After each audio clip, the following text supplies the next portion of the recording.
Hold on. Hello, everyone. Hello.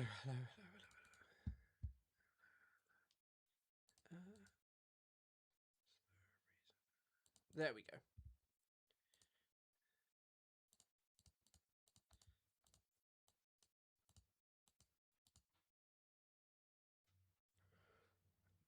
What is on the YouTube agenda today? Can you hear me? It's saying no sound detected. On the YouTube agenda, there's that Piers Morgan interview. Then there's like Iran-related deal stuff. A couple of other things. There's some crazy stuff involving Israel and Syria. Hello, Gambino World. Hello. I don't know. Hold on, I'm just getting things ready. Hello, Scazpos. Also, I really hate this. For some reason, my power supply makes a clicking sound, and it makes it sound like my PC is on fire. It's like a known issue, but it's crazy. Hi, Chris. I hope you're having a nice day. I can hear you, mate. Hello. Oh, I was meant to fix my audio, but I'll be conscious of it. Sorry, guys. I need to fiddle with my router quickly. Hold on. Oh, that's probably not right. There. Am I a little quiet? Holy, that's a bit rude. What are you talking about? What are you even talking about? Holy, that's a bit rude. Someone just requested to join, but I missed it. Sorry. Do you think I should exist? What do you mean? Do I think that you should exist individually? I have no feelings. You can do as you please. Can we Joe back? Sunny day in the UK. It's not bad. Hello, Hot Ham Radio. It's it's a warming one. Mic volume is very low. Yes. It is. I am gonna update it and fix it because I just noticed the other day. I'm gonna sort it. I said I was gonna sort it, but I had a chill day yesterday. Can you answer my question? What's your question? You have to ask it.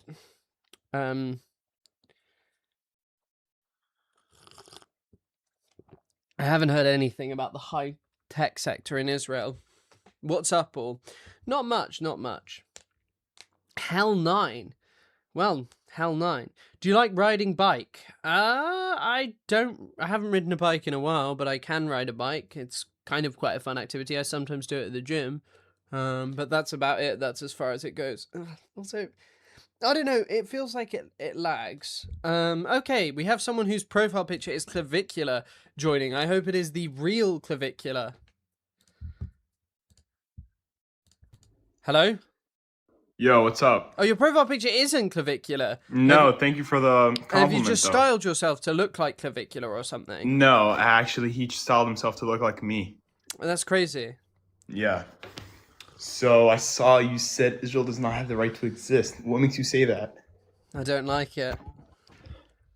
What? I don't like it. It's annoying. Well, you don't like Israel. No, it's because Israel is this settler colony, and I think it just causes so many problems, and I don't think we should have these states that are premised on preferentially treating one ethnicity over another.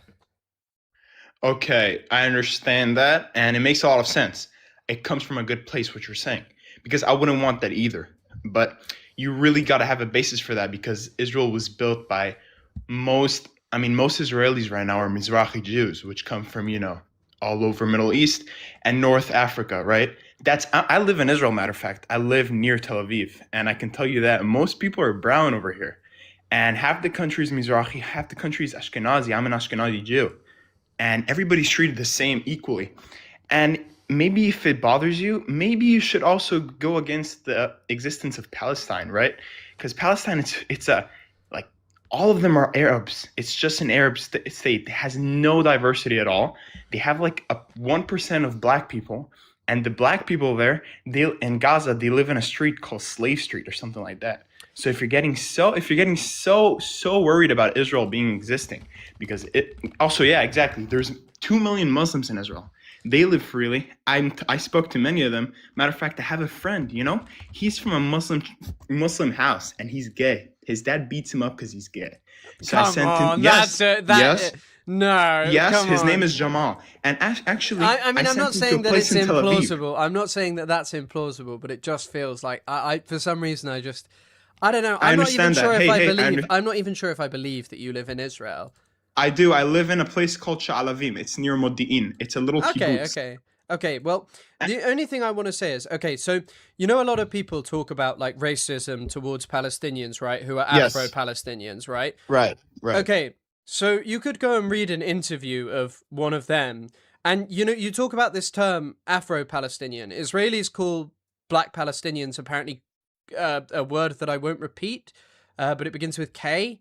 I won't repeat it in case TikTok kind of thinks it's some kind of slur. I don't know, but anyway, you can read this. It's from Atlanta Black Star. It says, in Jerusalem, Afro-Palestinians are the hardest hit by the Israeli occupation. So they note discrimination that goes on against them in Palestinian society. Like all societies have discrimination, like interpersonal discrimination. But they Right. note that it's also stronger coming from the Israelis towards them than it is from other Palestinians.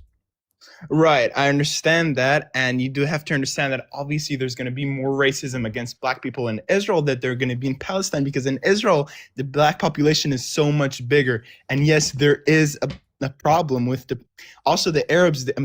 Many of the black people in Israel are not even Jewish. Many of them are Christians. So I understand, and obviously there's going to be more racism in Israel against black people because Israel just has more black people. Just also No, in no, no, no, America, no. there's also a problem. This is an Afro-Palestinian person who Yes. lives in like an Israeli occupied Palestinian territory, but they're saying that they do experience discrimination from other Palestinians, but that the strongest racism that they experience comes from Israelis, not other Okay. Palestinians. Well, you know what? I do understand what you're saying, and honestly, I'm gonna be honest. When I was in Israel, I was actually shocked by the racism I of thought you many lived there. Israelis. Yeah, I lived there because I just moved there. I'm from Austria originally, but I moved last year to Israel, and I was actually shocked. But the thing in Israel, there's such diversity. You can see some of the most racist people, but also some of the most welcoming people. And why is that? Because Israel, it's not like in America where they teach love everybody, or like the Christians who teach love everybody. You actually live it. You experience it. Kids live it since they were born. They go into bomb shelters with Muslims. There's no other option but to love everybody. We actually practice it in Israel. So Israel is half of the country. More than half of the country is brown. So you cannot be telling me that Israel has, there is a big fundamental problem of racism, but Israel is built. People are just, they don't even think about it. They don't think about the fact that people are black or brown. And there are racist people, but in Israel, people live this diversity. It's just in our blood because that's how this country was built. It was built by Europeans coming up, and also people coming from Arab countries to Israel because they were executed and prosecuted everywhere. And you cannot go against Israel's existence because of this racism. There's literally racism in the Israeli parliament, but Well, that's such a minority of Israelis because Israelis don't even think about it on the daily. It's well, so normal to see this is all brown great. people. This is all great. I mean, this is the kind of argument an American would make to, get out of their history of persecution of, Yes, I understand that minorities. But America the has thing an as is a when it comes to Israel, right? Like, there's a big group of people that are just sort of missing entirely from your analysis, which are Palestinians. Like, okay, if you genuinely believe it's not true that Palestinians who live inside of Israel are treated equally, they are not, but you can believe that if you really want to. Those in the West Bank most definitely aren't. They're impacted by a multitude of different laws that Jewish settlers who live in the West Bank are not. So this whole thing of being like, okay. this is a Then welcoming society, it's quite contradictory when it comes to Palestinians who live in the occupied territories and are certainly not welcomed and are subjected to horrendous violence. in Gaza, does this now make you go against the existence of Palestinian state? Pardon? What about the Al Abid neighborhood in Gaza, which is the neighborhood for black people? Al Abid, it's like also in Hebrew, Abid, it's like Eved. Eved means slave. What It's about it? does that also make you go against the existence of Palestine because there's racism Well, that against would be black it would people? be much more interpersonal racism, and it's inappropriate. But I think that the dominant racism that even those Afro-Palestinians face is from the Israeli occupation, as opposed to racism from other Palestinians. Because in Palestine there barely are any black people to But I don't discriminate. understand what this argument is. Like, you can see the fundamental difference that if you're a black Palestinian, you're doubly discriminated against. Sure, like other Palestinians may be rude to you, you may be treated with scorn and such, but simultaneously, the bigger problem in your life will always be that your land is occupied by Israel and that you are a Palestinian. Okay, and what's your point? Where are you trying to get to that with that? What do you mean? Where are you trying to get with that argument? Well, the point that you asked me is like, okay, do you not think that because there's some racism in Gaza that it means that Palestinians shouldn't have a state? And I was like, well, the discrimination is totally incomparable between the two. Okay, I understand that. You're right about that. Yeah. Okay, well, I asked you initially what makes you go against the point where Israel does not have the right to exist? And Because it's premised on racism and ethnic cleansing of Palestinians. I think since the State of Israel was founded, all it has really done is just expel Palestinians and kill and torture and brutalize ever since it was founded.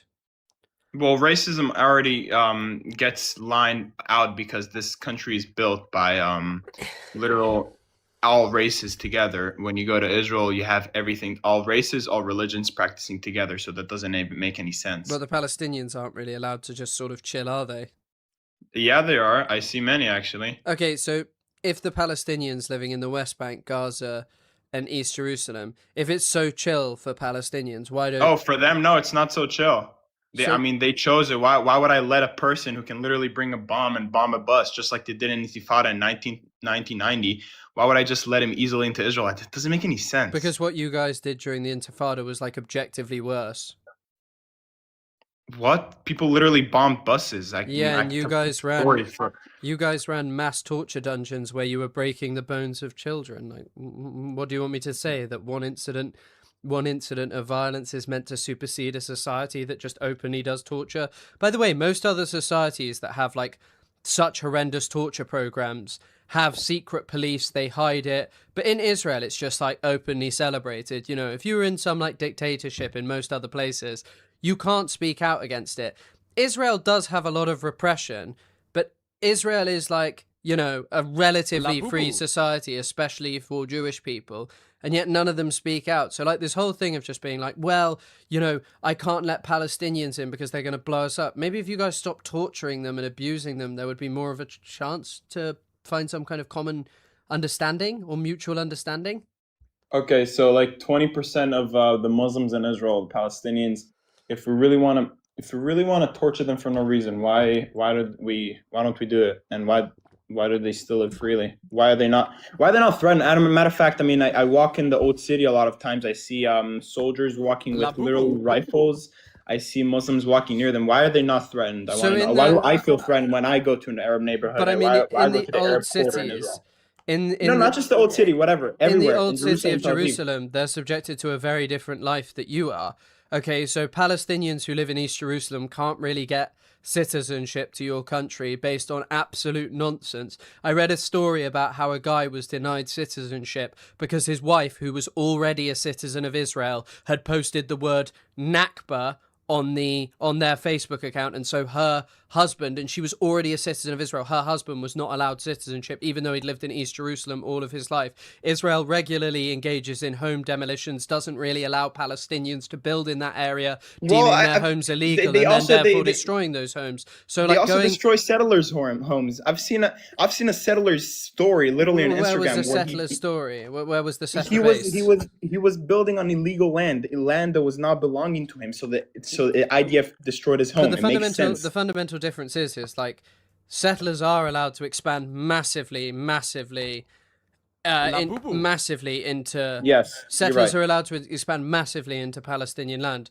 Palestinians are not allowed to build in their own land, like in areas A and B of the West Bank. They're regularly just denied, and things are demolished that they've spent years building, months building, and the Israelis just blow it up, and they're just like, well, what can we do?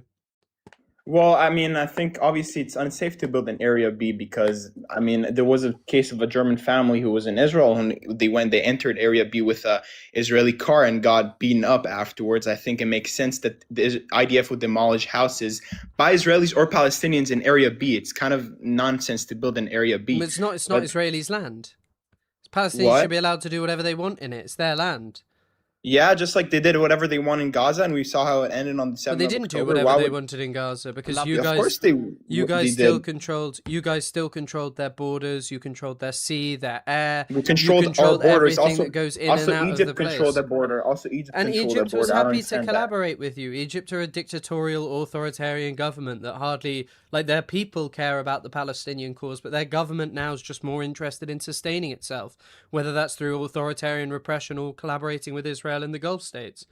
So that caused the Palestinians to then act as they did in the 7th of October, like they raped and killed and took hostage like 2-year-olds. I I think that think that giving them land is just risking us more. But I think that the whole thing is that what would your reaction be if your entire life was defined by a foreign colonial power who said, yeah, you can't really leave this space because you're the wrong ethnicity. Oh, the land that your grandparents grew up on, you can't have access to that because you're the wrong ethnicity. Or, oh, your mother who has some kind of illness can't get treatment because we're not going to let her go to hospital because the only hospitals that can treat her are outside of the area that you're allowed to live. I think you would probably grow up with a very different feeling and a very specific feeling towards those people who'd done that to you. And I think also, particularly as well, you must remember, Israel would regularly just engage in mass killing campaigns in Gaza where they'd destroy huge amounts of buildings, people's lives, they'd kill, maim,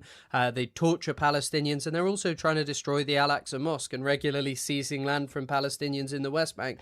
So this whole thing of being like, oh, where did October the 7th come from, is like a failure to have any kind of introspection, in the sense of like, look, you don't have to justify everything, but you still have to say, well, hang on a second, that's not produced by some innate barbarism, but rather a political situation of the behavior of Israelis.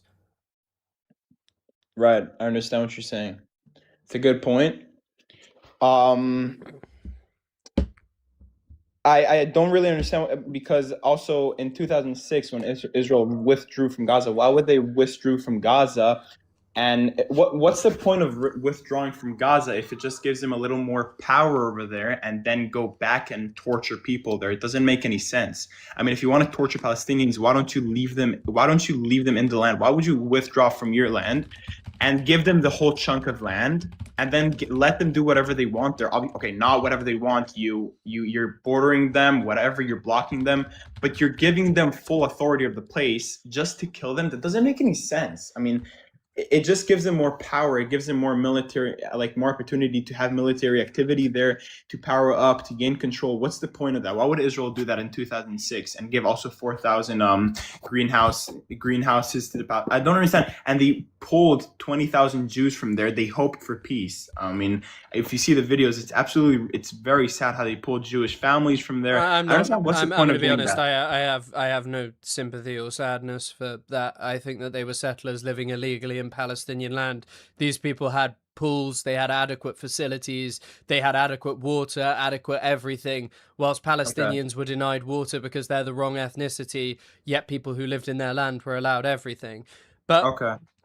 the whole thing when it comes to why they did that, I mean, I think it's pretty evident. Since Israel withdrew from Gaza and has no settlers there, all it does now is just launch massive bombing campaigns, and has done for decades, against Palestinians living inside of this, inside of Gaza. It launches massive bombing campaigns that it actually couldn't do in the West Bank because there are too many Jewish settlers living there, and it would have consequences for them. It also did it so it could freeze the peace process in formaldehyde, and in some ways, it's kind of given a great talking point of being like, well, the Palestinians got their own state, but I'm sorry, I don't think there are any other states in the world that look like Gaza did, which is one of the most densely populated places on earth, that's had its economy destroyed for years, which has been separated from the rest of the people who, would belong to theoretically the state of Palestine. It's completely cut off from them. I'm sorry, that's not what a state looks like. The notion that that was a great example of all that Palestinians could amount to is fundamentally ridiculous. Palestinians from there never really had a chance. I don't know what's going on. Thank you very much. Okay. Thank you. Have a good one. Okay. Bye-bye. That was a strange one. And not to mention, hmm. Actually, I think you just had a strange name. I don't know if anyone else is requesting to join. Um, that was a very strange commentary. I did see Abdul El Sayed, apparently a landlord in Dubai. Maybe he's got a Labubu factory. Do you think Terracotta? You always come here and say really cool stuff. Well, Elias, you just have a weird ass name. Labubu. Oh, Thomas, thank you for the 6,600 Chilean pesos. 1990s talking points. Yes. The siege mentality has led to the Kahanist takeover. What, inside of Israel? But yes. Retreated, but then encircled, atomized, and attacked. What, to describe Gaza? 100%. That is an apt description of what's happening. And Elias, I don't know. You just have a very, very strange name. So I kind of worry about bringing you up because you have not good stuff going on.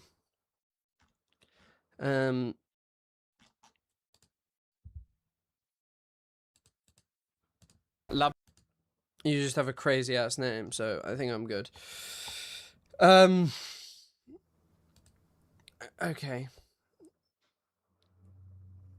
Is there anyone looking to come up? I'll just read stuff. But yeah, thank you, Thomas. 2023 was the deadliest year for Palestinian kids. In the West Bank, yes, it was. I suppose it didn't happen in a vacuum. Saudi Arabia were in process of normalization with is not real. Yeah, although I don't know if that was just the Biden administration talking out of his ass. I'm not 100% sure about Saudi normalization back then. Although the recent article seemed to suggest that. Hello? Hello, how's it going, mate? You're right, yeah. Yeah, what's up? I was listening to what you just said about Saudi Arabia normalizing with Israel. Okay. I think there's a possibility of that still. Okay, well, thanks. That's not really a debate topic, but yeah. Maybe.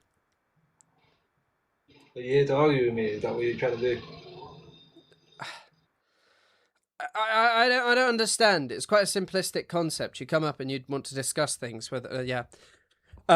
No one is just called Abdul. Well, he goes by Abdul El Sayed. Why didn't you illegally vote for Abdul? I did 1 trillion times. That's how he won. But yes, I do think it is plausible. I don't know if back then it was happening. I'm not actually sure if Saudi Arabia was normalizing at that time or was willing to. There was an article in the New Yorker which seemed to suggest that they were. Can we have an agree stream? We can agree if you want. I think one of the things I might do is do like a Discord version of this where I also just talk to people who like agree with me and want to talk about a topic with me, as long as it's not an insane topic like, I don't know, some conspiracy theory. Get info off of your live. I think so too. I don't know though. I guess we'll see. Right. Trump administration, Abraham Accords. Yeah. I know. There's more. Current or future IOF? And agree, I should say. As in someone who agrees? Maybe, yeah, but I don't know. I want to know how you got all the info together. I mean, I just researched for quite a while, and I still do research. To be honest, one of the things though that has kind of consumed my life since is I don't really research as much Palestine stuff as perhaps I should anymore. Like, I keep up to date with what's happening, but I don't read as much as I once did. They're just social democrats like Abdul. Yeah, Abdul was saying he's a capitalist, right? I don't know. Maybe we'll talk about that in a bit. I don't know what you're just sort of spamming stuff. Epstein files. You just said Epstein files. Okay. Yeah, I think, Drac, I'm gonna do that with like Discord, where I invite people to talk about a topic that they think I don't talk about or that I'm wrong about, but they kind of agree with me generally. Hello? How's it going, Chris? I'm okay, thank you. What's up? How's it going? Okay, so basically, you're still continuing with your obsession, daily obsession. I called you daily obsession. Well, I don't really like Israel, but I also don't like the behavior of the state is my problem. I wouldn't call it necessarily an obsession. At the moment, okay, let's say the Palestinian stuff. I mean, what are you trying to accomplish, first of all? You know, the status in Gaza is not going to change, and Israel is going to continue to exist. If you want to or not, if you prefer or not, but I'm trying to understand. I don't think that's necessarily a guaranteed thing. I think Israel is in a troubling position, especially internationally, and I think people should keep up learning about Israel's crimes against the Palestinian people and why it is this illegitimate genocidal state. I think that that's a really important thing, that people continue to keep up to date with what is happening and understanding the problems with the state of Israel, and so things in the future can change. I don't think these states are just guaranteed to exist forever. I mean, look at Israel's international position and kind of how quickly things have changed. Like, people's opinions about Israel have all of a sudden changed so much. Let's go beyond opinions. I'm talking something tangible, something a change in Israel proper, but something that actually affected Israel that you could bring to the table. I mean, besides just rhetoric. Yeah, the growing discussion of actually sanctioning Israel. It hasn't come about yet, but I do think in coming years that it quite possibly will come about. It's all talk. It's all talk. I think in coming years there's quite a high chance that Israel does actually get sanctioned as a state. Because we continue. Everyone talks about it. Actually, it's not. It used to be a much more like, go back a year ago, 2 years ago. It was the full front, of people discussing it, sanctions, but no one talks about it now. I mean, definitely there are talks about it. The Labour government in the UK is talking about it. They're not yet to do it, but I don't think that I don't think that's a tenable position forever. You're right. This struggle is difficult, but I must remind you, the struggle against apartheid South Africa was a very long struggle. It didn't just instantaneously happen. Sure, it happened 30 years ago, but Israel in many ways has managed to get out of it by cultivating this narrative that it's like this moral democratic state, and I think that image is ebbing away more and more. I mean, look at Spencer's studies. He's an expert in warfare. I mean, he claims that he's his research, the recent Gaza war, and Israel's done a lot to prevent civilian casualties. So I think that's absolutely untrue.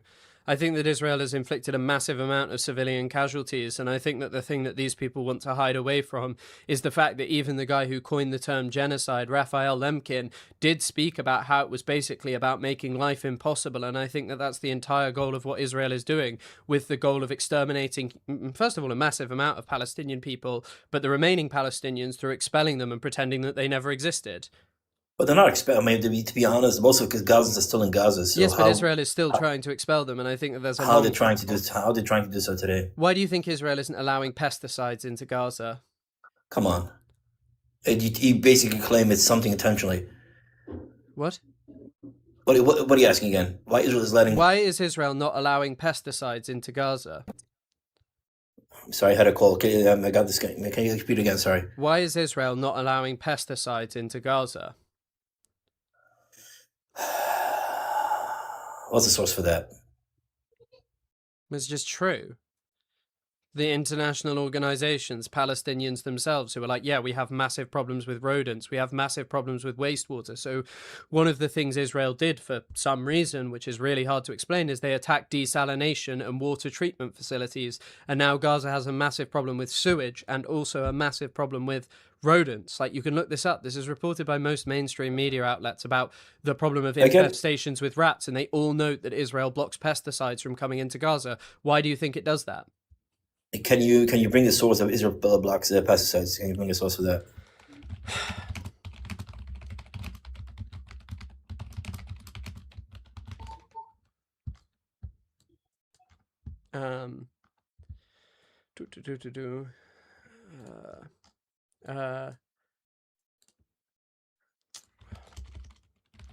Is it possible Israel is concerned that Hamas will use it as some kind of I don't think that that's true. No, I don't think that they're concerned. It's impossible. About it.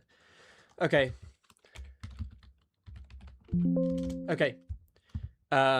Here you go.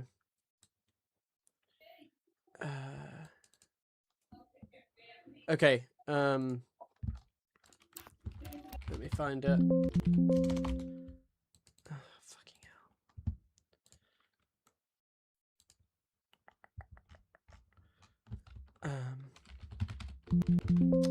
Oh God, I don't know why any of these articles are just mentioning. All of these are just mentioning that there are huge pest infections inside of Gaza. So, rats. Gaza pest infestation surge in displacement sites. More approvals are needed to take in pest control chemicals, hygiene supplies, and the engine oils and spare parts needed for pumping, rubble removal, and other operations. So basically, Israel is just not allowing these things in. That's what we can infer from that. You would think that any country that is concerned with civilians and their lives and their livelihood would be working tirelessly to prevent children, babies, men, women, old people being bitten by pests, because it's incredibly dangerous. It spreads disease, and it's also a high risk of infection. No, I just thought maybe Hamas will utilize these chemicals. You don't know. I don't know. I mean, when has Hamas ever done a chemical attack against Israel? It is always the first. Yeah, okay. So it justifies basically anything. We can't sell bleach in shops because someone might use it as a weapon, so no one's allowed bleach to disinfect things, and we all have to become diseased because someone might use it for a weapon. Again, if you're dealing with monsters, you gotta treat them as monsters. I mean, Hamas. So you're dealing with monsters. What makes them monsters? I'm talking about Hamas, not talking about what makes them monsters? What makes them monsters? Come on. I don't have to explain it. Okay, what? No, you do have to explain it. What makes someone a monster? A monster is basically someone that has the capabilities of brutally, unalive civilians with very harsh methods and burning them and, raping them. That's exactly what Israel has done. No. Yes. No. I'm talking about intentional. But wait. Intentional. Just going no does not really make sense in the fact of Israel has been reported for years, for decades even, to be running mass torture dungeons. Okay, you could go and read reports about what you guys were doing. Let's talk about mass torture dungeons. I have no problem with mass torture dungeon. With theists. Terrorists should deserve it. Torture is illegal under the Geneva Convention. You're not allowed to torture people. Yeah, but if we're talking about a terrorist... Once you just add these arbitrary definitions of, we can torture people, do you not see why that's a problem? We had this discussion... We've had this discussion before, because, ultimately anyone can just manipulate that. You need to institute basic rights, I don't know, it's wrong to torture people. Because it's not otherwise wrong to torture a terrorist. Yes, but terrorism is a very arbitrary definition. Who gets to decide who is a terrorist? Of course it is wrong to torture people, because that definition will mean that many innocent people are tortured on the basis of a government just claiming, well, they're terrorists. Again, I would say, the definition of terrorist is very simple. Someone who has the ability to, but what Hamas did on October 7th, that's basically exemplifies what a terrorist is. It's very simple. But what Israel has done since October the 7th is scales and magnitudes worse, so I don't really see why Israelis aren't terrorists, and thus, under your definition, are worthy of torture. Well, last time I checked, terrorists don't actually throw thousands of leaflets or send thousands of emails. Civilians should evacuate. Last time I checked, Hamas didn't do that. You do realize that people who've perpetrated genocide have also dropped leaflets. The South African apartheid government used to drop leaflets on refugee camps that it was bombing in places like Namibia and Angola. It used to drop leaflets saying, oh, you got to leave, and then they just bomb it. And the same goes for the Sri Lankan government against Tamils. So they committed huge amounts of atrocities against Tamil people. They also did drop leaflets. It doesn't change the fact of the crimes that they've committed. And I'm going to be honest with you here. I think if you're dropping leaflets and telling people to leave an area when they don't really have anywhere to go, and the places that they go to are just filled with rats, other pests, waste, sewage, all of this stuff, I don't really take that as any kind of meaningful excuse for what you're doing. I think it's actually just disgusting. Well, where are the case? That wasn't the case initially, obviously. When Israel attacked Gaza and, with bombs, etc., and basically demanded, Hamas actually prevented people to leave, actually. So blame Hamas for this. I don't think there's any evidence that that's true, apart from the Israelis say it. Absolutely, there's a lot of evidence of that. I also think that Palestinians don't want to leave because they've been displaced before, and when they end up leaving, Israel just doesn't allow them to come back. That's the history of Israel. It expels people. Yeah, but the problem is, let's make an analogy. Let's say you get a notice from your government that a meteor is about to attack your area where you live, but you stay with your kids there. Pardon? You get a notification from NASA that a meteor is about to attack your city. But you leave. Well, if that meteor's plan was to take over my land and put in people who were not of my background and sought to ethnically cleanse me from the land, I don't know, maybe the decision would be more complex, especially if where I had to go. Like, if the place I had to go was some place where I was going to have no meaningful kind of existence as well and still risk death. It's not So really an apt analogy. I mean, if I'm told, yeah, a meteor's coming, sure. But there's a very different context here, which is Israel is engaging in mass ethnic cleansing of Palestinians. That's its stated goal. By the way, you can't really hide from this. And if you are trying to hide from it, it kind of shows the blindness in Israeli society, okay? Because you do realize that Netanyahu has talked with Trump openly about his plans to voluntarily migrate people, which is just ethnic cleansing. First of all, voluntarily is basically, I don't see any problem with it. If it's voluntarily, and to be honest, they'll have a better life. Euphemism. It's a euphemism. So you know when the Nazis talked about transferring Jewish people? That'd be wonderful. If they would have done it, by the way. If the Nazis would have transferred the European Jews to a different place, to be honest, I would prefer that than being unalived, obviously. But it was a euphemism. They were still killing, maiming, torturing scores and scores and scores again, of but Jewish you wouldn't have 6 million Jews gone. They would still be alive. I mean, your grandchildren. What?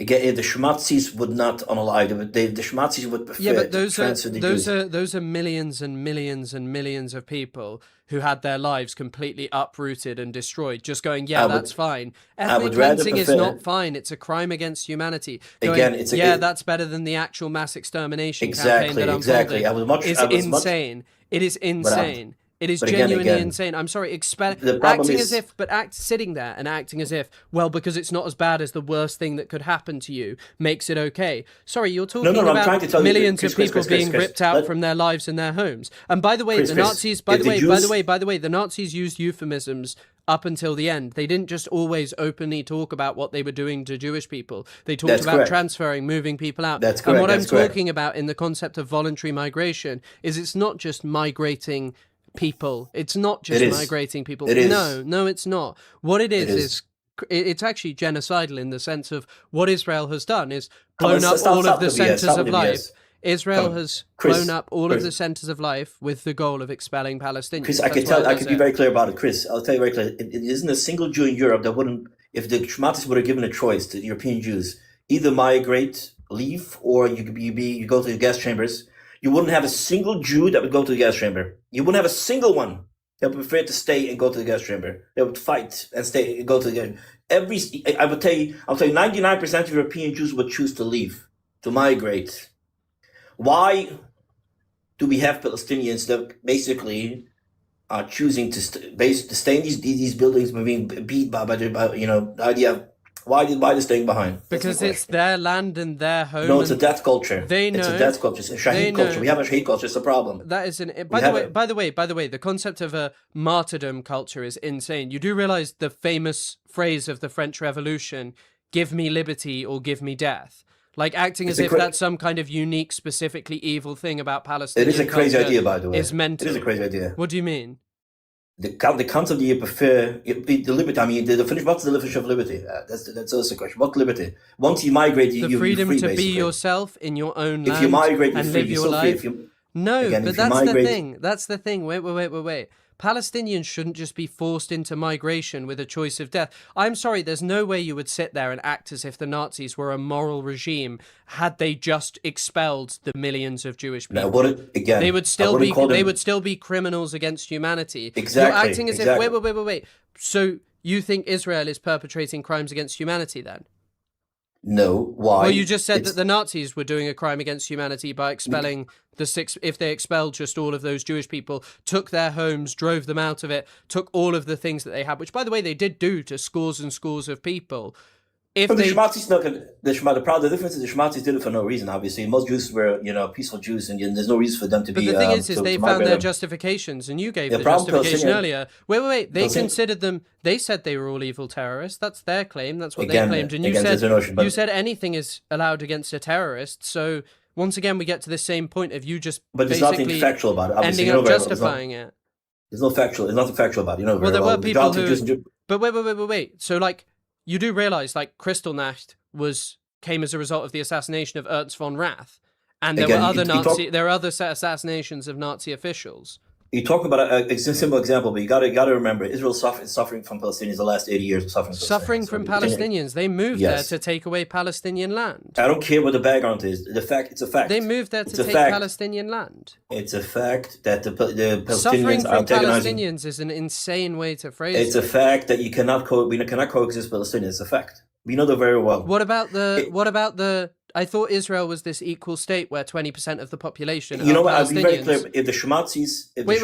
I thought Israel was an equal state where 20% of the population are Palestinians. Let me... Chris, if the Shematzis would have suffered from Jews, if Jews would have antagonized Germans, German Goyim, they would have antagonized them, constantly on a daily basis, unaliving them, terrorizing them. The Shematzis then decide to basically immigrate, for the Jews...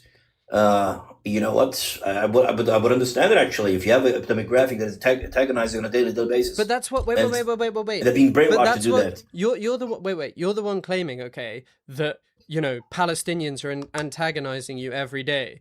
In the West Bank, you have like gangs of settlers who roam around Palestinian land. It's very marginal. But the thing is describing it as marginal when it's openly supported by members of your government. Again, and marginal, in fact, your prime minister.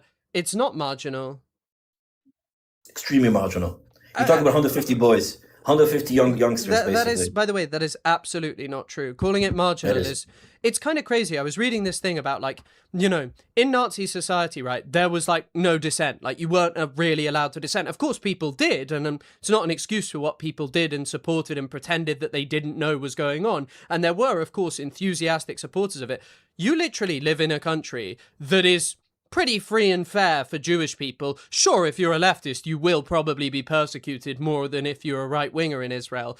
But simultaneously, you live in this society where, you're openly sitting here and talking about your government, and the fact that it wants to expel hundreds of thousands, millions of people, which, by the way, is a crime against humanity. Whatever way you frame it, it is a crime against humanity. And you do nothing about it. In fact, you sit here and endorse it. It's kind of insane. You don't have secret police going around arresting people who dissent.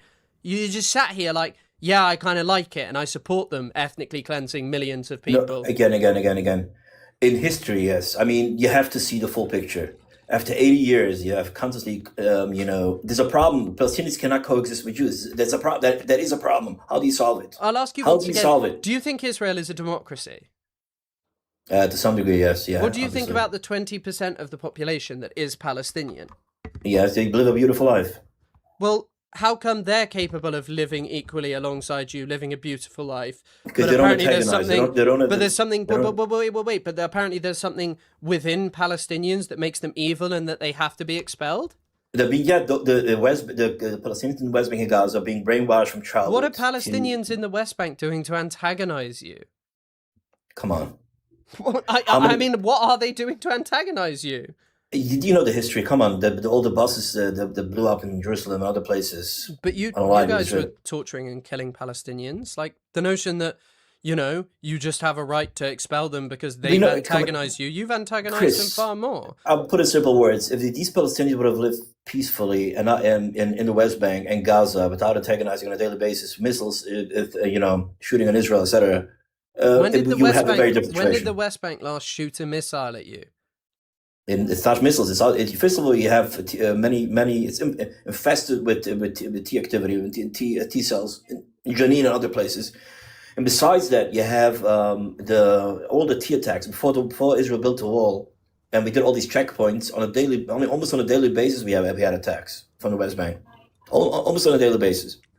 Yeah, the thing is, though, is the government in the West Bank does absolutely nothing to antagonize Israel now, though. I'm not and you guys are still thieving their land away. We're talking about the Palestinians. And also, acting as if Palestinians antagonize you. I'm sorry, you have, gangs of people going around pogroming Palestinians, stealing their land, soldiers who protect those people pogroming Palestinians.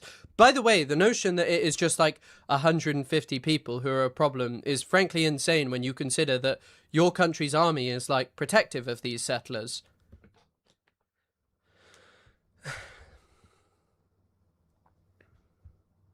I don't know where he's gone. Someone said something about a pint glass. Brits can only drink from pint glasses. No, mate, it's just I need a big glass of water because I'm a big man who needs I'm a bit thirsty. T cells. Is this guy an immunology course? Yeah, I don't know. This guy's a big fan of white blood cells.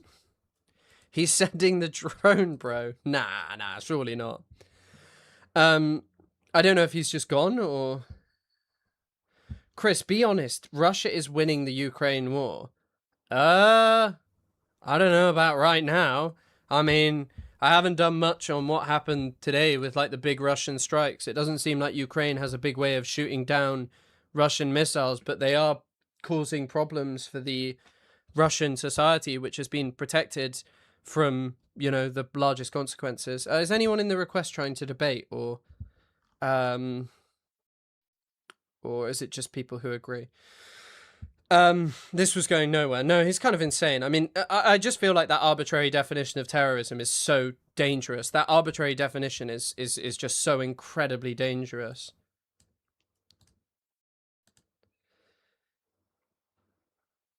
Because obviously, as a signatory to the Geneva Convention, you can't torture people. Hello? Sup? Hello, what's up?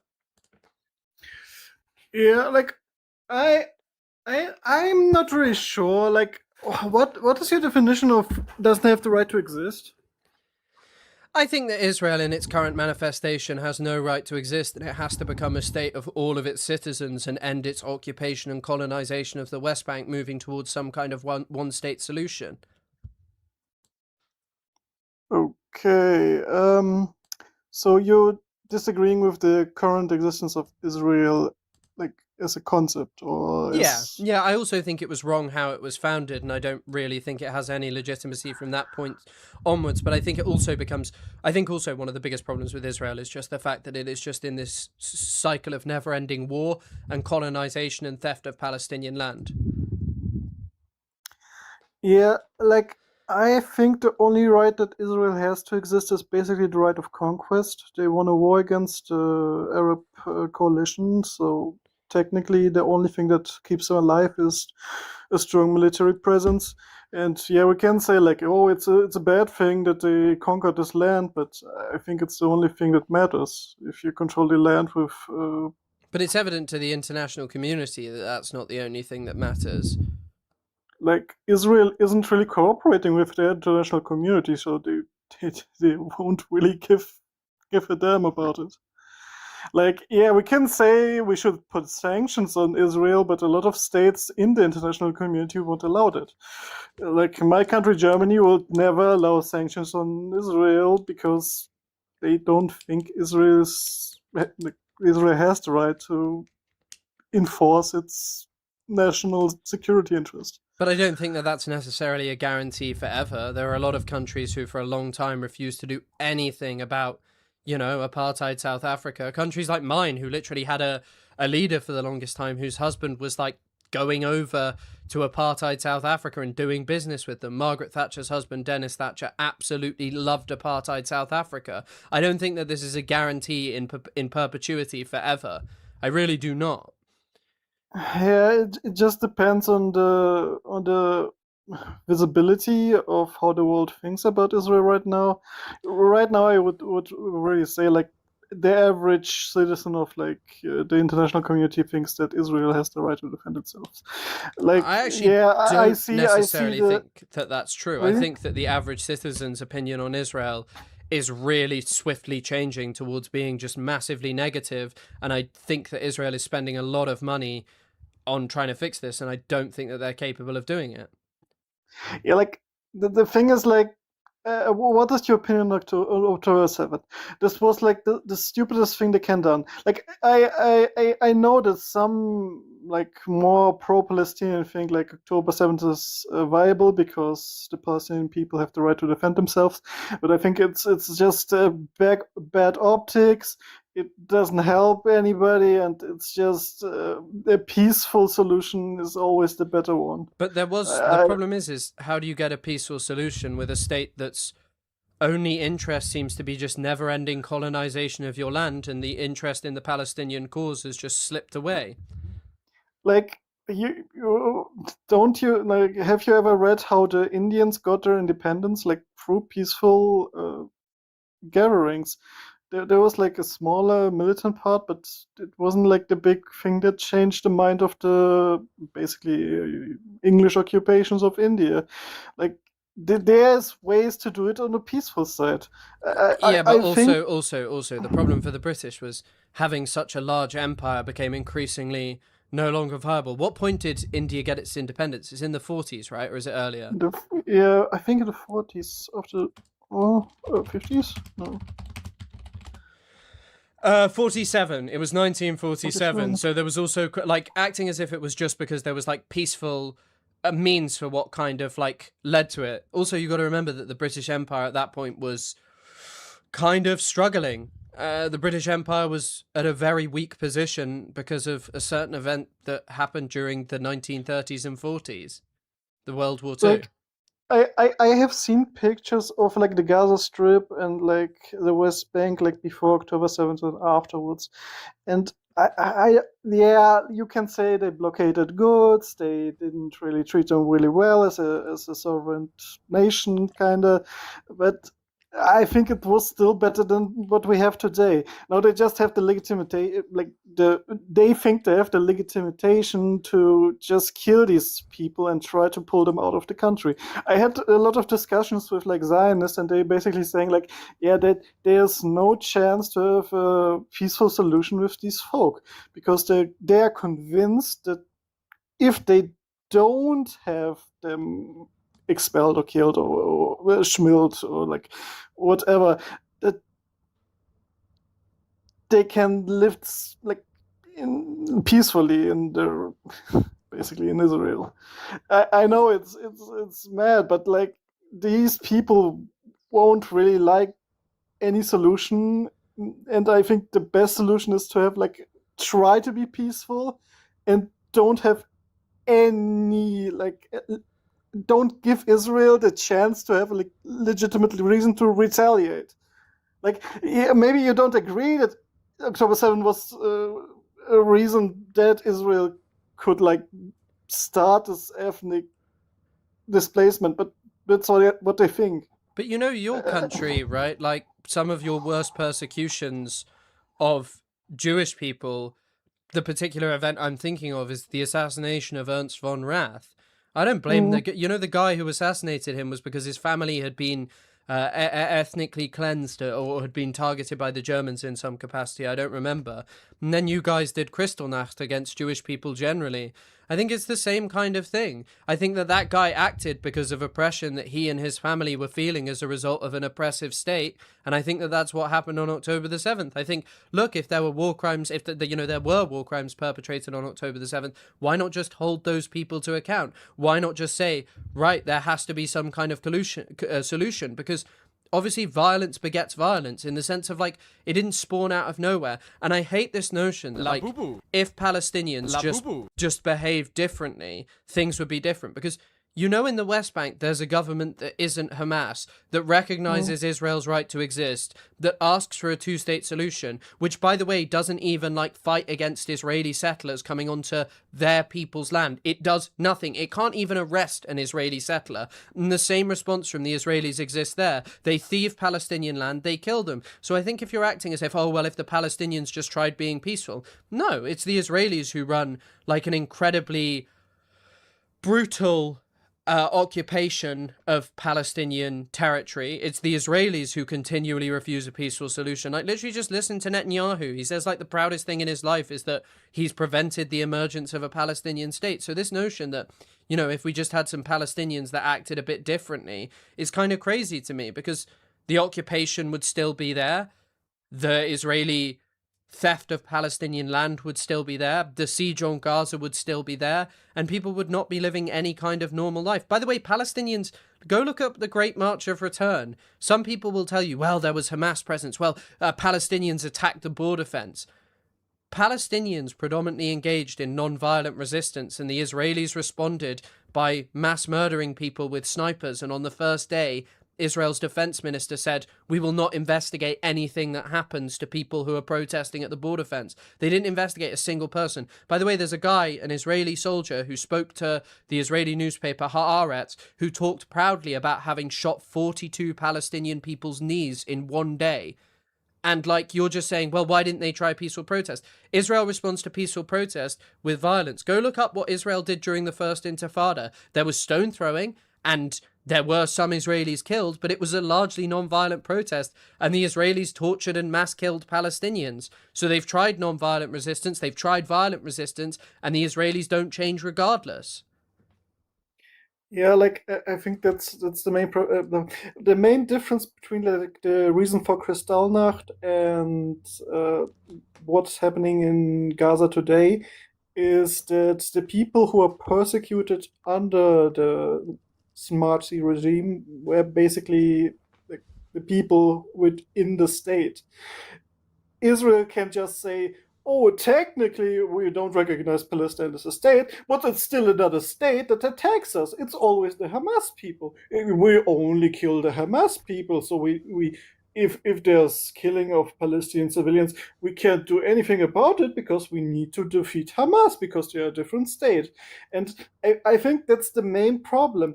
If you give them a reason to think like, yeah, like there's only if we kill the bad people, and if we kill the bad people, some innocent people will die, but it's okay because the bad people to die. And if you give him this legitimization to say like, yeah, if they don't only kill like these Hamas, these evil people, then you be like you have like the same problem. If you just stay consistently on non-violent resistance, they don't have the legitimization to kill them. Like they did that during the Great March of Return. They just killed people.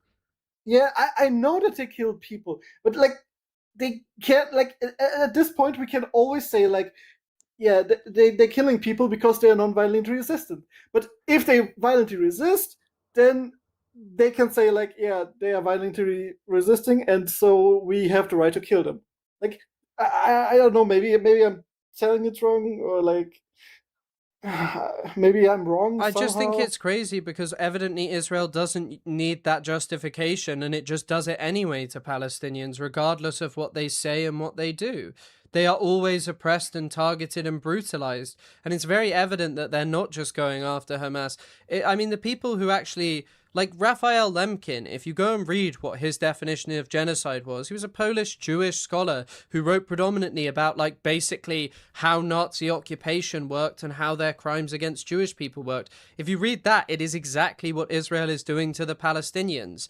This whole thing of just taking a target at all Palestinian life with the goal of expelling them. And I think any society that reaches the point where their only perceived option and an option that is popular, which is to expel Palestinians, that's not a legitimate society. That's not a society you should have any interaction with. And that's the kind of society we should be all working towards to ensure that it has no legitimacy or ability to continue existing.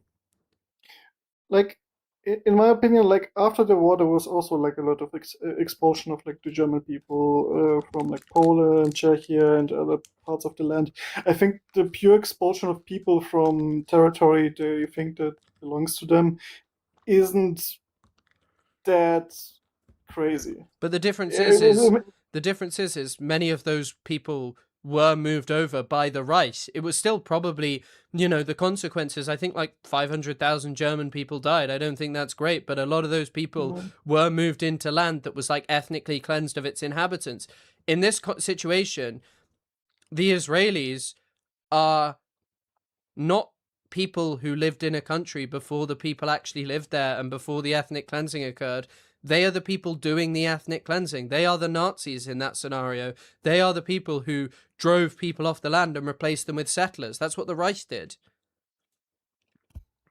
Like I could agree with your assumption, but like at what point do we do the cutting point? Before like the mass immigration of the Jewish people to the land, or like when they started the first like terroristic actions against the Palestinian people, or like or you just want them gone? Like where should they go? Like back to you? Like some people go back to Europe?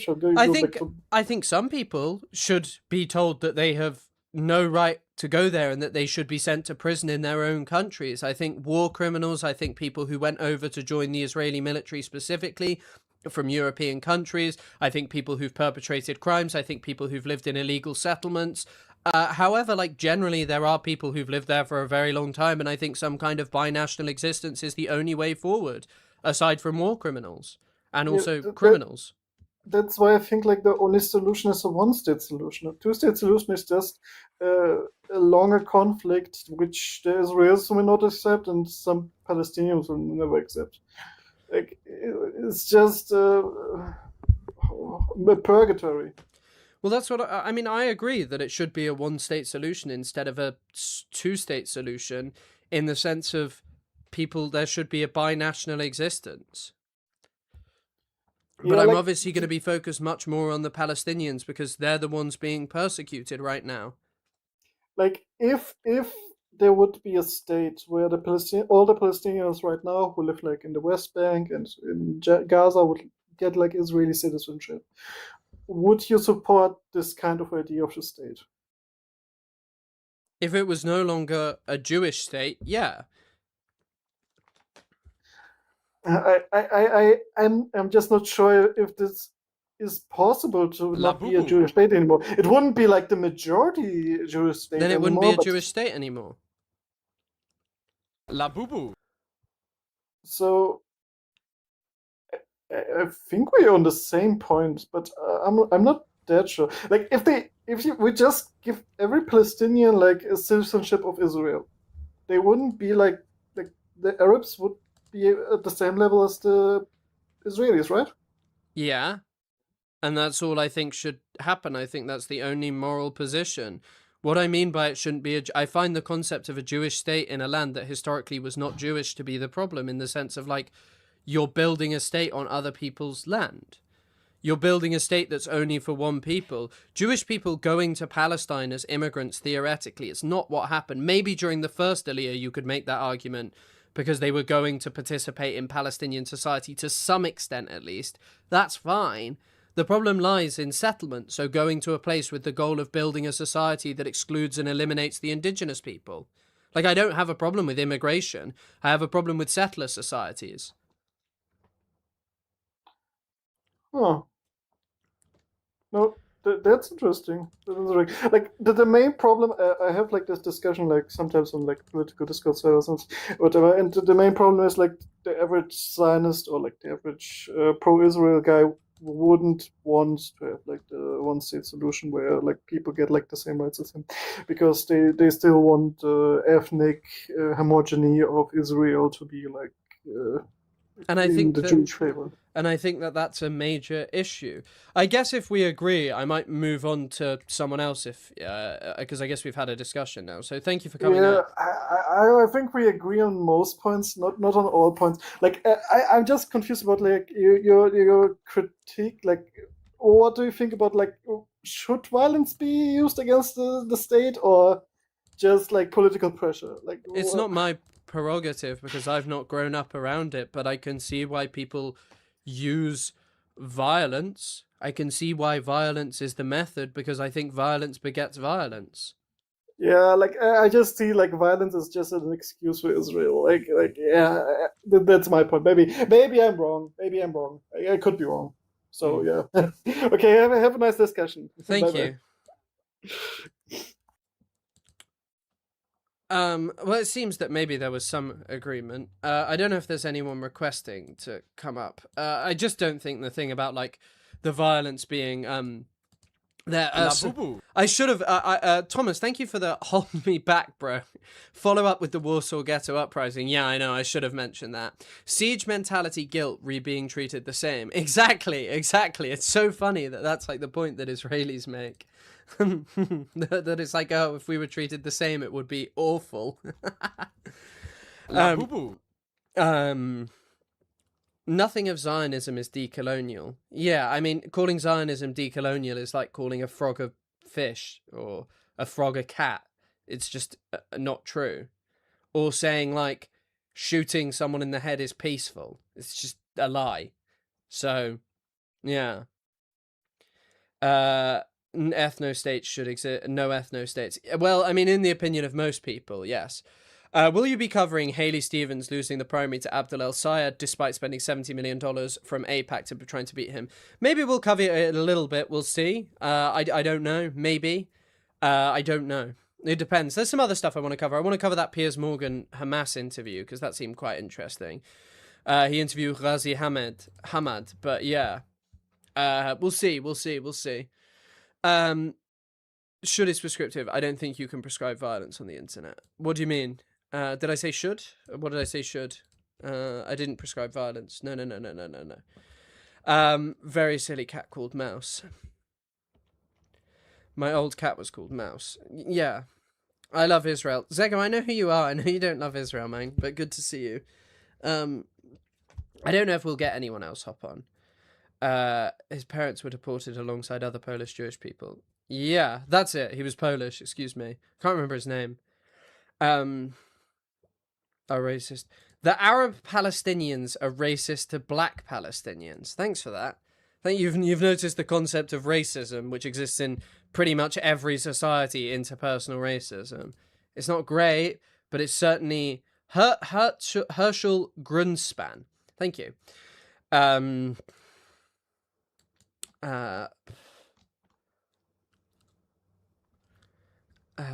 Deflection. Why did the Jewish people settle in Israel in the 1940s anyway?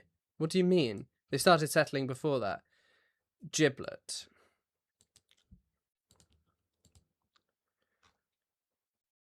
Hello? Hey, What's up? not much. No, I was just watching the other guy. I guess all I wanted is I have some questions. Okay.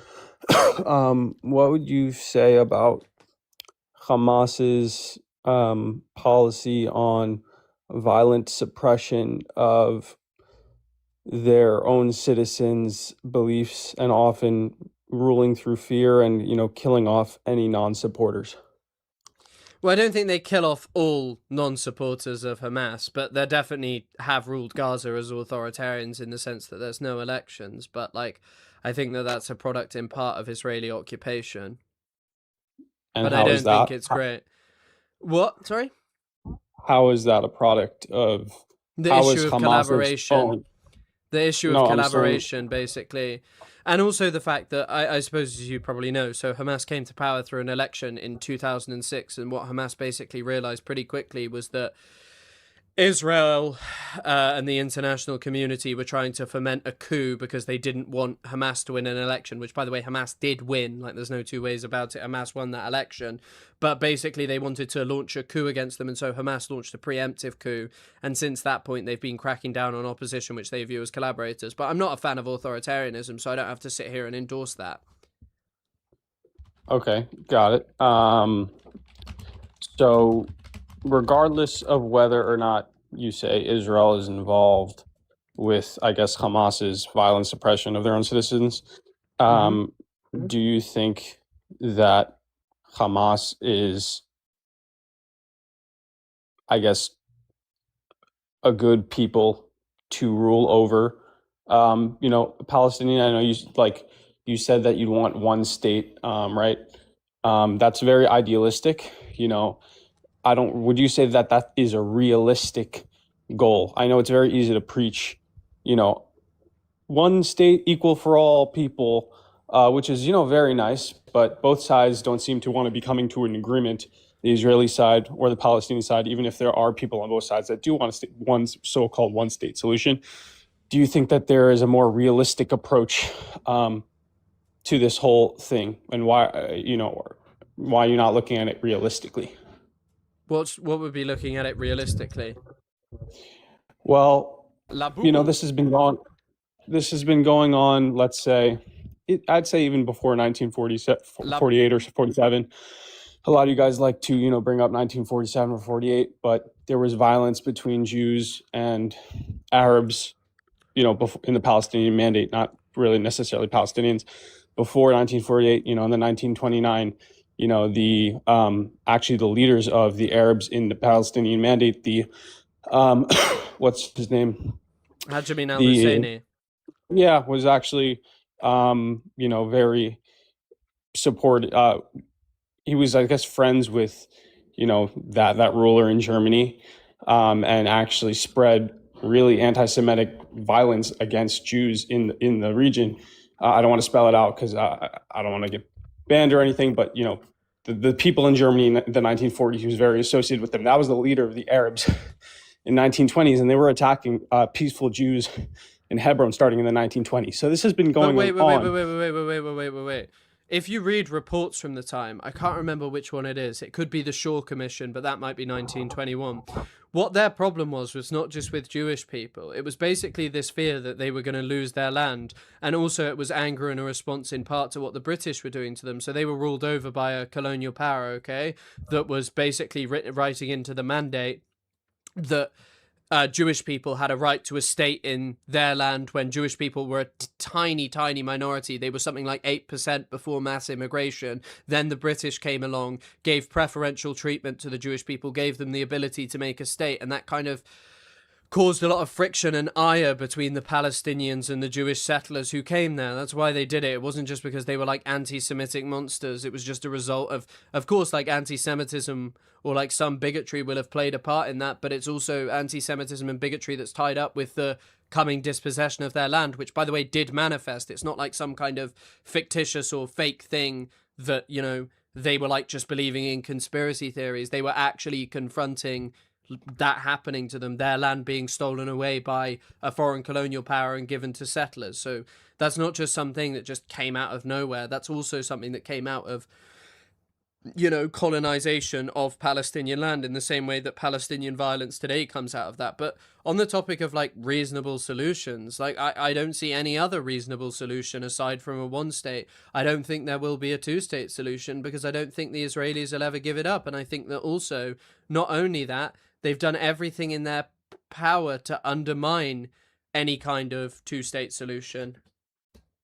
Okay, that's fair. I mean, quick thing on that. Are you denying the fact that, Husseini was not spewing, I don't want to, can I spell them out? What, you mean you want to tell me that Hajime al-Husseini was hanging around Hitler?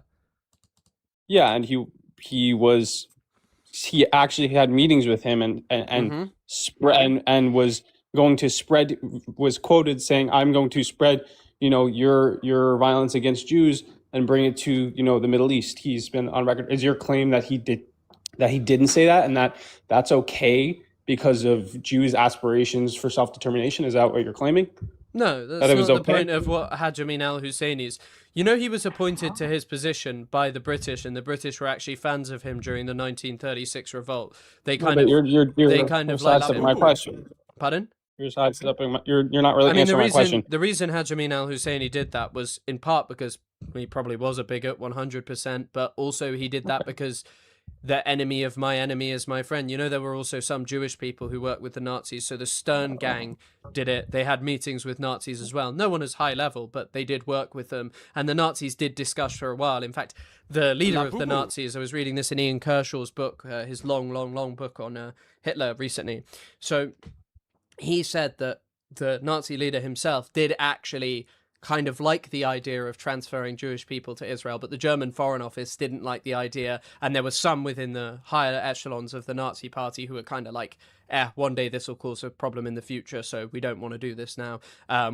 We prefer extermination. But anyway, I think that when it comes to the Mufti, yeah, he's a bad guy. What do you want me to say? All right. Nothing. It sounded like I asked you a simple question, What, you want me to tell you that he's not bad? No.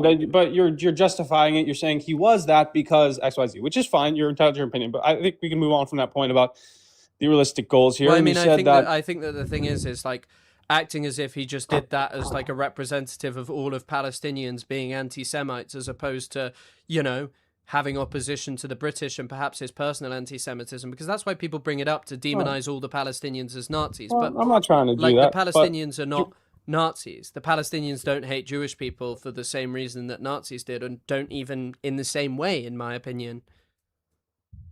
All right, we can disagree on that because whatever. We can disagree on the leader specifically. I think was very affiliated with Nazis and did actually hate Yeah, Jews. I think he was an But anti-Semite, but I don't think it was still the yes, same kind of like. I don't think it was the same as why, like, So what the Nazis believed about Jewish people was like. I mean, Hitler was like literally a deranged anti-Semite. Like throughout his life, the things yeah. he said and did were even prior to the mass We're extermination. getting The off guy topic. Do you was want to mental. you want to move on from that point about more towards the realistic? Okay. Because I wanted to respond. Okay. You said, okay, one state solution. Again, I think this is not realistic because, again, that's why I brought up the 1920s, just to show that there was violence even before the state of Israel kind of existed. For whatever reason, you could argue your reasons, I can argue my reasons, but both sides have been pretty anti each other for almost 100 years, right? And Yes. the way Israel actually came to become a country was actually incredibly common. The way many other countries were formed through borders. I mean, after World War I, World War II, borders were changed. Populations were either expelled or left because of war, and they moved into different places, and borders were drawn. So this was actually the way Israel came about. Was actually not uncommon for the way countries were formed. Nowadays, if you want to look back and do what Israel did, or what many other countries did, everybody would say that's a violation of human rights. War can't displace people, but wars displaced people, violence displaced people, borders were drawn and countries were formed, and refugees found asylum and became citizens of other countries. Why are you so against the way Israel has come about? Just based on it during that time, that's the way many countries were formed. Because Israel belongs to a specific subset of even countries formed like that, so it belongs to a subset that's much more like America, New Zealand, Australia, lots of Latin America, and how those were formed through a process of settlement and the genocide of the indigenous population who actually live there. Now, I think that many, if not all of those were crimes. Perhaps there's some debate about what happened to, people like Germans after the Second World War, because many of them were moved over from land that was stolen from those deemed ethnically inferior to them by, the Nazi regime. But either way, when it comes to like Israel, okay, first of all, that's not really a historical thing. So, of course, that did happen historically. But right now, Israel is in open discussions with the President of the United States to ethnically cleanse 2 million more people. Openly discusses this, by the way, from the Gaza Strip. They openly put forward plans. They openly talk about it. Their politicians do this kind of stuff. They call it voluntary migration, but it's not voluntary migration. It's ethnically cleansing and expelling people, acting as if Israel is just like this typical or normal country. I mean, yeah, it is indicative of like a wider problem of colonialism, but Israel is still continuing this crap to this very day. Okay, fair. That's a fair, I guess, critique. But I also would like to just, ask about general context. I think the pro-Palestinian side, a lot of Muslims around the world, a lot of people around the world, like let's say the New York Times, like to view kind of actions by the Israeli government in a very kind of without broader context of things, such as, they will show a picture of a Lebanese, city destroyed by Israeli bombs, and barely even mention that Hezbollah was the one who actually started up with during the Gaza war. Israel was not touching Lebanon. Hezbollah started firing. The entire hundreds of thousands of Israelis from the northern part of the country had to evacuate because Hezbollah was sending rockets every single day into civilian areas with no regard for human life. And then Israel supposed to take that? So Israel responds and bombs the shit out of them, like any other country would when they're being attacked. So it's like a lot of context is ignored. And it's like, yes, does Israel do bad things? Do civilians get killed? 100%. But you have to kind of look at it in the broader context. There have been plenty, you can justify it if you'd like, but there have been thousands and thousands. There have been thousands of West Bank Palestinians who come into Israel and will gladly murder a civilian, Israeli civilian. And then the New York Times or papers come out and say Israel stormed a West Bank village and took this 16-year-old child out of his home. When you turn around and that actually the day before, a person from this home or this family or that person himself literally murdered a civilian. So do you think that in part Israel's reaction to things and their actions and their statements on Palestinians today and wanting to, let's say, and all the destruction comes in a broader context of Palestinian violence against them, whether you justify it or not? No, I think Israel just does violence against Palestinians because it wants to eliminate them and ethnically cleanse them and take their land. I think in the context of Lebanon, Israel has always had this, it's historically, it's entered Lebanese territory, it's carved up the state. Who attacked who first in this war? In this war, it would have been In this war- Hezbollah on about October the 8th. Yeah, and so they attacked Israel first. Does Israel not have a right to I don't really retaliate? think so, no. I think Really? because I genuinely think that if we lived in any kind of moral world, the international community would be telling Israel, hey, you have your final chance or we're going to attack you as a result of what you're doing. Like, I don't really care for Hezbollah that much in the sense of, also pretty... Actually, they participate in democracy, so harder to call them authoritarians to say that. But when it comes to, like, Hezbollah, they're not aligned with me ideologically. Like, their program is Islamism. Mine is not. But I think when it comes to it, like looking at what Israel has done, always the logic of Hezbollah has been in part like supporting the Palestinian cause. So I'm not really surprised they did that attack as Israel was about to enter its mass slaughter campaign of Palestinians. Okay, fair. And even the context of the broader Israeli war. I mean, the Gaza-Israeli war.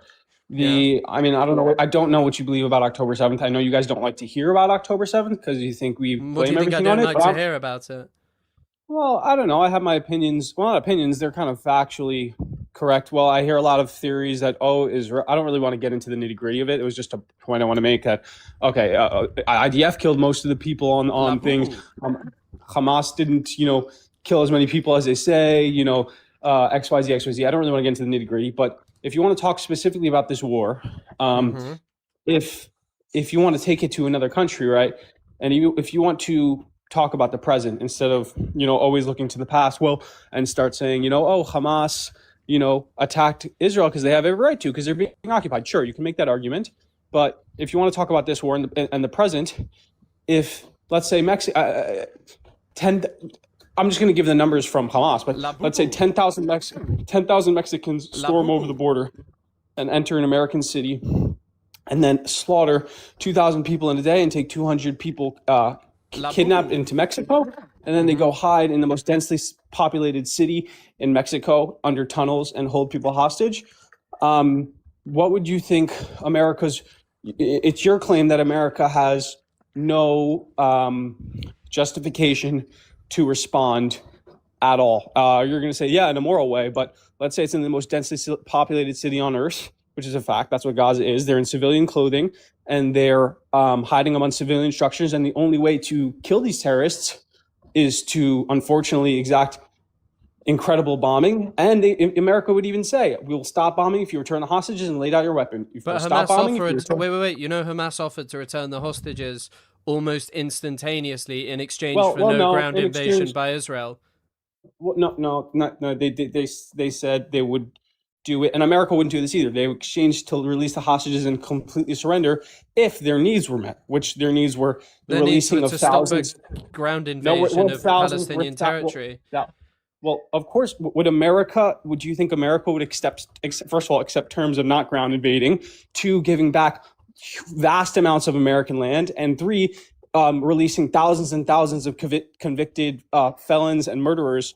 All those are many of the needs that the Palestinians. So it's your claim that if America didn't want to accept those kind of claims of giving vast and not doing a ground invasion, that America has no justification to go in and kill these terrorists, even if it exacts a large amount of civilian death. Is that your claim? The whole problem with this is it's like divorcing it from entirely actually in the context in which it exists. Like comparing America and Mexico to Israel and Palestine. There are plenty of things that America has done to Mexico historically, but like right now, their relationship is incomparable to Mexico and Palestine. I mean, America does actually kind of run torture dungeons for Mexican citizens, but it's not like exclusively just because they're Mexican. They're ICE detention facilities, which also target a huge amount of other innocent people, sometimes people who are have illegally come to the United States, but who cares? They're working there. They want, a chance at something different and a better life. I'm not going to admonish them for that. But like fundamentally what's different in Israel, right, is that like Israel's response to anything Palestinians do is just killing, is just imprisoning, is just mass torture, mass murder of Palestinians, and they never hold people to account. Being like of this opinion that Palestinians, I don't know, just did this out of nowhere, that Israelis just have a right to do whatever they want. Had Israel not been settling Palestinian land massively, had they not been occupying for decades, had they not been denying goods into Gaza, had they not regularly been killing scores of people in Gaza, then perhaps I would have a different opinion. But I just find it very hard to remove October the 7th from that context of what preceded it, of what was being done to Palestinians across the West Bank, Gaza, East Jerusalem, all of these places. Like, it's a never-ending occupation, and I think when it comes to an occupation, I'm not really surprised about like what happened there in terms of like October the 7th. I mean, it doesn't like come out of nowhere. Okay, you're entitled to that opinion. I mean, I can, argue the opposite side, that Palestinians have been, murdering and doing terrorist attacks and bus bombings. But they've never done it on the scale that Israelis have. So this whole thing of being because they don't have it. But wait. If you're like, okay, well, October the 7th justifies anything being done to civilians, okay, you do realize that Israel, okay, in 1982, they committed a massacre. They aided and abetted a massacre. Like, categorically, they did. You can go read up all about this. Ariel Sharon knew what was happening. He wanted it to happen. So they allowed a group of Christian phalangists into a refugee camp, Sabra and Shatila, in Lebanon. They killed between 800 and 3,500 people. The reason that the number is so shaky is because a lot of these people didn't have identification, and there are scores and scores of people who are missing, okay? This was commanded and presided over by Ariel Sharon. Ariel Sharon was later made Israeli Prime Minister. He was elected by Israelis later, even though he was found to be responsible. His soldiers fired flares into the air. What did you expect Palestinians to do after that? Well, you're clearly very knowledgeable. But like this happened. This is not like a thing about like this is something that happened. Israelis did a massacre. Well, they aided and abetted it. The problem with this kind of debate style is you can always point to something else. That's why it's not constructive. We can go massacre for massacre here. No. The point is not going massacre for massacre. The point is talking about how saying like, well, October the 7th means that the Israelis have the right to mass target civilians because whatever. But when it comes to Palestinians, that's a claim I don't accept. When it comes to Palestinians, but you said like, oh well, they had to do it because Hamas hid in certain areas. I'm not saying they're mass targeting civilians. That's your claim. That's not my claim. Just because civilians are getting killed does not mean they're being specifically targeted. We can disagree on that, but that's not my claim at all.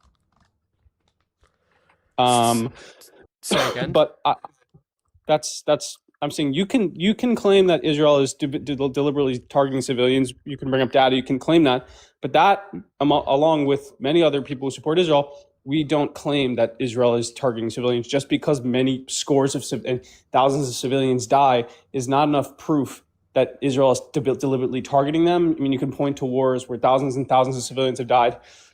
Okay, what's a war where thousands and thousands of civilians died? World War II. Yeah, I'm looking more recent though, or we could choose something from the Middle East in recent years. By the way, also, most civilians in World War II died actually from things like famine, pestilence, and things like that. They didn't actually die all as a result of like mass killing campaigns. Like, even though there were humongous killing campaigns of civilians. The Gaza war is also, it's hard to look at other wars and compare it. Like, I did just compare it. There are unique things in this war that Gaza is the most densely populated city on Earth, and it's urban warfare. Not, by the way, Gaza is not the most densely populated city on Earth. Is it the top 5? Yes, it is now actually probably the most. I don't actually know if it's the most densely Yeah, populated it now, actually, but it I might think be you can 2 look it or up. 3. It actually is, I think I looked it up a while ago. It might have changed, but I've seen that it is the most densely populated city on It's Earth. one of. It's one of. It's not the most. But Okay, one okay. of, and you're fighting urban warfare where I'm not, we can get into, like, we can disagree on this point. That's not what I wanted to talk about. What I wanted to say was, we can point to other things. Well, the Palestinians did this to Israelis because they're occupied and they deserve that. And I can say, well, Palestinians did this, so that's why Israel did that. And you could say, well, it all started with colonialism and Jews coming XYZ. It always points back to something in the past, right? And it's just not really a productive conversation when you want to move forward and look for a solution. So I'm asking for this brings, before I finish, this brings me back to my general point. I think you don't dismantle modern countries because you're upset about, not saying you in general, people, because they're upset with the way it came about through, let's say, violence or colonialism or XYZ. Many countries have came about in the past through things. You can say Israel was particularly different, they were more violent. Okay, whatever you want to say. But we don't dismantle countries like that in modern day. It just doesn't happen.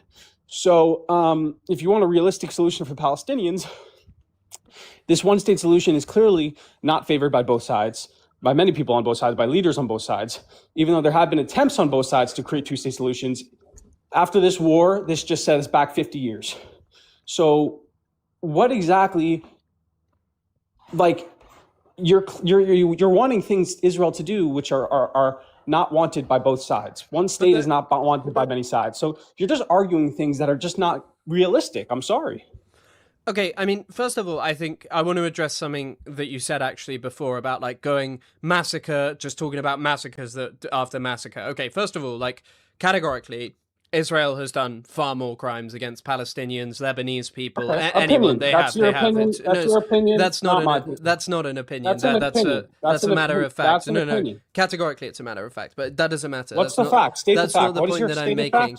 That Israel has committed way more atrocities and crimes against those people. Your opinion. That's your opinion, not a fact. Okay, you can keep saying it is, but just on pure scale, it is. Okay, but either way, right. Scale, correct. Correct. You're right. What sets Israel and the violence that it inflicts on Palestinians in comparison to the violence that Palestinians inflict on them so far apart is that Israel has a multitude of different capacities to inflict violence on Palestinians that extend well beyond anything that Palestinians could ever do, okay? So recently, a woman in the West Bank lost her baby because Israeli soldiers, not settlers, made the ambulance she was in wait for 15 minutes at a checkpoint, then they pretended to let her through and made her wait 10 more minutes. She lost her baby. Palestinians cannot do that to Israelis, okay? That is a regular occurrence in Palestinian lives. That is a specific example of how bad it can get. But on the general, we are talking about these checkpoints, okay? Imagine if because of the ethnicity you were born, you were not allowed to go through certain areas because you were just the wrong ethnicity, but Jewish people who've just done pogroms against you can drive around freely. They're not really targeted by the army. Occasionally they are if they take things way too far of like just, mass murdering people, but burning down mosques, beating people up, stealing their livestock, stealing their houses, stealing their land, doing all of this stuff, okay? Palestinians cannot do that to Israelis. Israelis are able to do that, and there are a multitude of different bureaucratic processes that they inflict on Palestinians. So I don't think there is actually any comparison between what Palestinians do to Israelis versus what Israelis do to Palestinians. I think the violence that Israelis inflict is just incomparable and multitudes worse, categorically, not merely because of capacity, but also because of just the fact that they are the occupying power. But the other point you were making about a two-state versus a one-state, okay? The reason I believe that a two-state is totally unviable is because you act as if prior to October the 7th there were chances at a two-state solution, okay? The Israelis said, we don't want a two-state solution. They actively were settling Palestinian land. There is no explanation for settling Palestinian land aside from an attempt to prevent there being any kind of Palestinian state. All of those settlements are literally there with the point of making sure that Palestinians do not live do not have the ability to establish a state. By the way, Israelis regularly admit this. So it was not October the 7th that set this back. Israel was not interested in a two-state solution. It was pretty much bipartisan. If October the 7th hadn't happened, Netanyahu might not have got elected again, but Naftali Bennett might have. Naftali Bennett never supported a Palestinian state, really. I don't see anyone in Israel supporting a Palestinian state or actually implementing that. So I think that's the major thing. I don't see... All right, fair. I don't see how October the interject? 7th is the driving factor in sending that backwards. That's fair. A couple points I want to make. I was going to go deeper into, the Palestinian violence versus Israeli violence, but I don't think that's a great point to start off with. So it's your claim that... Sorry, excuse me, I didn't mean to do that. In 2000, your claim is that Israel doesn't want a two-state solution. They haven't tried for a two-state solution. Is that correct?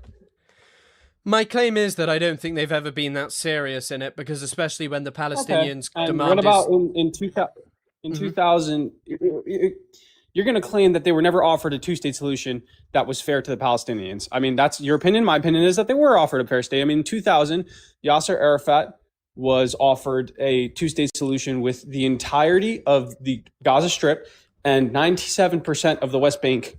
No settlements, well, maybe a settlement or two, but 97% of the entire West Bank and Gaza with connections between them for a Palestinian state, which was rejected by the Palestinian leader. You can say it was justified, but that was just to go against your point that we haven't tried. That was just one example where Israel was willing to give over large swaths of land for a two-state solution. And is it your claim that the Palestinians even want a two-state solution? You're over here attacking Israel, saying Israel doesn't want a two-state solution. Their leaders don't want a two-state solution.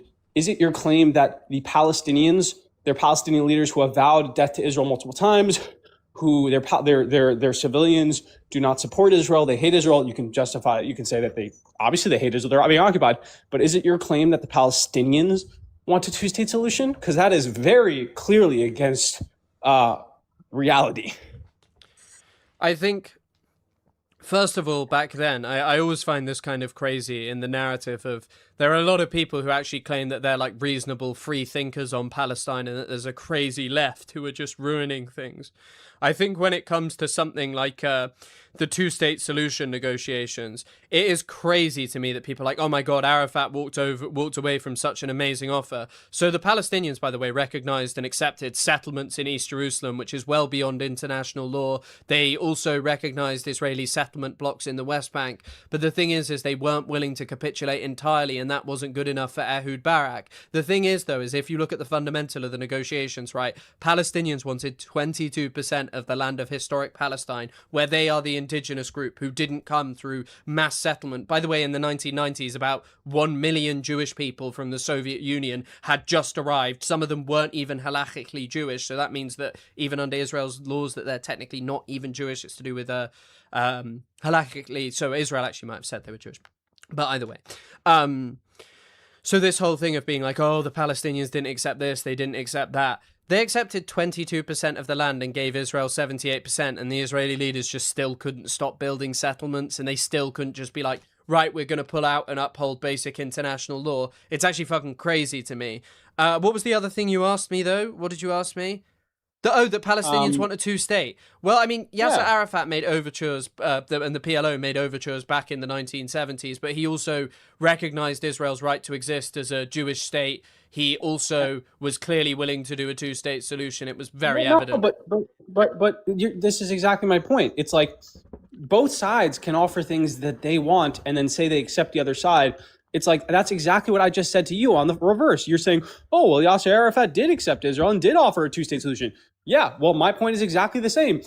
And we weren't happy with whatever offer you guys gave, so we rejected it. Same thing with our thing. We accepted a Palestinian state. We offered a Palestinian state. When? It wasn't what you guys wanted. But what the Palestinians want is basic international law, which is recognized by almost the entire international community.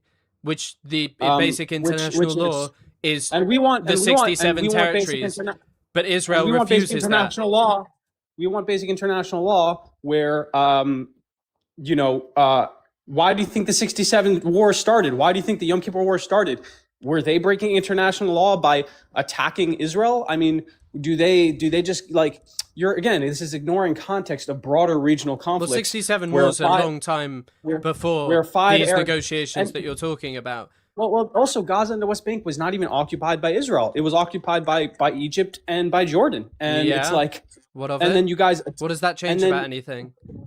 What changes? Well, that now we're getting into broader. Well, this is going to derail the conversation, but it gets into broader ideas of Palestinian national identity, which never really was a thing before the 1960s. It really gained power and movement after they lost Gaza and the West Bank. Why do you think there was a newspaper called Palestine back in like the early 1900s? Like there was literally newspapers called Palestine. Palestine's name is not related to the Palestinians at all. It was created by long before by either the Romans or the Greeks or something like that. The name is not connected. Jews were Palestinians. So a lot of these papers, that doesn't prove anything. Palestinian nationalist newspapers use the term Palestine to refer to the land of Palestine. Yeah, Jews had the term Free Palestine. Jews were using the term Free Palestine during the British Mandate because they wanted to be independent of British. So this idea that you're bringing up that Palestine, let me finish. Just let me finish. You're bringing up the fact that the word Palestine existed before that's an idea of Palestinian national identity. I'm specifically talking about the fact about a Palestinian national Arab only identity. The idea of a Palestinian national identity existed in part with Jews, and it just existed as an independence movement for Jews, Christians, Muslims, all living in mandatory British Palestine. That was an independent movement to get away from the British. It had nothing to do with Arab. I'm talking about specifically when Palestinian national identity became to be known as only an Arab nationality. That started existing after the 1967 war, when after the war happened and the Arab nations, Jordan, Egypt, lost the West Bank and lost Gaza to Israel. When the broader national. Okay, actually, the broader national identity emerged after for Arab, a lot of people before wanting an Arab national Palestine, it was a direct response to Israel getting land from wars that were not started by Israel. And this idea that these Palestinian national identity was so strong, they wanted a lot of the Arabs in the Middle East wanted Pan-Arabism, Arab, which is honestly a form of racism, which is like there's discriminatory stuff about the concept of like Pan-Arabism. They objected the idea of a Jewish national state because they wanted a connected Arab world. A lot of these now Palestinians, back in the day, their parents or grandparents were Jordanians. They were Egyptian. They wanted to be just Arab. It was a direct response to losing wars and losing territory that was anti-Israel specifically. I mean, it was because Pan-Arabism definitely 100% had an inflection of being against the state of Israel, but it was also very much being against British colonialism in their land. Like, British colonialism was the reason for the existence of the state of Israel. Well, what is your point? I don't really see what, like, if people who lived in Palestine, right, prior to British colonization and the huge influx of Jewish settlers who came to Palestine. Jews lived there continuously. They definitely there was 8%, but 8% of the population was Jewish. Okay, great. Those people would have just been like considered like Arab Jewish people at that point. Okay, like they were just Palestinian Jewish people. But the thing is if they wanted to be part of like a wider Pan-Arab movement, I mean, sure, you can quibble with it and its discrimination against groups like Kurds, Assyrians, and others, and I think that there is definitely stuff to say about that. But like simultaneously, you know, what's wrong with wanting that? Like wanting to be part of something larger? Well, what's wrong with that? Most people throughout the Middle East, North Africa region wanted that because of how inspiring NASA was. It's your entire claim against the existence of a Jewish state. And now you're saying what's wrong with Pan-Arabism? My claim of a lack of existence or like a lack of support for the concept of a Jewish state is there's settlers who went over to Palestine with the goal of building a Jewish state in a land historically that was not Jewish. That's the problem with Israel. There are 2 million Arabs. Also, this idea of this ethnicity, they're not against Arabs. There are 2 million Arabs living in Israel as citizens. Okay, if they're so not against Arabs, why don't they welcome in the millions of Palestinians living in the West Bank? Because that's a national... I remember a point I wanted to make up. Because it's a national security threat. Your idea that, occupation, XYZ... was it not a fact that terroristic incidents in Israel went down when we started having border patrols? Like, if for you to claim that this idea of border and people waiting at the border and having a hard time at the border and there being walls and border security, first of all, every country has that. It's very strong in Palestine and Israel because it's a very heated debate. But terroristic incidents against Israelis like went down tremendously when they started instituting this stuff. So that's one. That's just proof that it is needed. If you remove it, like, how can you claim that it's not that Israel doesn't have a right to do this when terroristic incidents go down significantly when they're put up? Because Israel was occupying and mass torturing Palestinians before those walls went up. Israel responded to the largely non-violent resistance of the First Intifada through mass killing. Through the First Intifada, yes. Non-violent? Largely non-violent. The First Intifada was not violent. Largely non-violent. Largely oh my non-violent. God! They blew up buses. They went on to they suicide bombs. That's the second Intifada. Restaurants. That's the second Intifada. You're telling me that it's your claim. That's the second Intifada. It's your but it's your claim that the First Intifada there was not violence committed by the Palestinians against Israeli civilians. No, but it was largely non-violent. Okay, so but there was violence. If it's not, you're comparing it to the second Intifada. It was not largely violent compared to the second. Violent, and it was the Israeli response that was far more violent. No, compared to most uprisings against incredibly repressive regimes. By the way, it's really similar to the Soweto uprising. So in the Soweto uprising, people were like protesting quite intensely. They were throwing stones at South African apartheid police officers. I don't give a shit. I don't give a shit. They're occupied. I don't give a shit about Palestinians. You know, Palestinians under international law have a right to armed resistance. So I'm not going to spend my time condemning. No, they don't. They don't have a right to armed resistance against civilians. Against civilians? No, they don't.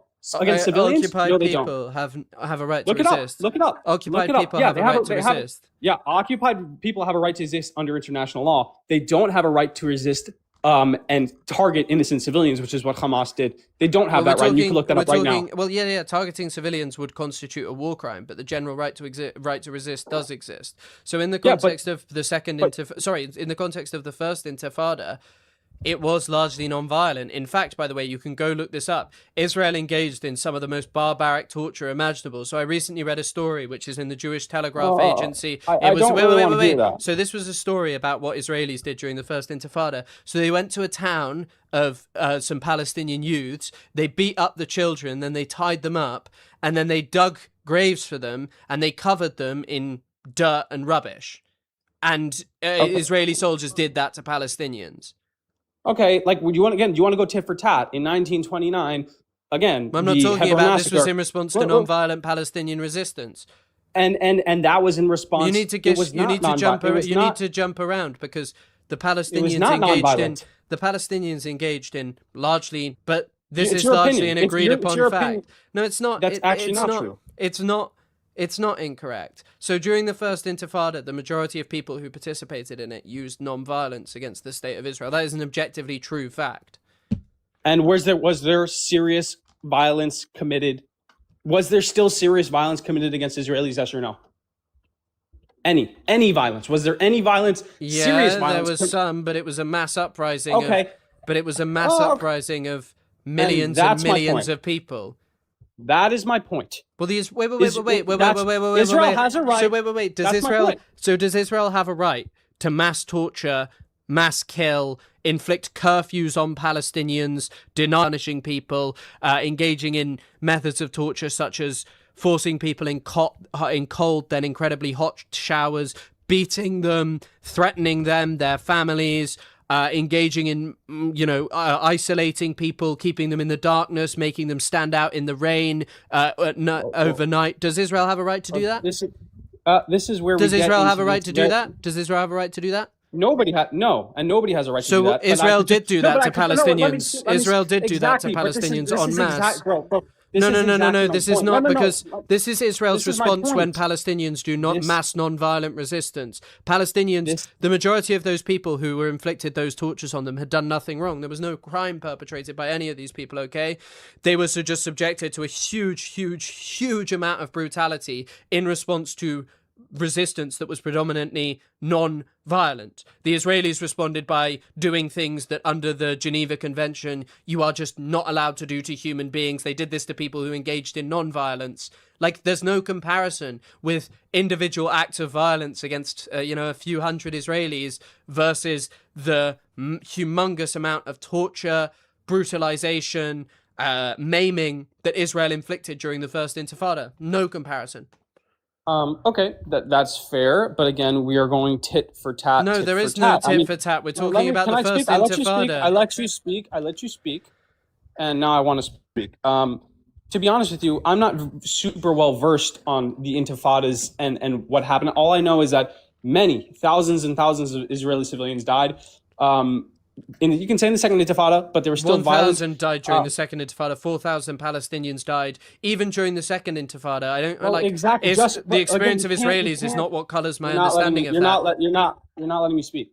You can't keep going tit for tat. Like, I'm just saying, just because it's like there's this concept. You poke the bear, and then you get mad when the response is way worse. It's like the response. And if you want to talk about these horrific massacres, do you understand? Can I explain to you and your audience what happened to the family of the Bibas family during October 7th? I think everyone knows, but can I explain it to you? You're explaining to me about how let me speak. Let me speak. You're cutting me off. You explain individual, you explain events of mass casualty events and mass torture committed by Israel, but you completely ignore the other side of it every single time. I mean, Hamas terrorists stormed into homes, hunted down people, civilians in their homes, and in their beds in the morning. They kidnapped an entire family of babies, a 3 or a couple week old baby, and they murdered them under tunnels as hostages. Him, his 2-3-year-old brother, and his mother murdered. They killed entire generations of families, hunted them down in their homes. Again, we can go massacre for massacre here. It's not productive. And if you want to claim that Israel's response is always so much worse than the Palestinians, it's mass. The Palestinians only kill a couple people. And then, the Israeli response is so much more unproportionate. They kill way more people. They torture way more people. You can claim that. But it doesn't get to the crux of the argument here. Sorry, which is just when violence happens,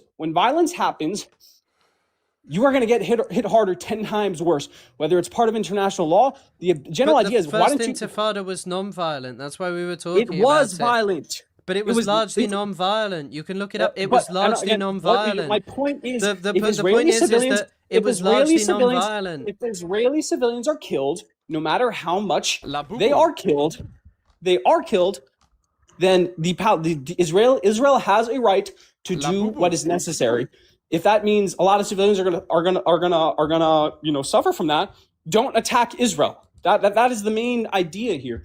Do you don't poke the line. It's like, why do you keep attacking? You keep attacking and then keep pointing to ideas of where Israel responded more harshly. Would you sit here and say this about someone who during the Second World War... You're asking me, did Israel have a right? Would you sit here and say that the problem of what happened to Jewish people, that, oh God, it's just because they poked the bear, like in the case of Kristallnacht, like someone did kill a Nazi official?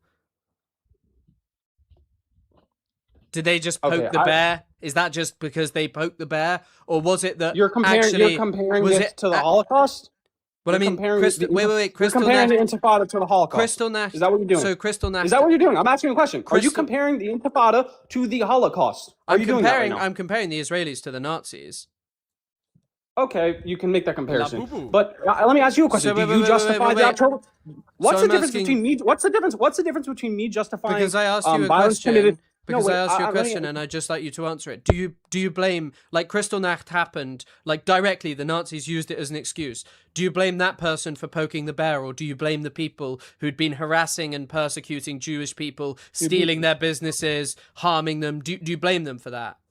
To be completely honest, I am not even aware of the murder of a Nazi official that you are talking about. But so I don't really. Sparked, his name's Ernst von Rath, so it's what sparked Kristallnacht. And what is the details of this case? A Polish Jewish guy, I think in France, killed a German diplomat, a German official called Ernst von Rath, and then instantaneously afterwards, the Nazi high command used it as an excuse to basically allow mobs of like raging anti-Semites to go around smashing up Jewish people's businesses.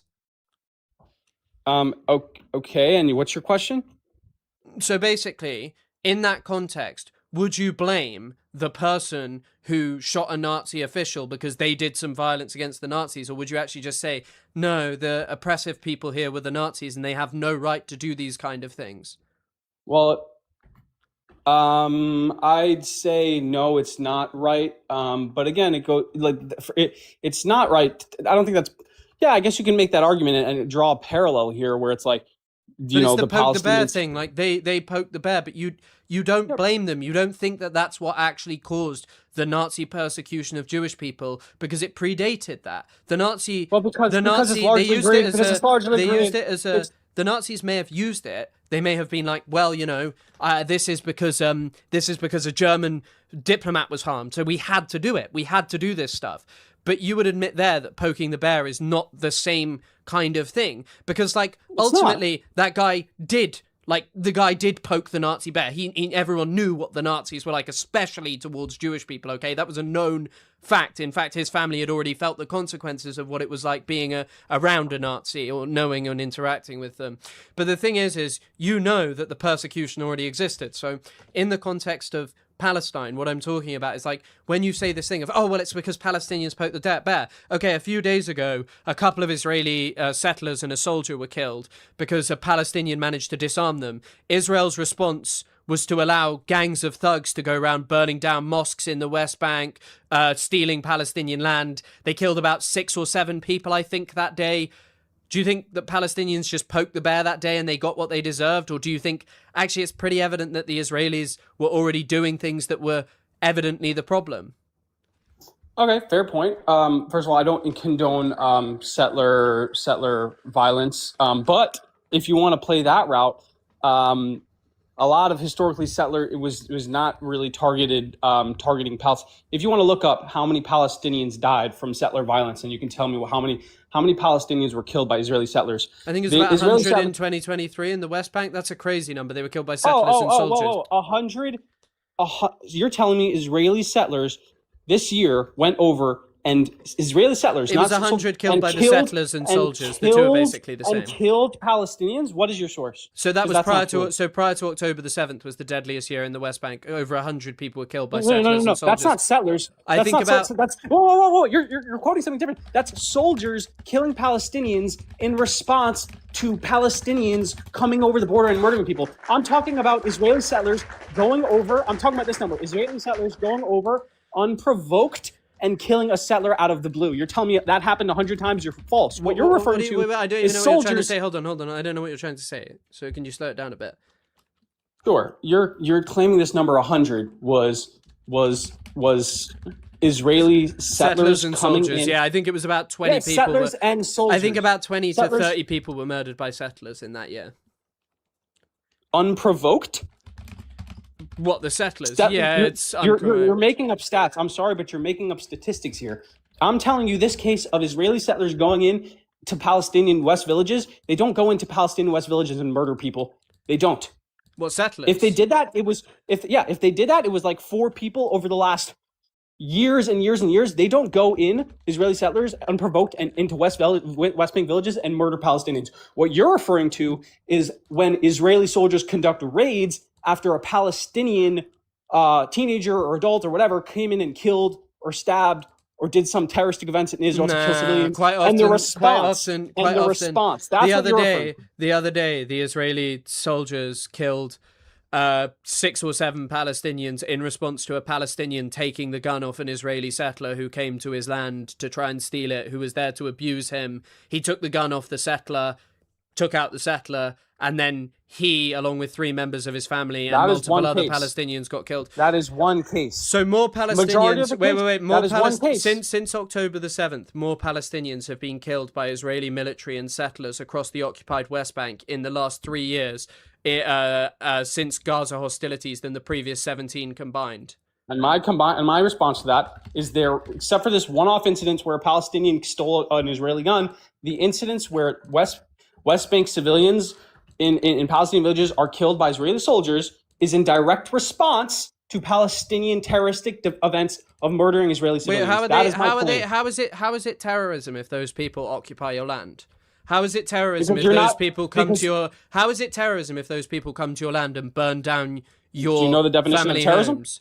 Do you know the definition of Well, terrorism? I feel like if you go on pogroms and burn down people's family homes with the goals of ethnically cleansing them, that is the very definition this is of massacre terrorism. for massacre. You want to claim that Palestinians are murdering? You want to claim that Palestinians are murdering Israeli civilians and people because Israel burns down homes or some settlers burn down homes. But Palestinians, wait, hold on. Let me finish. And it is my claim that Palestinians, that Israelis come down and settlers are angry and burn homes and come and harass Palestinians because Palestinians murder. So it's like the chicken or the egg. And I'm firmly a believer that if you want to go back history, how far do you want to go back? Where do you want to take this? It doesn't end, and it's not a productive conversation. Nearly 46,000 Palestinians have been forcibly displaced from their homes over the last 3 years by Israelis. And 700,000 Israeli civilians were displaced from their homes in the north. This is the last 3 years. Nearly This is the last 3 years on the Israeli side. That's on the Israeli side. When did the West Bank? Hundreds of thousands of Israelis. Let me finish. Hundreds of thousands of Israelis, civilians, were displaced from their homes in the north. What do you have to say about that? It's tit for tat. But who displaced them from the north? Does it matter? Well, yeah. Who displaced them from the north? Islamic terrorists. By the way, it's not 700,000. Oh, it was hundreds of thousands of Israeli civilians. It's not civilians. 700,000. There are not 700,000 of people who live in. I think it's probably about 100,000. Look it up. Tell me right now. It's hundreds of thousands. Fundamentally, okay. Fundamentally, tit for tat. It's tit for tat. It's not productive. But wait. It's not productive. Hold on. Saying it's you had to do a bit of a jump there. Who displaced them from the north? Well, it's your claim that I'm going to say it wasn't Gaza people. That's your claim. Well, we're talking about the West Bank, but who displaced them from the north? Hezbollah. Okay, are Hezbollah operating in the West Bank? By the way, it's 60 to 80,000 who've been displaced. What's your source? That's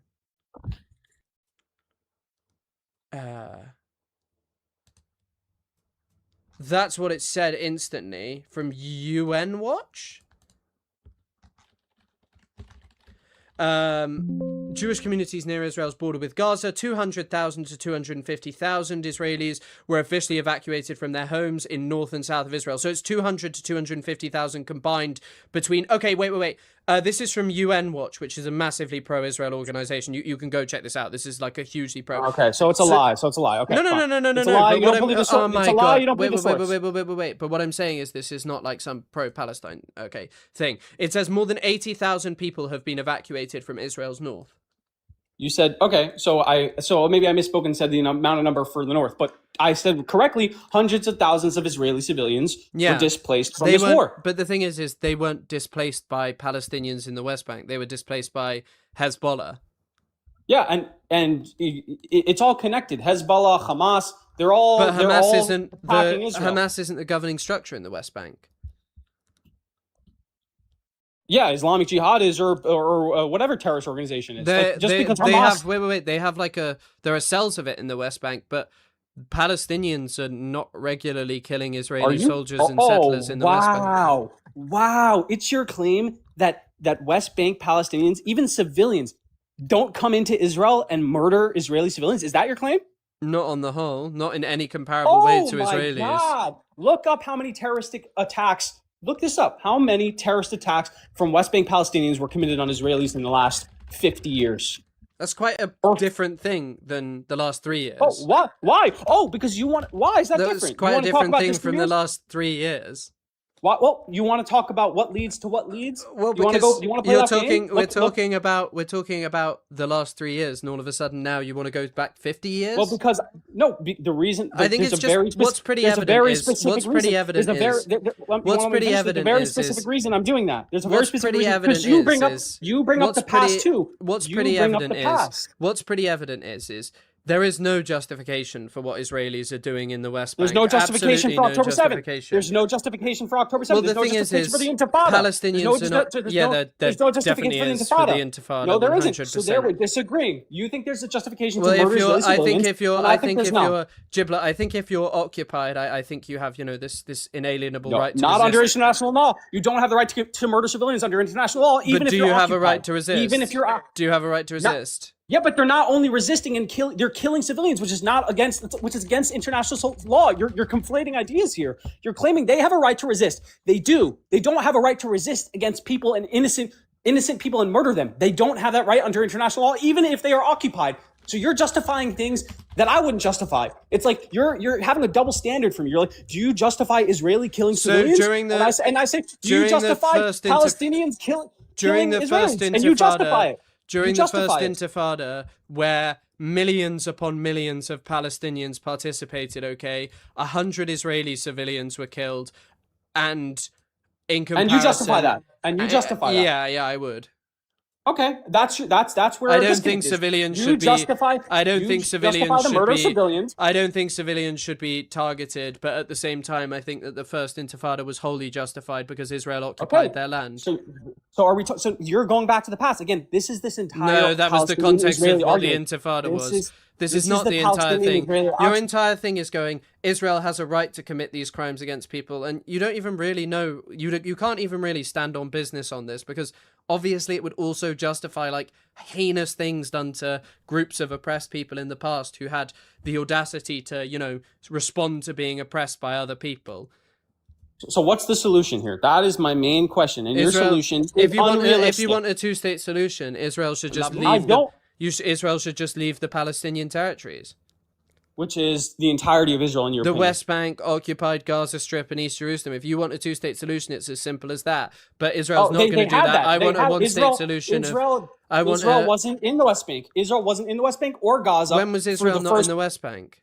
Or Gaza? When was Israel not in the West Bank? For the first 20 years of its existence? Yeah, but for the last 50, they have been in the West Bank. Oh, but for the first 20, why didn't the Palestinians get their own state? Why didn't the Arabs, the Jordanians and the Egyptians give the Palestinians who wanted a Palestinian state? Why didn't they give them their own state? The Jordanians wanted to take over the West Bank, and Nasser in Egypt wanted to free all of Palestine. They didn't. The bottom line is they didn't Well, I give just the answered your Palestinians question. a state. Yeah, I just answered your question as to why they didn't do it. They had their own designs. By the way, Israel wanted to try and fob off the Palestinians onto Jordan. It's called the Transjordan option. You can go look it up. It's literally something that the Israelis tried to do. Palestinians kept on saying over and over again, we're not Jordanians. We want to live in Palestine, which is our land. Fair. Okay. Before this is I guess what I'll sum up. It is your conviction that until Israel leaves the West Bank and Gaza, which they've, first of all, offered in peace deals and in the past have not even occupied. They've been occupied through wars started by the Arabs against Israel. So that's just a context builder for you. And it's been offered many times. It is your idea that Palestinians, civilians, terrorist organizations, governments, people, people you want to call children, 15-year-olds, it is their right to come into Israel and deliberately mass target civilians in bombing attacks, in stabbing attacks, in shooting attacks. And Israel has to respond every single way in either the direct proportional way, or they have to completely evacuate those things. I think that's your claim. I think that if Israel was really interested in peace, it could easily solve it by saying, hey guys, this has to stop, and the way we're going to stop it is by offering you an actual two-state solution where we just pull out of the West Bank and no longer illegally occupy your land. We did, and you rejected it. We did. When did Israel? In 2000, besides for 3% of the entire West Bank, we have to compromise here. Israel's in a position of power that had the land, and you guys were offered 97% of the West Bank. You're claiming here all this violence is over 3% of the West Bank. All this violence is over 3% of the West Bank, no? I'm claiming that the problem derives from Israel occupying Palestinian land. We offered them a state. Yeah. Of the state that you want today. Okay, of course you want the state today. Of course You they want the did. West Bank and Gaza today, correct? Do you want the West Bank and Gaza No, today? I want Palestinians as to a live in a state? state of all of its citizens. I don't think that that's enough. I don't think 22% is enough. But That's the thing not is that the realistic. Israelis That's won't not accept realistic. it. The Israelis will not accept Neither will the 22%. Palestinians. The Neither Palestinians will the would, though. That's the Palestinians. thing. Okay, right. So No, you they do realize. wouldn't, and they haven't. Can I read you a quote? They wouldn't, and they hadn't. Can I read you a quote? It is my claim, neither side wants a two-state solution. Let me read you a quote, okay? So this is from so of course before the oh goodness, that was that Labubu hit different. But okay. One of the things is before the Camp David Accords, which is what you're talking about, there was actually another negotiation, which was the Oslo Accords, and Oslo 2 was meant to be the pathway to a state. Let me read you what Israel's most famous peacemaking man ever said. This is Yitzhak Rabin. By the way, when Yitzhak Rabin used to be asked about be heckled by right-wingers who were like, you love Arabs, he was like, don't do that. I've expelled more Arabs than any of you ever have, okay? But let's just have a listen. Let's just have a listen. Let's just have a listen. Let's just have a listen. Let's just have a listen. Let's just have a listen to what. Let's just have a listen to what the guy who apparently wanted Palestinians to have a two-state solution, okay, in the Oslo Accords. We would like this to be an entity which is less than a state and which will independently run the lives of Palestinians under its authority. The borders of the state of Israel during the permanent solution will be beyond the lines which existed before the Six-Day War. We will not return to the 4th of June 1967 lines. Okay, that's Yitzhak Rabin, who was apparently world #1 peacemaker.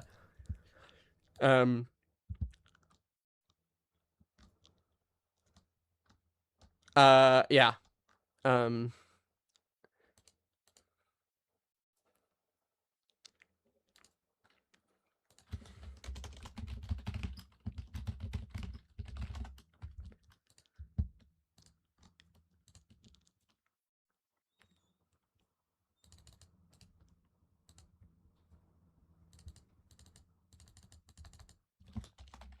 Hold on, guys. I don't know if any of you have ever seen this Yasser Arafat quote. It's kind of crazy. So I'm sure this is the one he's going to bring up, okay? This is what Yasser Arafat said. Giblet is an idiot. I don't know if you're familiar with that quote. Yasser Arafat actually said this. He knew of this Giblet guy and he called him an idiot. I don't know how he knew of him, but yeah.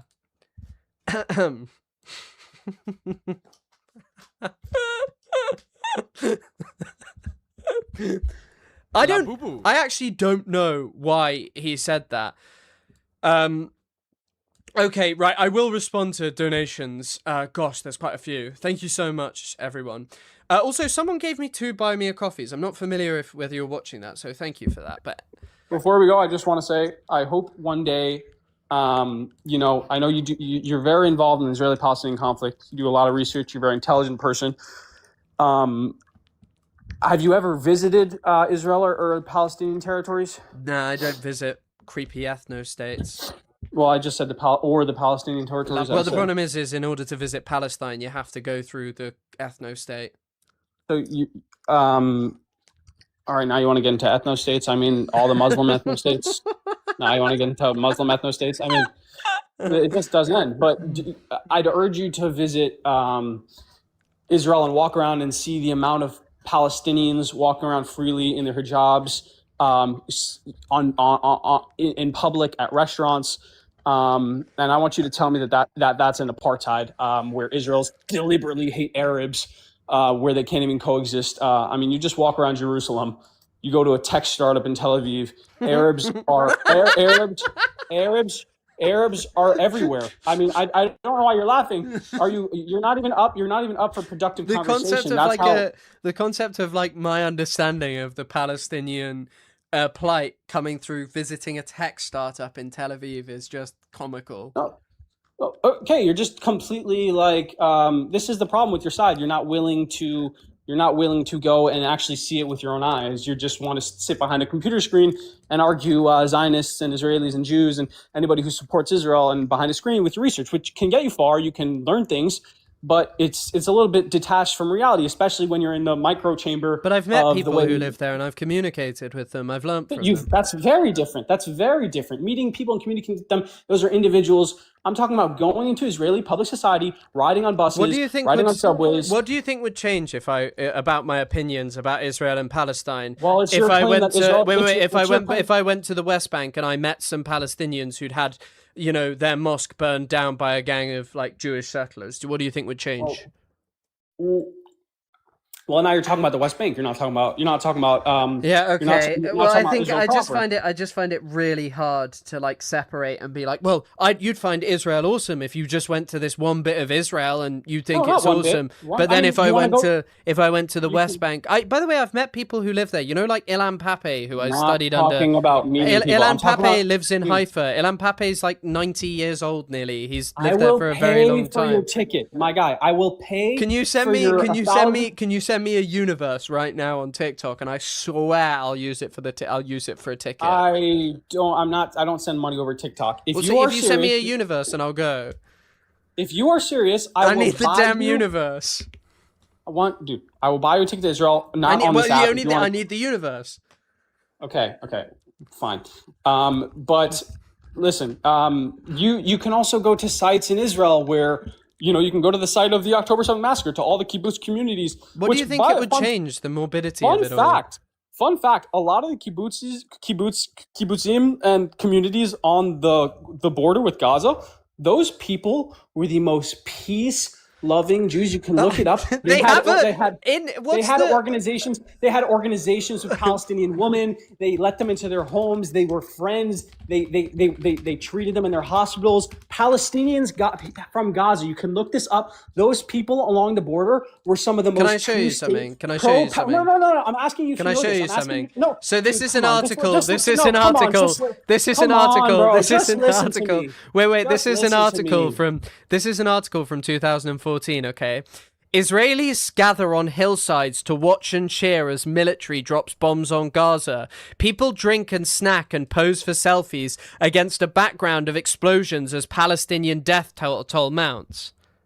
That's a great use of the English language. I mean, I could describe that scene very differently. This That's is just wait. pure- Do you know where this is? It's on the border of Gaza. Yeah, it's in Sderot, which is one of the places. So, like, this whole notion that, like, Israelis who they lived weren't- outside they of weren't- Gaza were the most peaceful people ever. I don't really buy it. Oh, look it up. This was before the war. I'm not talking about. This is 2014. This is what Israelis did in Sderot. They used to just watch Palestinians. By the way, did you know that most You know of how the many terrorist attacks? Did you know most of those attacks they wrote? Do you know how many terrorist attacks and rockets were sent into? Do you know how many? They have to have a bomb shelter in every house in Sderot and all over Israel because of bombs coming over. And that's what means that they watch and clap as like huge scores of Palestinians get killed because they just watch and clap. This is an article that is just like writing things. They're watching. There are photographs of the Israeli. There are photographs. There are photographs of the Israelis there.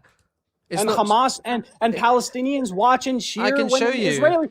Israeli civilian. Dude, here's a video. Here's a photograph of. You're completely. Look at these guys. They're having a point. beer whilst watching like an entire society be destroyed. Hamas, Look at this guy. He's on a chair. He's on a chair. Imagine that being what you do as like entertainment, like when you sit on the sofa. Are you gonna let me? And Hamas paraded a mutilated, naked woman body on the back of a pickup truck through Gaza while Palestinian women and children cheered. Look at this Do you one have where something they to were. say about that? Look Do at you have this one something to where. say about that? Look at Do you this one have where they're something to having a say- beer. Look at this one where they're having a beer as they laugh at Palestinians, which their army bombs from their fighter jets, where scores and scores of people are killed. This is completely irrelevant. Okay, thanks for that. You're completely. I've had enough of you, Giblet. Right, we'll do one more. Okay.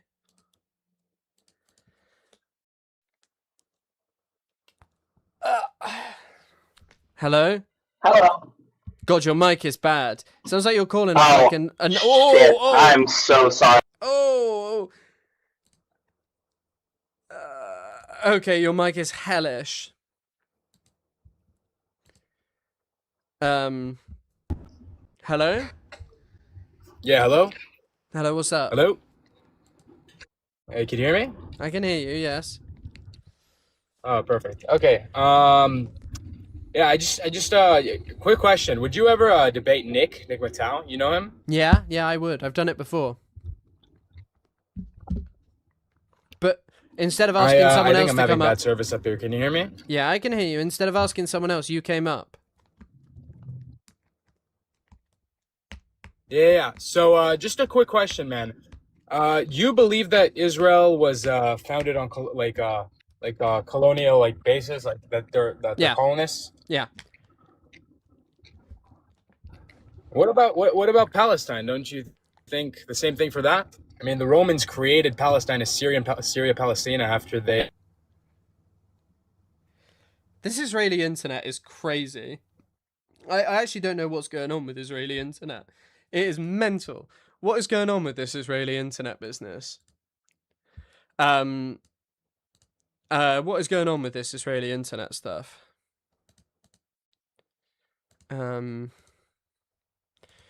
His internet crashed. We'll do one more and then we'll go. I don't know if there's anyone requesting who actually wants to debate.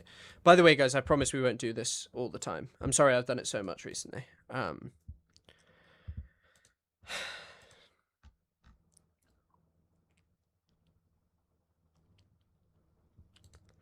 One person is requesting. Maybe a Shahad. I don't think it would be a Shahad. Apparently as well. Okay, right. Hello? Yeah, hello, man. Yeah. Sorry, my signal is really bad. I'm up in Palos Verdes.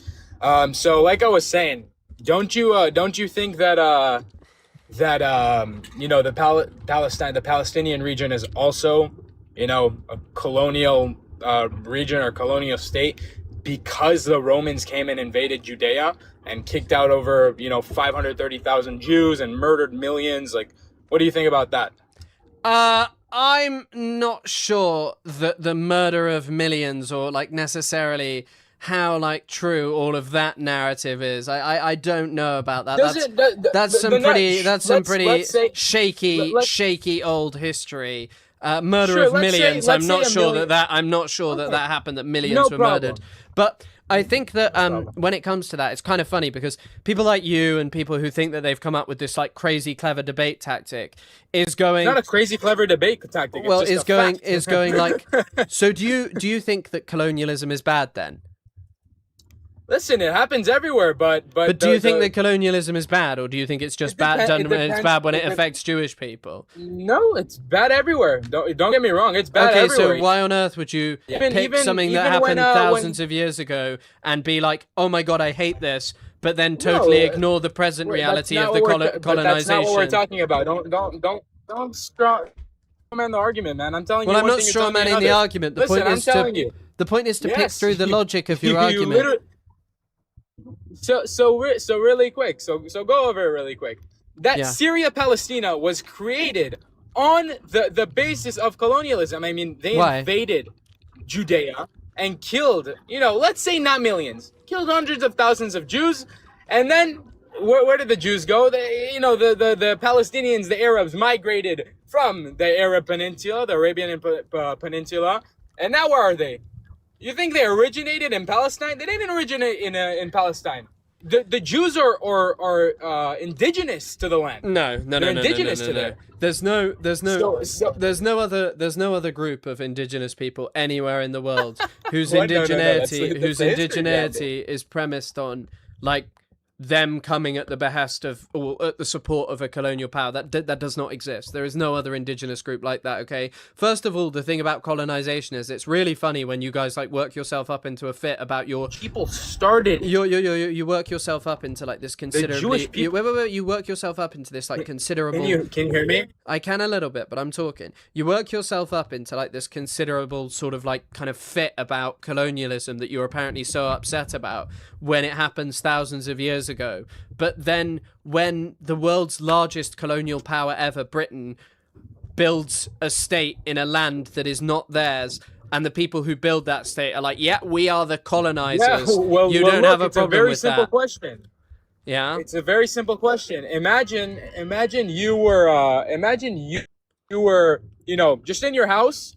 A group of certain people came into your house and just kicked you out. 3 to 4 months later, you come back to repossess your house. Are you in the wrong? No, the Palestinians wouldn't Yes be or in the no? wrong for doing that to Israelis. Yeah. Yes. Because Yes, the they funny would, thing is, because wait, they wait, do you know what migrate- the funny thing they is? migrated Wait, do you from know the what the Arab funny Peninsula. thing They is weren't there about your before. argument? Do you know what the funny thing is about your argument? Okay. They weren't there before. Wait. Do you know what the funny thing is about your argument? Okay. So your argument is like, what if someone kicked you out of your house? That didn't actually like happen. The houses that were in Palestine were not the houses that were there thousands of years ago.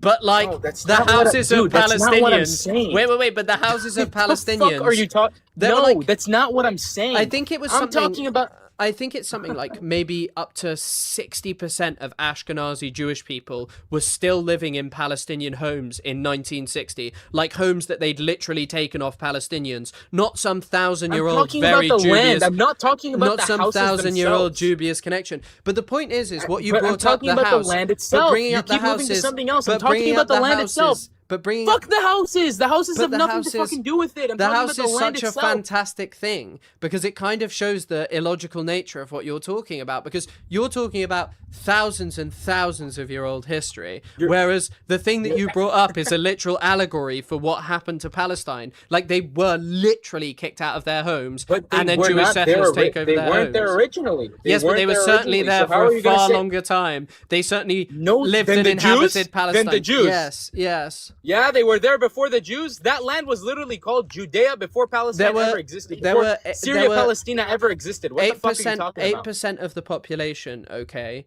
were Jewish in 1882, whereas the rest of the population I'm were not- not Jewish. Oh my god.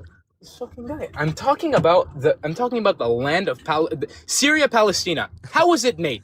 Right? Syria, Palestina. How was it made? So the We're first getting ever, to- I'm pretty sure that the first ever mention of the term, like a term around Palestine, was mentioned by Herodotus, but I'm no ancient historian. If you want to read about this, Zach Foster has a great Sure. PhD about this.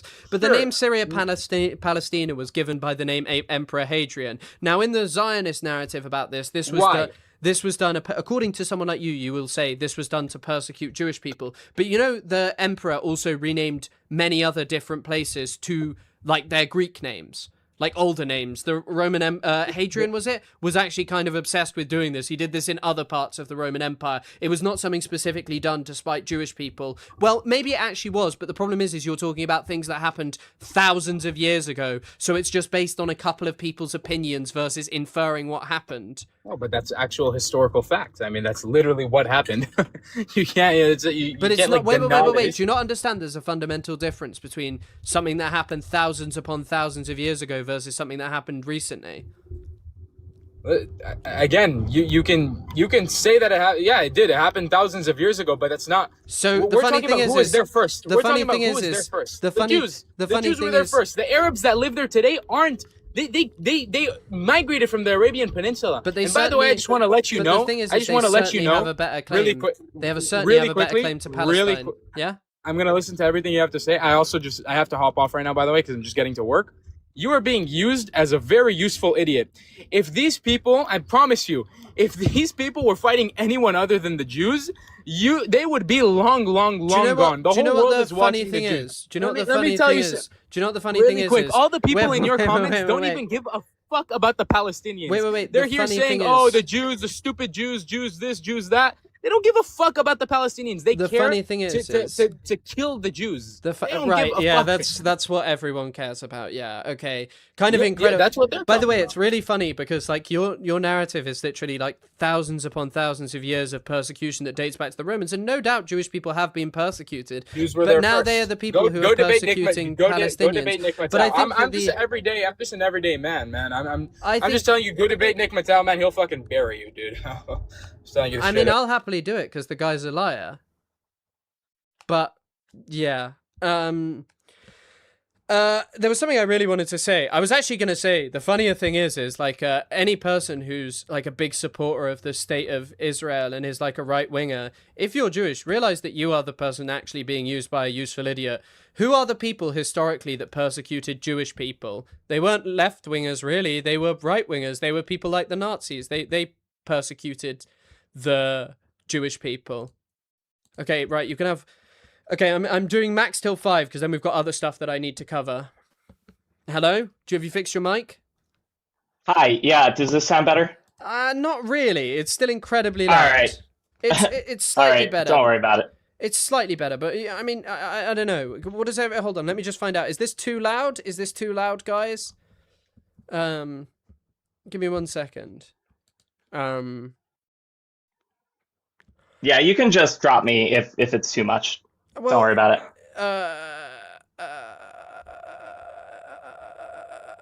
Okay, fine. Okay, fine.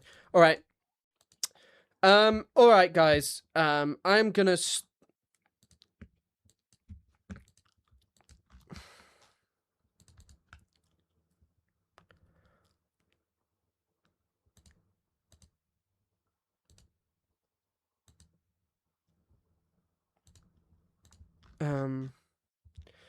Okay, right. I'm gonna go. I'm gonna carry on streaming. We're gonna cover the Piers Morgan Hamas interview and the Iran deal stuff. Apparently, Iran's just been removed from the list of sanctions. So yeah, hop on over to YouTube. Just search Chris Kunzler, or on Twitch, search Chris K Live. Thank you, everyone.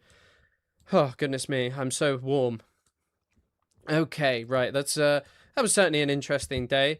Once again, guys, you know, small creator. I'm just a small creator the size of New Jersey looking to grow. Hold on. A video capture device.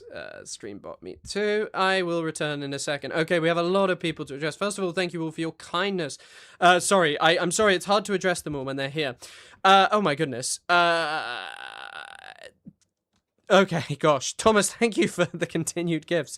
West Bank does everything by the book, then what? 100%. Don't mention Abraham Stern, I already read that one. The South African solution, not pearl clutching. No, you don't understand. People living in a state of all its citizens is not acceptable. Equate Palestinian genocide equal Israeli aggression. A traumatized people should forget their history. No, but what you don't understand is Israelis sometimes get killed by Palestinians, so that means that Palestinians are the evil ones. Netanyahu is laughing at you, caller. It's a scam. Nah, I think Netanyahu's a big fan of Giblet. Does non-violence stop Israel attacking the West Bank? 100%. It does. They do really well at that. There were Arab, Palestinian, Jewish natives. 100% as well. 8% of the population was. The problem's not even Jewish people coming, it's settlers. Does he know the name of a Palestinian? Harry, thank you for the Australian $5. I think the problem is with like naming Palestinians is like there are just so many scores of people. I'm sure many of you saw the mass funeral of hundreds of people the other day in Gaza, like yesterday. I would show it, but all of the clips are too graphic to show. Hundreds of people who've been buried for over a year. No, 3 years nearly. Does he know the name of any murdered Palestinian family? That's what you said, number 420 ballot and pencil. None of these people do. They just want to talk to you about Kfir Bibas. Hamas attacked settlers who were innocently bulldozing a building for no reason. Yeah, they killed. To be fair, I didn't like it when Palestinians killed Mr. Hamburger. That was sick. Settlers are a paramilitary force. Thank you, Thomas. I do agree with you on that. They're not even just they're also just an army. Like the settlers, a lot of the settlers are just, by the way, like reservists or actual soldiers who just occasionally dress in military gear and occasionally don't. Two-state solution can't include atomized territory. 100%. What is that? An atomized economy. The solution, every out Israeli investigated and prosecuted based on a degree of participation. Thank you for the 50 NOK. Yeah, I think that there is a truth to that. I think that there is a truth to that. There has to be reconciliation, and that comes in the form of justice for Palestinian people who've been persecuted. Thank you for the Australian 5, Harry, as well. Ask him if Israel is a democracy. If so, the views of elected leaders are representative of public opinion. No, what you don't understand is they all hate Netanyahu. They just keep electing him.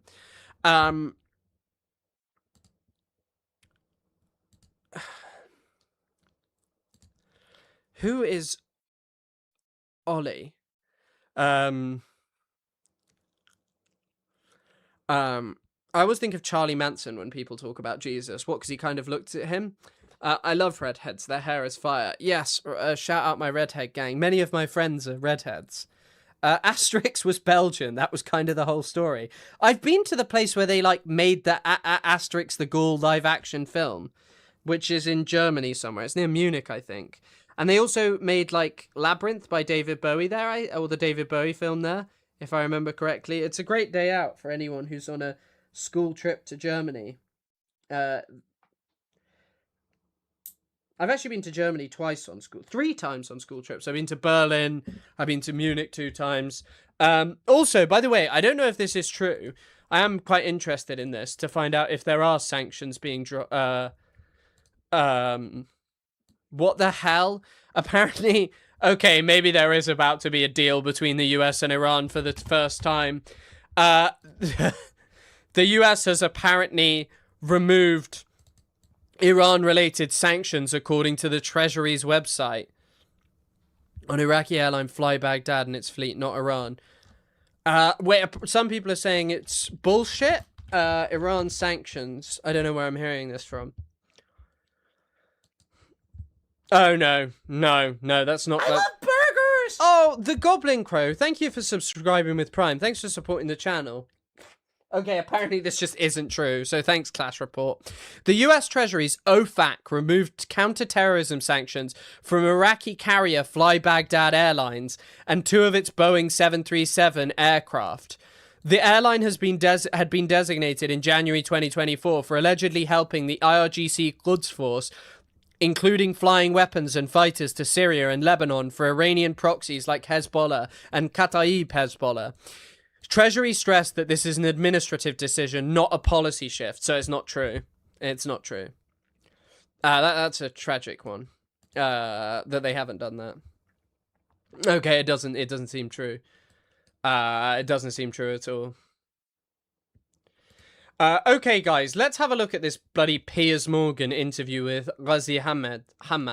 Ghazi Hamad. Let's have a look at this, because this is the major interview.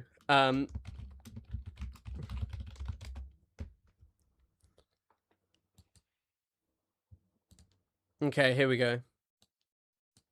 But we begin with an apparently historic breakthrough in Gaza.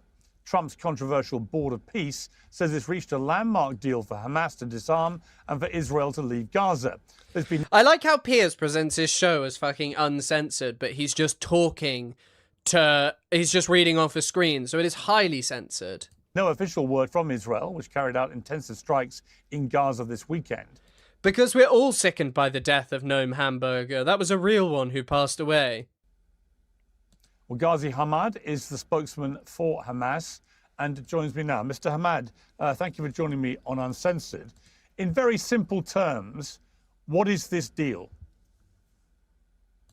I think this is an exceptional deal because of the exceptional circumstances, because of the genocide. Don't worry, I'm not lagging. It's the interview.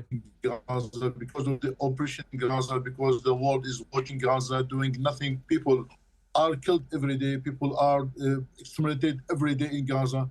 No one succeeded to help our people there. All the people are watching. So I think we did our best in order to save our people, to save our citizens in Gaza Strip from displacement, from mass killing, from massacres, from genocide, from all kinds of tortures. So I think this is the first necessity in order to save our people in Gaza Strip. I know it is not easy. I'm not so pleased with deal because I think we are looking for something is more better in order to create a good atmosphere for our people, to end our occupation, to end the occupation, now to build a new future for our people. But as I told you, the situation really is very bad, very hard for us. No one helped us in this, and for 80 years, that all the international community are looking for watching the Palestinian people under oppression, killing. Piers isn't listening to a word that this guy is saying. It's Ghazi Hamad. He's like a spokesman for Hamas. He's not the leader. He's like a senior spokesman. He's in Lebanon apparently. I don't know where he is now. Hamas political. In an interview with LBC, Hamad reiterated that Israel should be destroyed. The Allies don't use. Okay. Mass killing, settlements in the West Bank, confiscation of lands. So I think we try to do something in order to save our people, to put our cause in the table of the international community. This is an exceptional phase of the Palestinian history, which is full of pain, tears, blood, and suffering. this is maybe someone is most hardest phase in the Palestinian history. I hope that we can succeed to save our people from this monster. You know, yesterday we received significant messages from the Israeli after the declaration or after Hamas said that we accept this agreement. They killed more than. By the way, I saw people trying to make this argument that actually, like, oh, Hamas has stonewalled a deal. I don't know if you realize, like, how insane it actually is, what Israel is supposed to do, okay? So, Israel is supposed to, this is before the Hamas begins its weapon decommissioning. So it has to suspend all military operations, including aerial bombing, artillery, and targeting. So assassinations, basically. They haven't done that. At least 5,400 fatalities since ceasefire. Is that true? 5,400? I don't think it's that many since the ceasefire, that number. 312 fatalities in April. Continued assassination of Hamas members, including Azam al-Hayya, the son of Khalil al-Hayya, in April 2026. They were also meant to allow the entry of, at minimum, 600 aid trucks per week. 600 per day, 42,000 per week, and 50 trucks of fuel. They've only been allowing 95 trucks of aid per day since the beginning of the ceasefire on October 10th. 2025 average of 74 trucks per day in April includes only humanitarian aid. In May, MSF accused Israel of manufacturing a malnutrition crisis in Gaza. Rafah border, operating the Rafah border crossing in both directions, according to the January 19th, 2025 agreement, which states that all ill and wounded Palestinian civilians will be allowed to cross. Rafah is operating with severe limitations, according to Gisha, as of February 2026. The daily number of those exiting has not exceeded around 50, despite the fact that there are more than 18,500 Palestinian patients in Gaza who require urgent medical evacuation, including more than 4,000 children. It is fucking incredible that you just hear constantly that actually Hamas has stonewalled a deal. I don't really know what to say. 30 people, citizens, children, and women, and they sent very, very significant message to the United States, to the mediators, to the Qatar, Egypt, and Turkey. We are not interested with the deal. We want to continue to kill people in Gaza Strip, to target everywhere. So I think that the world should understand that Israel is a burden. Israel is the core of the problems in the Middle East. They created troubles in Lebanon, in Gaza, in West Bank, in Yemen, in Iraq, in Iran. I hope that the world can open their eyes and see that the problem is not the Palestinians. The problem is Israel, which is a state of occupation, state of extermination, a state of genocide, a state of racism, apartheid. I hope that they can understand. Let me put a question to you. He's going to ask it. Do you condemn Hamas? Okay, so you obviously do not trust the Israelis, and I would put to you that there's very good reason why they would not trust Hamas, and you in particular, when you make any kind of pledges, because of course after October the 7th, one of the worst terrorist attacks of modern times, you went on camera publicly and said, we will do this again and again and again, and said you were wedded to annihilating Israel. Why should the Israelis trust somebody who said that? You are a professional journalist. What do you expect from Palestinian people under occupation for 80 years? I am as Ghazi. I know nothing about West Bank. I know nothing about my people in Jerusalem. I know nothing about my people inside the Green Line. 80 years of suffering, oppression, and suffering. Do you know what is crazy? I mean, he's making a point about someone from Gaza, but you know, if you're now like a Palestinian child born in certain refugee camps, right? Like in the West Bank, you probably have never seen Palestinians who live in certain other parts of the West Bank. This is like the first time, or one of the first times in human history, that Bethlehem and Jerusalem are just separate from one another. And the reason is because Palestinians live there. From the Palestinian. The Palestinian people, Palestinian organization, PLO, they try to find a solution, peace process with Israel, but Israel destroyed the peace process. And instead of this, they started to to take lands, now to destroy the Palestinian Authority, to impose. No, I understand, but with respect, Mr. Hamad, if I may just interject, with respect, if I may just ask you a question. If I may just ask you, I just want to ask you to, I want you to. Hey, Lemon Mint Cat, thank you for the $2. Only one group has done genocide. We can see that. Anyone can see this. Yeah, I mean, 100%. But it's just like also the systemic nature of Israel's oppression is so different. It's so different. And the point that he's making, like, look, like, why would you... Piers is like, why would you make a statement like wiping out Israel? And it's like in the context of like, look, I have been oppressed for 80 plus years. I have been kept in Gaza. I've been... my people have been tortured, exterminated. Israel is stealing our land. Well, what is the expectation? Respond to my... Mr. Hamad, respectfully, if I could just ask you to answer the question, which is, given that you yourself said publicly... Like, as this is or like, as we're watching this, the Israelis have apparently stormed into Kufr Aqab and Qalandia refugee camp in East Jerusalem, shot tear gas on the street, forcing all shops to close and people to go home. As you can see, the streets are empty and messy while they're just standing there terrorizing people. I'm sorry, there's no comparison between that and what happened on one singular day of violence. And if you can't see that, what is there to say? I feel like they could get a much better Western-facing person. As who? From what, like as a member of Hamas? I don't even know. Israel's probably killed most of the older people who were like the more competent English speakers. And also, Hamas is dangerous giving interviews. Damn, this guy doesn't like the state that oppressed and oppresses him. What is he, some kind of terrorist? Jordan also warned. I mean, the takeover of Al-Aqsa has been imminent for a very long time. That you wanted Hamas to keep doing an October the 7th style attack again and again and again. Why should the Israelis trust you? You know that they don't trust anyone. They don't listen to anyone. They don't listen to the mediators. They should not trust anyone, because I think that this is an occupation. Hamas as liberation organization, we never commit crimes. We never kill civilians. We try all the time to liberate our home from the occupation. Well, that's complete nonsense, Mr. Hamad. Sorry, I have to interrupt there. When you say you don't commit crimes and you don't... That is obviously not true. That is obviously not true that they have not killed civilians. So obviously that's not true. Kill innocent civilians.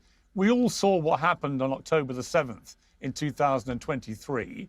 You had 3,000 members of your organization, Hamas, pour over the Israeli border and commit a series of despicable crimes in which you massacred innocent civilians all over Israel. You then captured over 250 of them, including Holocaust survivors and a baby. So the idea you've not committed crimes... Also, that wasn't Hamas, right? It was the Mujahideen brigades. It was not specifically Hamas that kidnapped the Bibas family. He said it's not their aim, but mistakes happen, just like Israel says all the time. Yeah, I mean, that would be their argument, 100%. Like, yes. But it's just obviously like this thing of like, there have been times as well, by the way, where Hamas have like specifically targeted civilians. Like the bombings, the bombings that they used to carry out inside of Israel were done to target civilians. And normally they'd be like, well, it's a response to Israel targeting our civilians.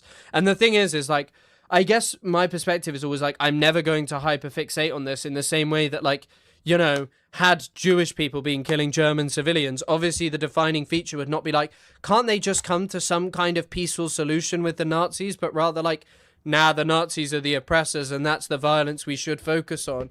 Like the thing of like, Luigi Mangione. This is always the context in which I talk about this shit as well. Like Mangione, okay, committed a violent act that like, people being killed on the street is a bad thing, evidently. But simultaneously, who's the more violent one? The healthcare company or an individual who shoots someone? It's the healthcare company. It's ridiculous. No. I say 100%. I'm confident that 100%. We never commit crimes against civilians. Maybe some mistake happened, but it is not the policy of Hamas.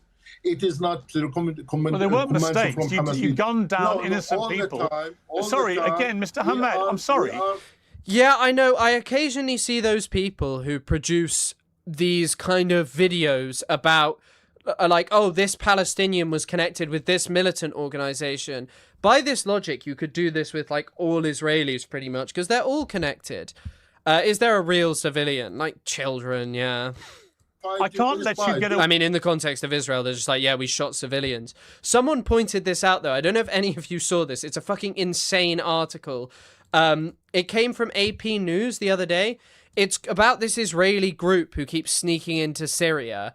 And anyway, so on this group, basically, they note how they were about to launch a strike on a group of people who they thought were militants, but then they noticed the long curls dangling from the temples of their targets, and so they held fire. So they basically only didn't kill these people, but it's an admission that they can see. It's an admission that they can see them through it. Were killed on it. It's a very. It's also farcical to make comparisons. 100%, yes.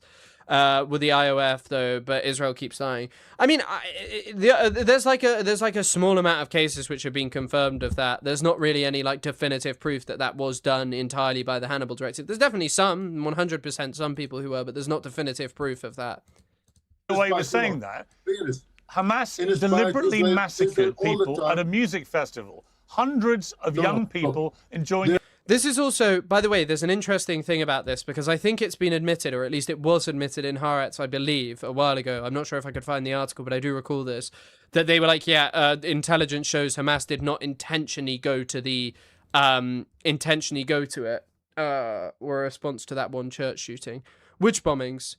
Oh, you mean the bombings? Yeah, that was the first time they'd ever carried out a bombing inside of 48 Palestine. It was in response to the shooting of the Ariel Sharon thing. Isn't the proof the blown up cars?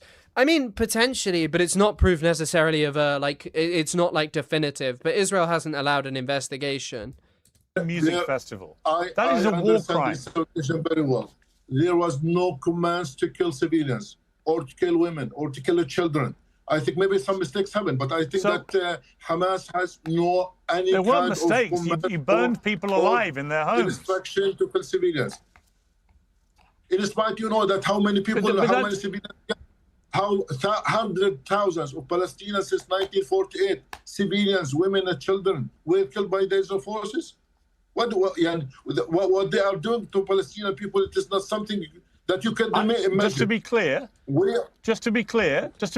I have said repeatedly on my show that I believe that the scale of Israel's response to October the 7th has been way over the top. They've killed far too many Palestinian civilians. I think also the thing is, once again, just like the tit for tat thing that guy kept bringing up is correct. There's no point in going tit for tat in terms of killings. Like, it doesn't make sense to.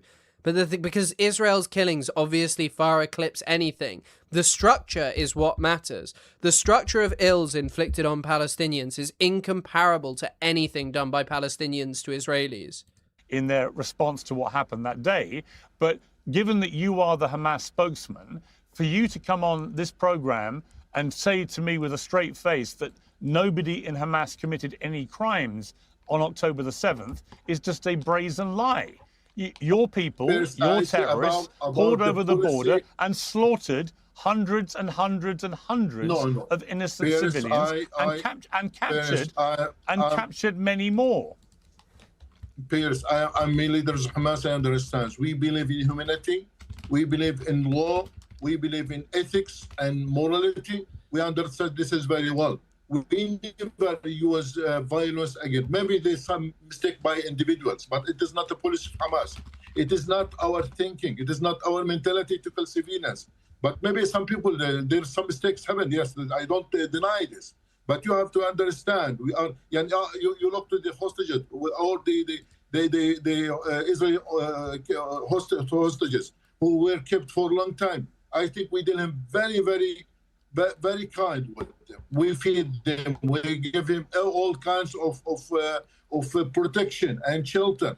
But to be fair, the treatment, by the way, the treatment of Israeli hostages, which was so often brought up as an example of the barbarity of Palestinians, go look up how average, like, innocent Palestinians are treated. Like, there were Israeli soldiers in there. Go look up what Israelis say is legitimate to do to Palestine. I mean, literally, they said anything is legitimate to do. Like, Israel right now is planning on bringing in the alligator... So they're bringing... So this is an image of Ben Gvir. I don't know if any of you remember this. They were bringing saltwater crocodiles. 10,000 Palestinian hostages before October 7th. I mean, I don't know if it was that many. I know it's thousands of people, by the way, and I don't want to diminish it, especially because they're just mass torturing people. Like, this is the thing. The Israelis do the mass torture. Destruction and control, 100% destruction and control thrust upon them when they only ever wanted to be free from their genocidal ethnic cleansing intent and progress. Did you hear about the deciding against the crocodiles? But never mind. Oh, yeah, I literally just saw this. They decided that they weren't going to bring the crocodiles. They're not allowed to do it, but thank you for the $2, Lemon Mint Cat. Weren't the vast majority of Israeli casualties IOF? No, the majority, so about 800 civilians and I think 400 military personnel were killed. Our prisoners now, more than 7,000 or 9,000, now every day they are exposed to the tortures and exposed to the humiliation. And 100%, I'm just like, the thing about, okay, the thing about the Israeli, the Hannibal Directive stuff, there is that video of Ben Gvir on October the 7th. Ben Gvir, what does he actually say? Hannibal. Let me see if I can find it. Hold on. I'll just have to look for that now.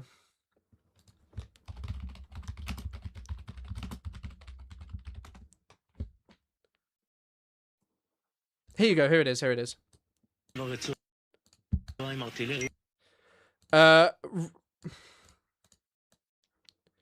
Okay, so that's not Katz, by the way. I don't think Katz might be there, but I don't see him. I don't see him. I'm gonna have to mute it. Hit them with a blow so they'd have a real problem. It looks like they're on it. I wrote this to Amir. They're not even getting fighter helicopters in the air. You think they're on it? No, on Gaza. Break it apart along with the soldiers who got abducted.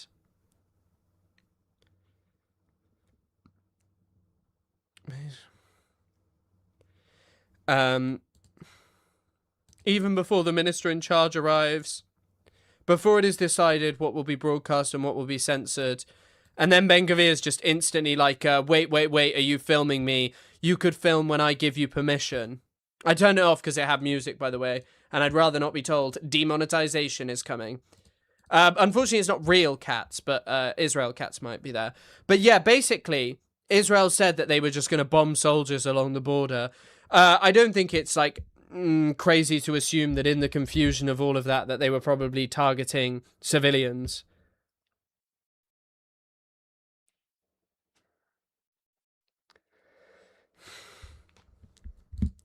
All kinds of bad behavior. So I think now we believe that we follow the Islam principles who instruct us now to deal with even with enemy. But look now to Gaza. You know, since the signature of the Sharm el-Sheikh agreement, about 1,400 people were killed.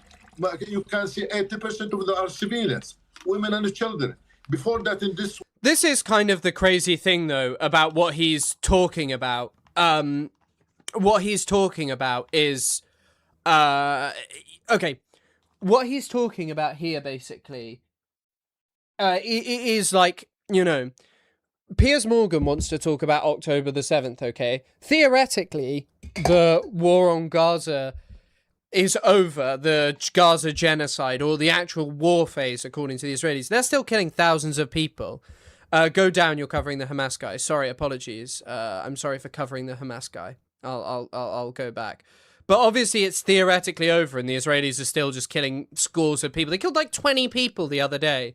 La Boubou. 2 Israeli tank girls. I remember that story. I can't remember who it was about, but it was about to... I remember that story as well. Thank you for the 2,200 Chilean pesos. This war of genocide. More than 80... If we go by Israel, every member of Hamas is always a fighter. How many would be civilians?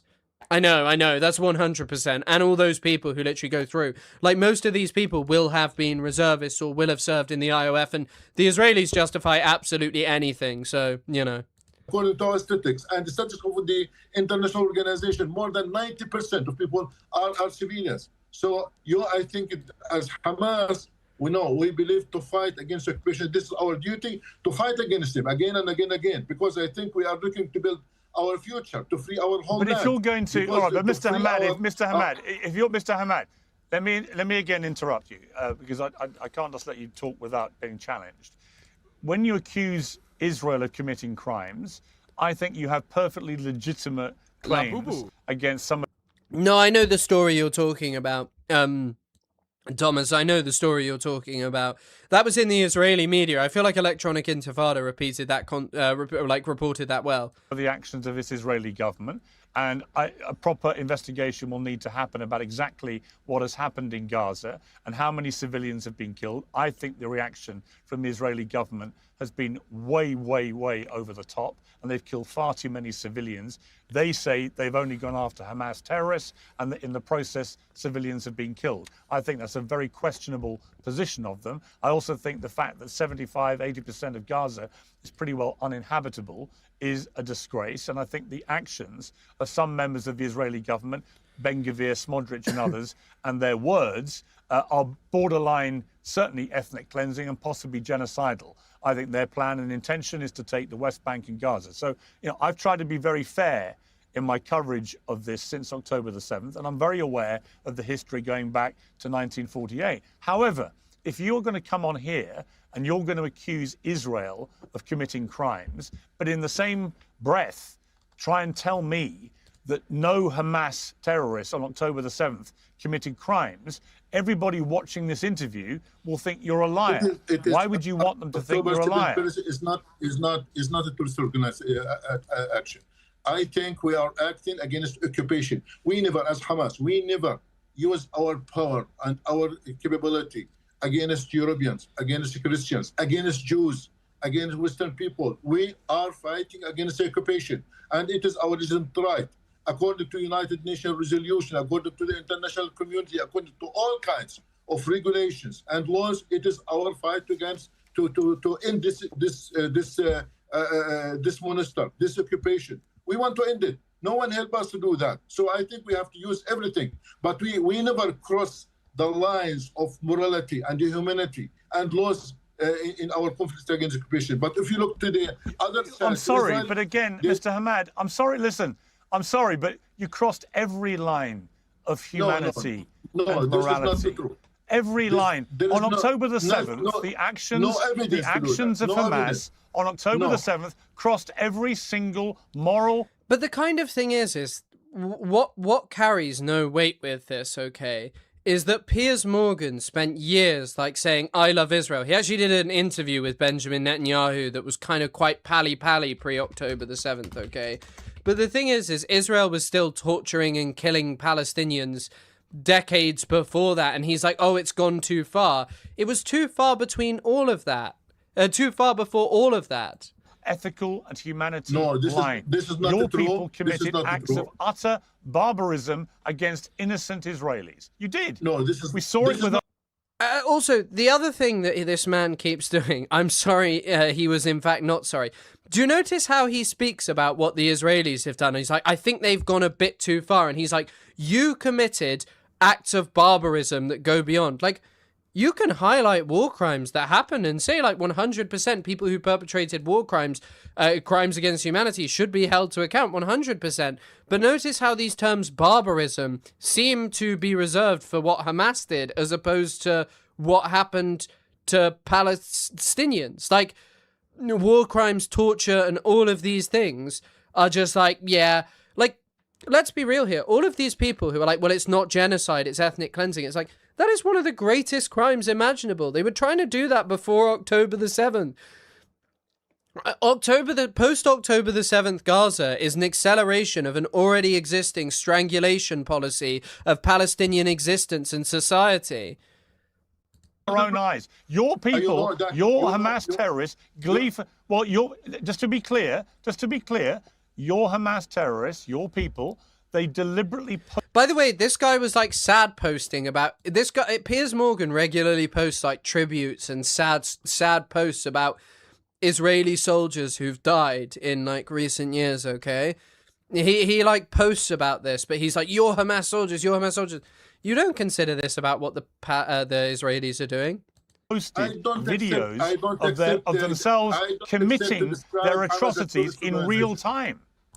Yeah, but Paris, why you describe Hamas as this organization? Why? Please answer me this question. Because I think what happened. I'm going to tell you. If you let me answer, I'll tell you. But just answer me. On October the 7th, I'll tell you why. I'll tell you why. Hamas is I will tell you. I understand your position. Yes. I understand your position, and I understand the. Piers Morgan is also a particularly annoying Arsenal fan. He questioned whether a missile that blew up a hospital in Gaza came from Israel or was misfired from Gaza. Yeah, I was looking into that recently. So, obviously, Palestinian Islamic Jihad claimed that they had part of the missile that they never showed. But what certainly is true is that, and what we can know is, Israel categorically lied in the media, and its explanation is not true. Israel has never actually offered an explanation, in spite of probably being able, in spite of having full vision of the skies. By the way, it comes from an Al Jazeera camera, actually. They have never been able to prove that that missile was fired from inside of Gaza. It's not actually something that they've been able to prove, and yet, you know, so many people ran with their narratives. You believe you're fighting an occupation. You believe you're therefore freedom fighters. I understand Hamas' position. However, I brand Hamas terrorists because the actions on October the 7th were the actions of a terrorist organization. Piers, you should be pretty careful with this. Guys, we need to arrest Piers Morgan, because Hamas was designated a terrorist organization prior to October the 7th, and Piers is saying that they weren't before October the 7th. He should be sent to prison forever. That committed a series of despicable crimes against the Israeli people. There is no justification. You are not fair. Well, you are not fair in this situation. To be clear, let me ask you one simple question. One simple question. Why would you take hostage a baby? What possible justification? Never mind all the other crimes that were committed that day. Why would you kidnap a baby? Like this, Hamas, so Hamas didn't do this. It was the Mujahideen brigades, right, who did this.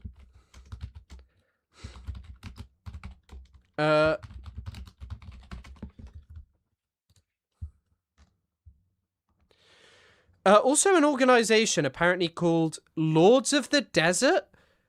So it says Hamas were involved. Which Palestinian terror group? So this is Seth Fransak who's saying this. Brother of Liz Fransak. Actually, it's not. It's not even. It's Seth Fransman. Handed over the bodies. Hamas did not return the body. The tragic fate of the Bibas family.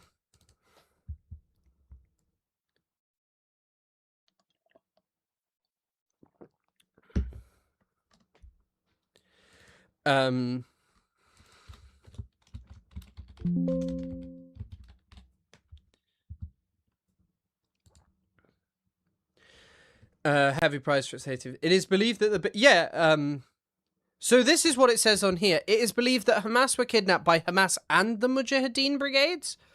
I don't know what this Lords of the Desert thing is. I've never even heard of them.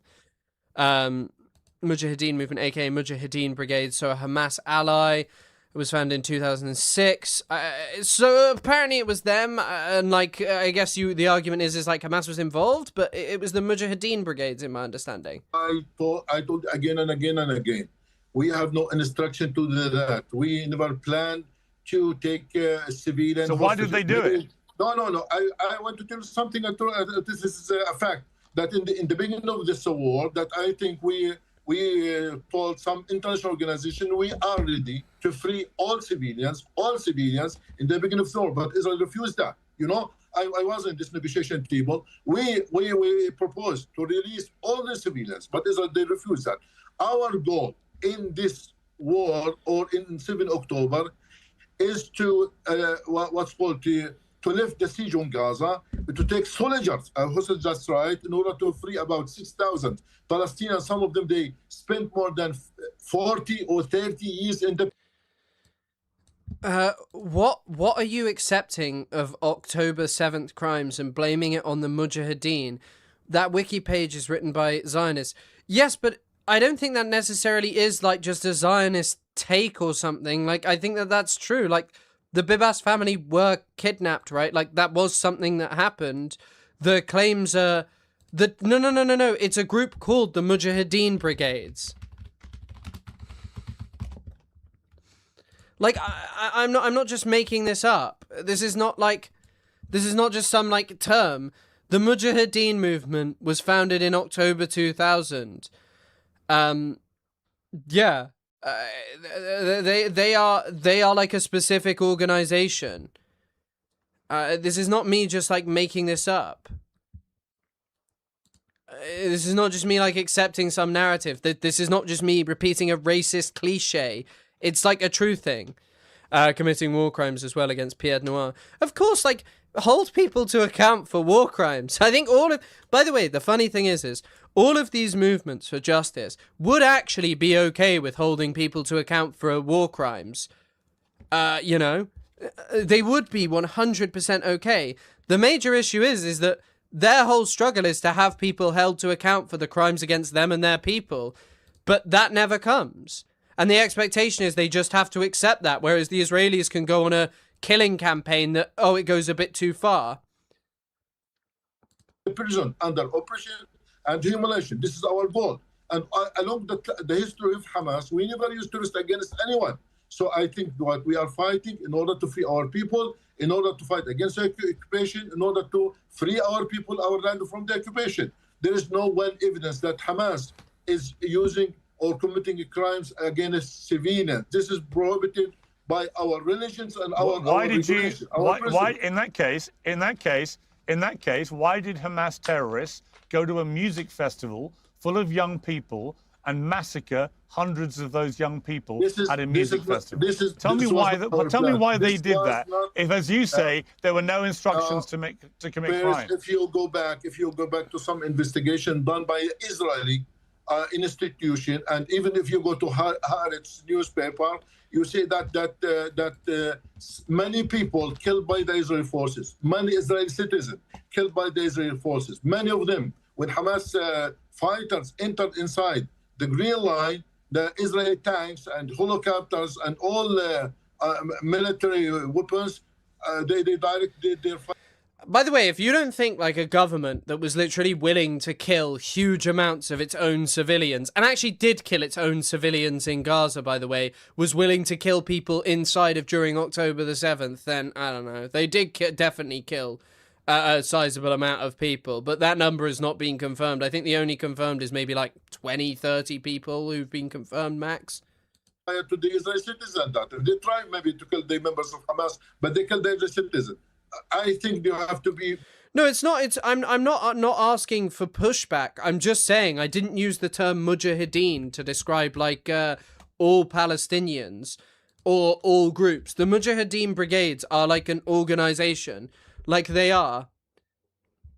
Apparently, this is it. Apparently, their name is Qatayeb al-Mujahideen, and they were founded by Asad Abu Sharia, who was a Palestinian militant who was killed in 2025.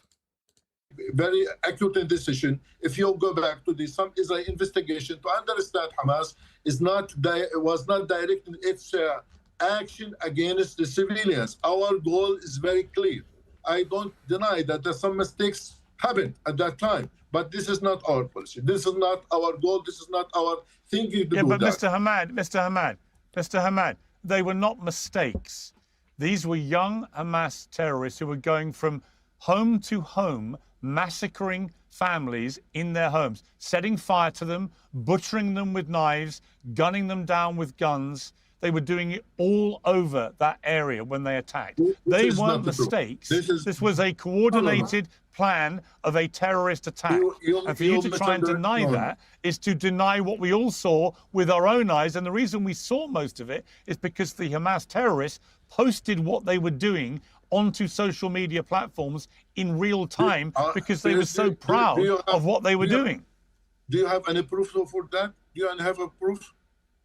Do you have a proof that Hamas yes, the proof came from home to home to kill people? Yes, there is enormous amounts of proof. What, you don't think Hamas killed any civilians that day? No, I don't deny that there's some mistakes done. I don't deny that. But as I told you, it is kind of interesting because Piers' whole shtick is portraying him as completely unreasonable. But the point he's trying to make is, yep, that did happen. But, you know, I guess it's his choice of, like, not going, yep, we did kill civilians, but being like, oh, it was mistakes. It weren't mistakes. They were killed deliberately. I don't waste time in this because... And I do think, I agree with you that there's like a difference. And I do think that the way that Piers Morgan speaks to someone like this in terms of, you know, butchering and saying, oh, you went from house to house versus like Israel's gone a bit too far is interesting. I'm so confident that we as Hamas, that we did October 7, as I told you, in order to lift the siege on Gaza term. That we sent people in order to free Gaza from the siege imposed on Gaza for more than 15 years. But it didn't work, did it? Okay, okay, let me assume, all right, Mr. Hamad, let me assume that that was your plan, right? And just before we get into my point about that, there is a report that you yourself left Gaza before October the 7th and haven't been back. Is that true? I left Gaza before October the 7th, that's right. But this and you haven't been back? Something is normal, it's not something exceptional. Yeah. I left Gaza. No, but you talk a lot of, but you have talked, the reason I ask you is you've talked a lot about the heroic martyrs on October the 7th, but where was your heroism? Where were you standing up for your people, given that you fled the country and went to Qatar rather than stay? And also, by the way, Netanyahu's son doesn't even live in Israel for fear of reprisal from other Israelis, like for fear of just like getting condemned and called out, okay? But like most people who are in Hamas who have lost family members, there are also Israeli leaders who've lost. Gadi Eisenkot's son was killed in Gaza. Hardly, but yeah, he was, you know. Fight, as you put it, the occupation. Give me 1 minute. If you go back in October 6th, not October 7th, if you looked at the situation in Gaza Strip, to ask yourself why Hamas did that. Before October 7, that all Palestinians under occupation, Ibn Gvir all the time, and the Smotrich and this what's called the crazy gang in Israel, they try first of all to destroy. To be fair, they are a bit of a crazy gang. The Palestinian identity, killing Palestinians, taking their lands, building more settlements, expanding settlements. There is no time. They destroy the peace process. Oh, like Israel. The thing is you're right. Israel goes house to house in the West Bank. It did it in Gaza, absolutely destroying all of those homes, killing scores of people. But that's not barbarism. Destroy everything, and the world is watching. I mean, I think that the thing is I don't think it's wrong to say, like, Hamas did not expect the level of ferocity that's been inflicted on the Palestinian people, because they weren't expecting it to be allowed to go on for this long, of this genocidal assault. Like, no one could have expected that. But, like, you are right. Like, Saudi normalization was potentially happening prior to that. The point and the logic of, like, part of what they wanted was people to talk about Palestine. And all of these people are like, oh, it's so bleak, you know, right now. Of course, Palestinians are still suffering 100%. But like, and you know, many people have died and scores of, and there's been a genocide inflicted on Palestinians. But like, the ultimate thing is Israel's position has never been worse. And there is actually no way to fix it. Saying that normalization deal is close. Did he do an interview? I do recall that kind of happening, but I remember thinking like, it probably won't fully happen. Semantically, that implies allotted amount of violence. Yes, that the Israelis are allowed to do a certain amount of violence. Look at Israel, spoiled boy. I know. And the funny thing is about the 2018 protests is people are like, well, Palestinians attacked the border wall. What? And that justifies on the first day the Avigdor Lieberman saying there'll be no investigation into any crime committed by Israelis?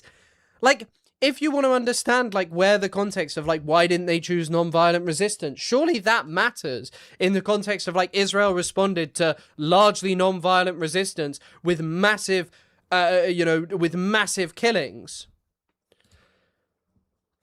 Israel is very beautiful. We have to protect Israel and the Palestinian for 8 years under oppression. What do you expect the Palestinian to do? We have two options. Either we keep ourselves as slaves under the occupation and be very polite and throw flowers in the Israeli occupation, or to fight them. or to go in the other way. Either we go to the direction of peace or direction of violence. To be fair, Piers Morgan should answer this question. Don't give the Palestinians any option. The war. No, they don't. They don't really admit that murder took place on the Great March of Return. They all try and make this argument about the Great Border Wall, and that it actually shows that Palestinians were violent and that there was a disproportionate amount of Hamas killed, even though there are like thousands and thousands of people wounded and injured. They keep the Palestinians under oppression all the time, doing nothing. So I think October 7th is justified. Justifies because when you see that the Palestinians are killed every day, and their lands are taken by these crazy gangs, and everything is destroyed, and we have no homeland, no identity, no flag, no spirit. Even they destroy the Palestinian Authority. They destroy the peace of Israel. But do you expect from the Palestinian people to do that? You want to keep silence?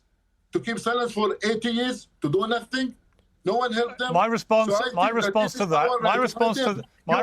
you. Listen, Mr. Hamad. I believe that Palestinians should have the exact same human rights as Israelis and anybody else. I believe in a two-state solution. I believe there should be a full state of Palestine, and that should be the way through this. Why Israel should exist? Why? No, let me make my... Well, ask me for the same reason that you should exist. To kill people? I believe Israel has a right to... I believe Israel... I believe, Mr. Hamad, I believe that Israel and...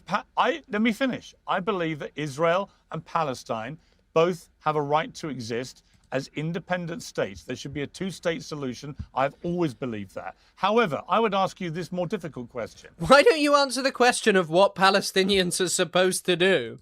If what happened on October the 7th, as you put it, was justified, which I think is a grotesque defense of a terrorist attack, but let's assume for one moment that you think that what you did that day was essential for getting what you wanted for the people of Gaza, then it's been a spectacular failure, hasn't it? Because nearly 80,000 people at least, probably many more, have been slaughtered by the IDF in response. 75–80% of Gaza has been flattened.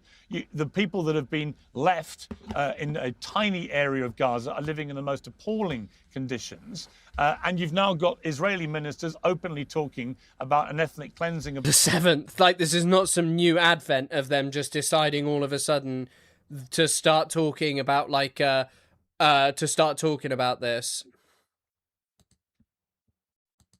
And the West Bank. So from a strategic point of view, whether you defend what you did on October the 7th or not, and I think it's indefensible, my question, Mr. Hamad, let me finish. Let me ask you the question.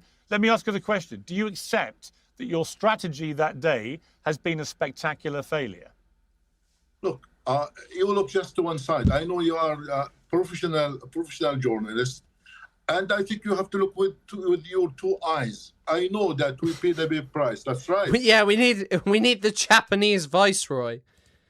But it is not a tune. Since 1948, we paid more than 100,000 of people murdered by Israelis, 100,000 of prisoners, 100,000 of injured people. You know, this is a tragedy of the Palestinian tragedy continued for more than... Like, by the way, go look up, like, what Palestinians did during the First Intifada. Largely non-violent resistance. How did the fucking Israelis respond? Mass killing and oppression. Great March of Return. Mass killing and oppression. Mass torture. Just... this notion of, like, oh, it's all because Palestinians are just intransigent. It's just insane. It is insane. And it's like...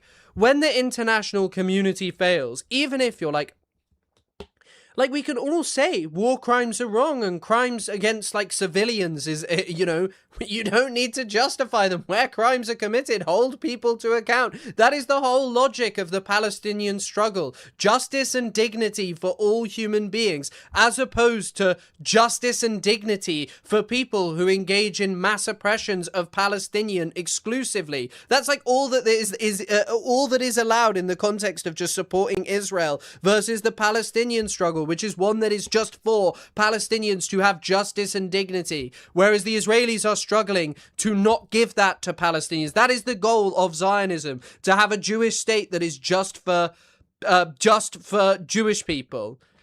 80 years. So I think if you look to the other side, before I shouldn't be muted. I don't know if that's just you, my man. After October 7. Now, if you look to that, Israel is completely isolated by Iran. How we did that? Without October 7, when the world now, they understand the fact and the essence of Israel, that is a state of genocide, a state of mass killing, state of ethnic cleansing, and a prime minister of Israel now is wanted by ICC. Did you expect that this will happen without paying a price? Now, like, literally, the thing is the American government is now having to dismantle the International Criminal Court because it went after Israel. Like, they admitted the other day that this is because it went after Israel. Israel is completely isolated. No, all the world, they hate Israel. All the world now, they put the Palestinian cause on the table. They ask now to end the occupation. But before the October 7, we all the time talking to the United Nations, Security Council, meetings. Like, of course, I denounce Hamas. Hamas are designated a terror organization by my government. But, like, as I say, the only way that makes sense as any kind of designation is if Israel and America are the far biggest terror organizations. Meetings, the European community is releasing leaflets. Nothing is done on the ground. But I think now, okay, there's a big price. Gaza is destroyed. Our people is suffering. That's right. But on the other side, I think there are many strategic achievements happened in the last 3 years. I can, first of all, when the world, they think that now Israel is exhausted, either in Gaza, West Bank, Lebanon, Iraq, and I think we want to continue to fight against Israel. I think Hamas did not change. Okay, let me ask you. Okay, Mr. Hamad, let me ask you, Mr. Hamad, let me ask you just finally. There's this deal in place.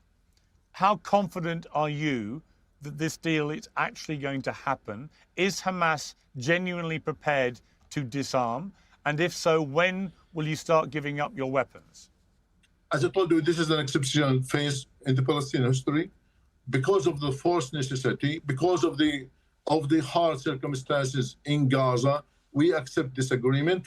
But I think that as Hamas, I can confirm that we didn't change our mentality, our goal to end the occupation, to continue to end the occupation with the Palestinian faction, because this is our holy mission in order to end the occupation. Maybe with this time some different tactics, some different tools, some different methods, that's right. But I think this is the end of the history. You know that the Palestinian history... Oh my God, he's a fan of Francis Fukuyama. You know, Fukuyama was like, yeah, I was completely wrong about that. Oh, Exit. Thanks for the £10. Incredibly kind donation. I gotta go I gotta go. Catch you all later. Xian? Thank you so much, my man. Incredibly kind. If you read it, passed in many, many painful stages. But I think this is one of them. It is very hard. I'm not so pleased with this agreement, because I think that I'm looking to something is more better in order to protect our people. I don't expect that Israel will fulfill its commitments because we know the essence of Israel. We tested Israel for... Like, the whole thing, by the way, about people who sit there and are like, well, if Hamas are stonewalling it. Once again, what I will say is, like, in the West Bank, go look up the one-gun policy and look at what Israel has done since. More than 80 years, they will not accept any agreement because the state of arrogance, state of supremacy, they want to control everything by force. But I think, as I told, that Hamas will continue with the Palestinian faction, all of them, in order to fight against occupation until we reach... You mentioned the PLO. The other problem for Palestinians is there is a history of what happens when you abandon armed struggle against Israel in favor of collaborating with Israel in a goal of making a two-state solution without any firm commitments from Israel. And that is the same that was existing before, but no way to respond to that. Like, the PA does nothing. Once again, I will reiterate, the Palestinian Authority cannot arrest Israeli settlers. Go look it up. They cannot even arrest. If an Israeli settler goes to a Palestinian village and the Palestinian Authority security forces catch them, and that settler burns down a Palestinian mosque or a Palestinian home, kills someone, the PA can't even arrest them. They have to wait for the Israelis to come and do it. End of this occupation and freedom for our people. And do you still believe that Israel should be annihilated? Well, the question appears to be fair. Now, the existence of Israel, what they give, what this give the world something is better. Israel creating troubles with the Palestinians all the time, with Lebanon, with Syria, with everywhere. They drive United States now to open war with Iran. All the time they are creating troubles. Why Israel should exist? This is the question. Israel is a big burden on the shoulder of the world. Well, no, the question, Mr. Hamad, the question was very straightforward and very simple. US pressures African allies to withdraw from ICC. So this is from the Cradle. I mean, I won't read all of this now, but it's not actually that long a thing. But I mean, I don't doubt this. Go look at the countries that have withdrawn. Go look at the countries that have already withdrawn. Do you still believe, as you've said in the past, that Israel should be annihilated? Yes or no? I think that I'm very honest. I think the world should understand the essence of Israel, and they should understand this is a state of occupation, genocide, apartheid, state of settlements. Every day they're chilling the international community. All the time they're chilling the United Nations resolution. All the time they're chilling the Security Council resolution. I think so. Is the answer yes or no then? Why there is kind of hypocrisy when they now describe Hamas as terrorist organization? But I didn't ask you for your view. I didn't ask you to repeat your view. I simply said, Mr. Hamad, I simply said, do you still think Israel should be annihilated? Yes or no? What's the answer? I think the world should reconsider the existence of Israel. I think the existence of Israel is very dangerous for the Middle East, for the whole world.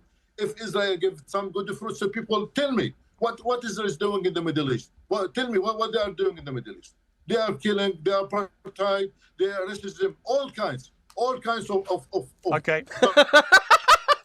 bad things that Israel is doing in the Middle East. You've made your position clear, Mr. Hamad. Mr. Hamad, you've made your views about Israel clear. People can make their own minds up from the way you answered my question. I appreciate you coming on Uncensored. Thank you for your time. Wow.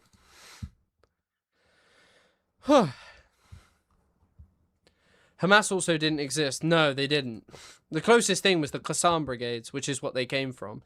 Kinda. Well, they took inspiration from. But that didn't even exist in 1948. That was much before. He died in 36. Yeah, he died in 36. Okay, right. There's a couple of other things I want to do.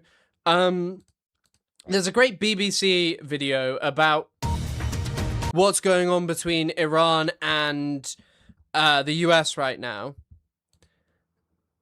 Lemon Minkcat, thank you for the $2. No religious racial apartheid state should exist. What the fuck? That's so crazy.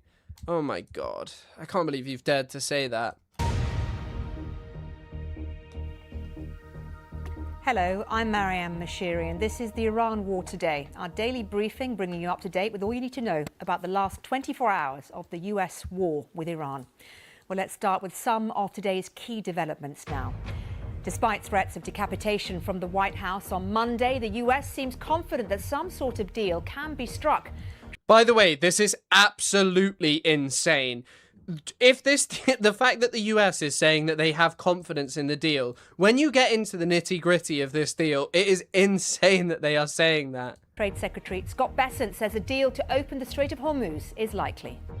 We are in talks with the Iranians, and I think there is a chance we may have a deal today or tomorrow to open the strait and move towards a more normalized position in this conflict. Well, there are no direct talks currently planned between the US and Iran, but yeah, there are no talks. Also, I don't think it is just pumping the market. I mean, how is the market doing? Let's have a look. Dow price. What's the Dow at? The Dow is at 54,000. Wow. It's over 50,000. It is sky high. Drac is probably going crazy with that. But yeah, I don't know. I think like the thing is there's no military solution.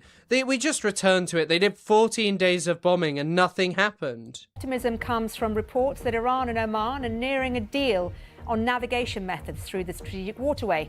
It would include a service fee split between both countries. Meanwhile, Yemen's Houthis claim they've hit a sensitive target at Saudi Arabia's Nadran airport with a drone strike.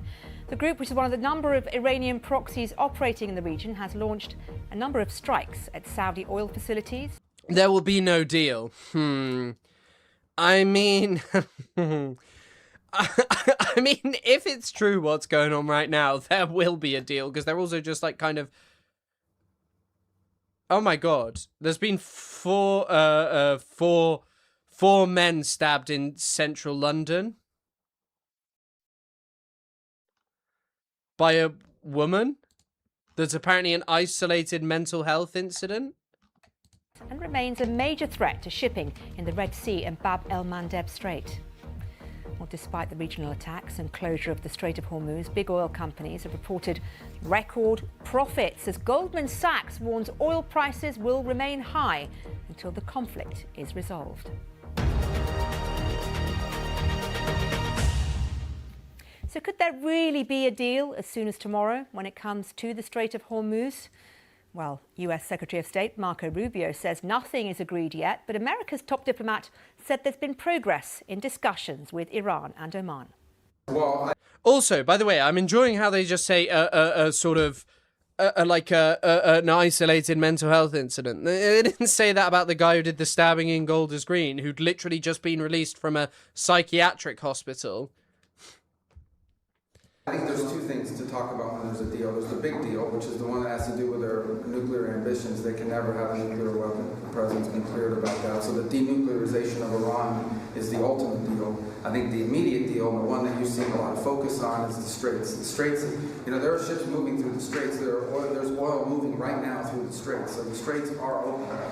Nonetheless, I think that there's a conversation and a negotiation that we are involved in between Oman and Iran on how more ships can be able to go through there safely in the short term as we move towards these longer term talks about denuclearization.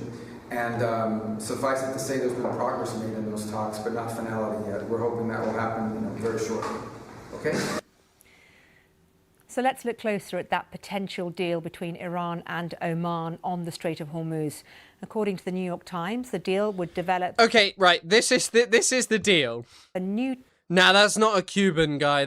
I'm assuming that's the president of Paraguay. I'm not sure, though. Two-lane system. Ships entering the Persian Gulf via the Strait of Hormuz would navigate through Iranian-controlled... By the way, this is just fucking insane. Their goal is now not even to reopen the Strait of Hormuz, but their goal is not even to do that, but to now have like a coordinated deal with Oman where ships entering use Iranian waters.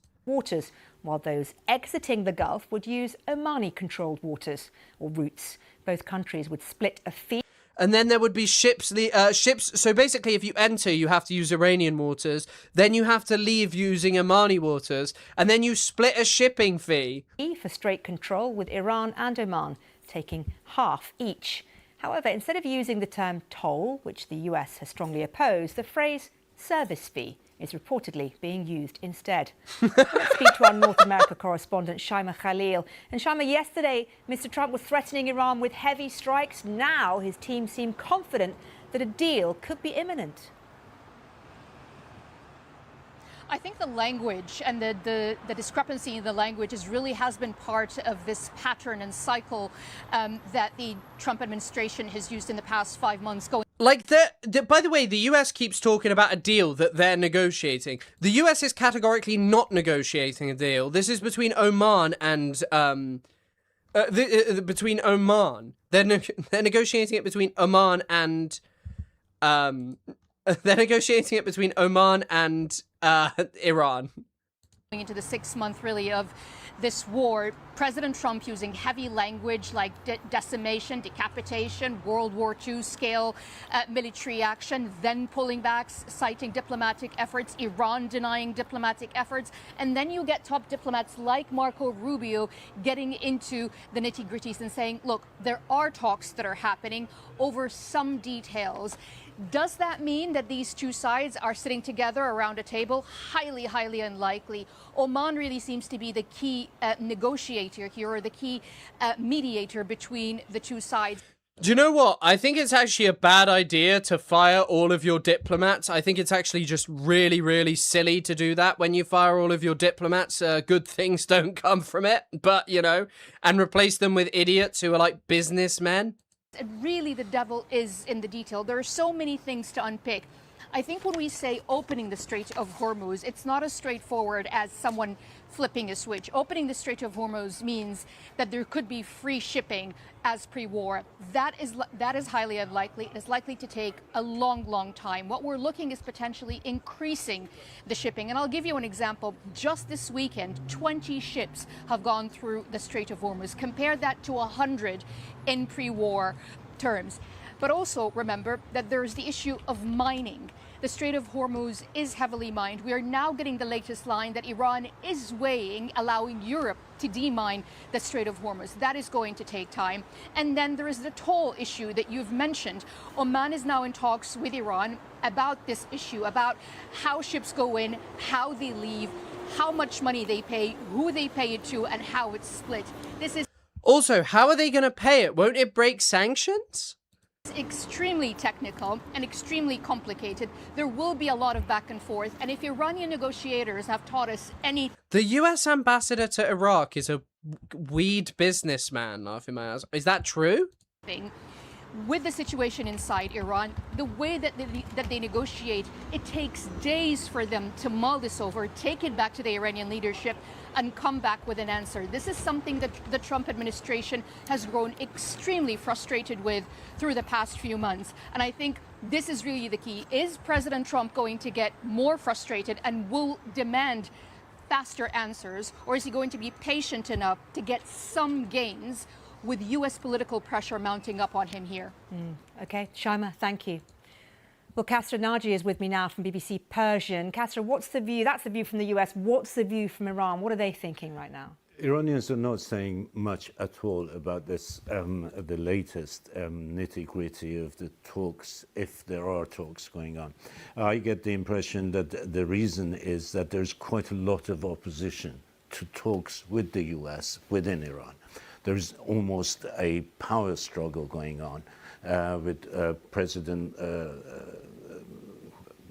Pezeshkian and the council, the Supreme National Security Council on one side, and the hardliners on the other side. The hardliners don't want... Assassinating Khamenei was genuinely one of the dumbest things that the US ever did. I cannot believe that there were so many people who celebrated that and thought it was like a good idea to bring about freedom for Iran. Like Westerners, I get why there were some Iranians who were happy who did not like Khamenei. But, like, simultaneously, when you're just there, like, as a Westerner who's like, this is freedom, it is fucking insane. Anything to do with negotiating with America. They think it's a mirage. Americans never are true to their promises anyway. And the policy should be avenging the blood of the supreme leader, previous supreme leader. That means basically killing the leaders of Israel and the US. That's what they want. So that's the hardline attitude of these people who don't want to have anything to do with the thing. But President Pezeshkian is very keen that they should go back to that memorandum of understanding in one way or another. And open the Strait of Hormuz. This Strait of Hormuz, the way it's, you've just explained, seems pretty favorable to Iran, i.e. Iran controls who goes into the Persian Gulf and has oversight over who comes out of the Persian. If he died naturally, his son will not be the supreme leader. I mean, the other thing is like, by the way, prior to the war on Iran, Iran was, like, in a really difficult bind. Like, the regime clearly did not have, like, that much legitimacy. It certainly had enough to stave off the protest, but it required a huge amount of, you know, a sizable repression, like a killing of protesters that was not no people being killed, okay? You know, also there was economic issues that aren't addressed. Those are still not addressed, but what Iran has certainly won is a lot of legitimacy to the position that, like, yeah, a military engagement with the US and Israel is the only way that we'll be able to have sovereignty. So that means basically also having control over the sovereignty or the territorial waters of Oman, which is very strange. But I get the impression from what I read in various reports is that Americans are pushing Oman to agree to this thing. Whether they see this as an interim agreement or a I loved it when Alika asked. Yeah, that was quality Alika Lebon content. permanent one, we don't know. Okay, Castro, thank you very much. Well, we talk a lot about the high price of oil as a result of the war in Iran. And as a result of that high price, big oil companies, well, they've reported record profits. Saudi Aramco, the world's I like how there was someone the other day just telling me, well, it's just oil companies price gouging. And it's like, yeah, they're 100% making more money, but oil is scarce or is being made scarce by this. Largest producer reported a 44% increase in its profits in the latest quarter. The 5 biggest Western energy majors, BP, Chevron... I don't know where the line is between between protesters and insurgents / rioters / armed foreigners. But, like, you know... We wouldn't sit here and justify people who engage in, like, protest that's, like, quite extreme in the US against the US government and its actions and things that they deem as problematic. And also in the context of, like, these protests have happened before and the Iranian government has responded with repression when it's not, like, foreign instigated protests. There are, like, just... Definitely there's an element of people who are protesting there who are just completely discontent with the government. ExxonMobil, Shell and Total Energies have also posted a combined net profit... The fuck even is Total Energies? I've never even heard of it. ...of almost $47 billion. Let's speak to our North America business correspondent, Samira Hussain. Samira, these are huge profit numbers we're talking about here. Absolutely. If customers are the ones that are suffering as a result of the high price of oil and gasoline, then it is the companies that provide that are really reaping in the benefits to this current escalation in the conflict that's been going on now for several months. Now, if you talk about the current price of oil, we see that it's dipped back down based on those hopes that the Strait of Hormuz can be open. But the result is that all of this instability has really meant big profit.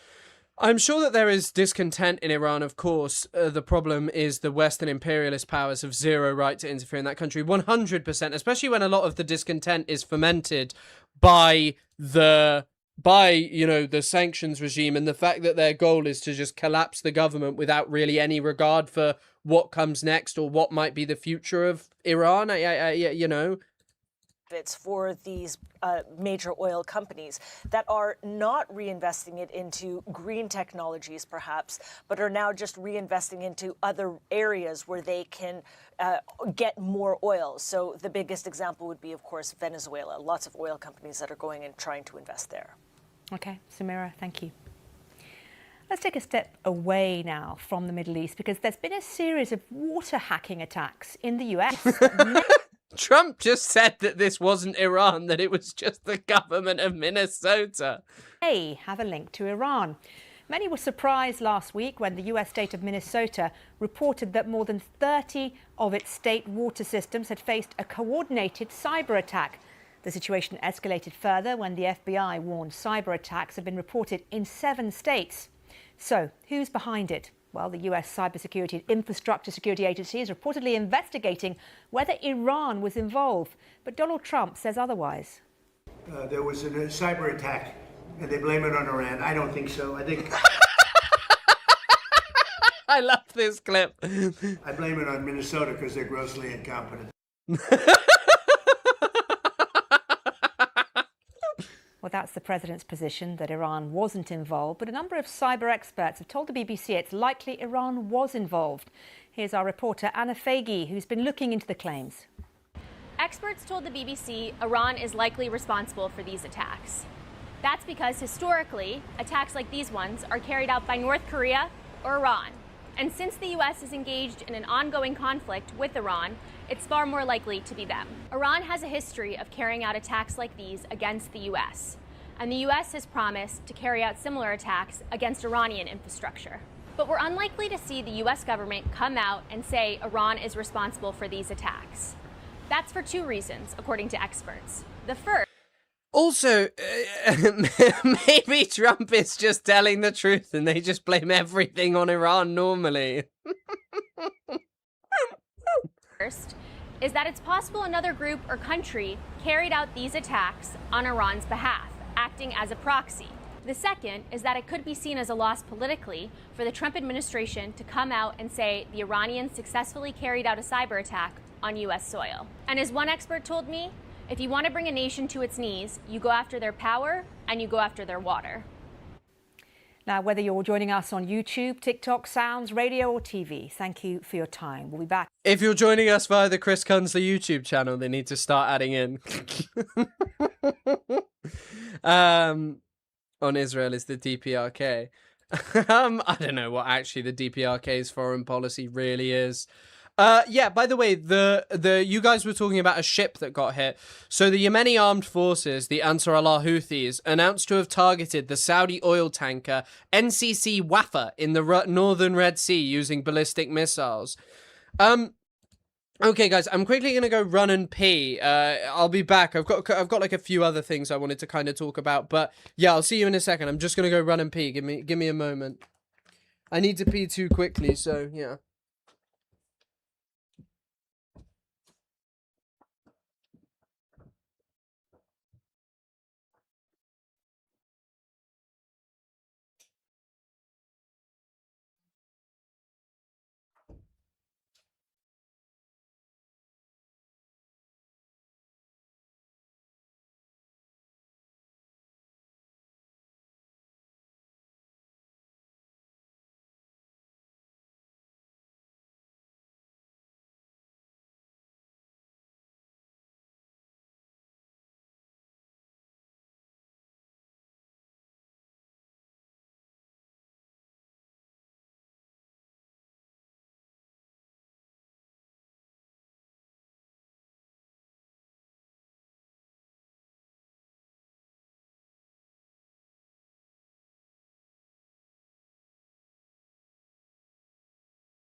Hello everyone, I'm here, returned.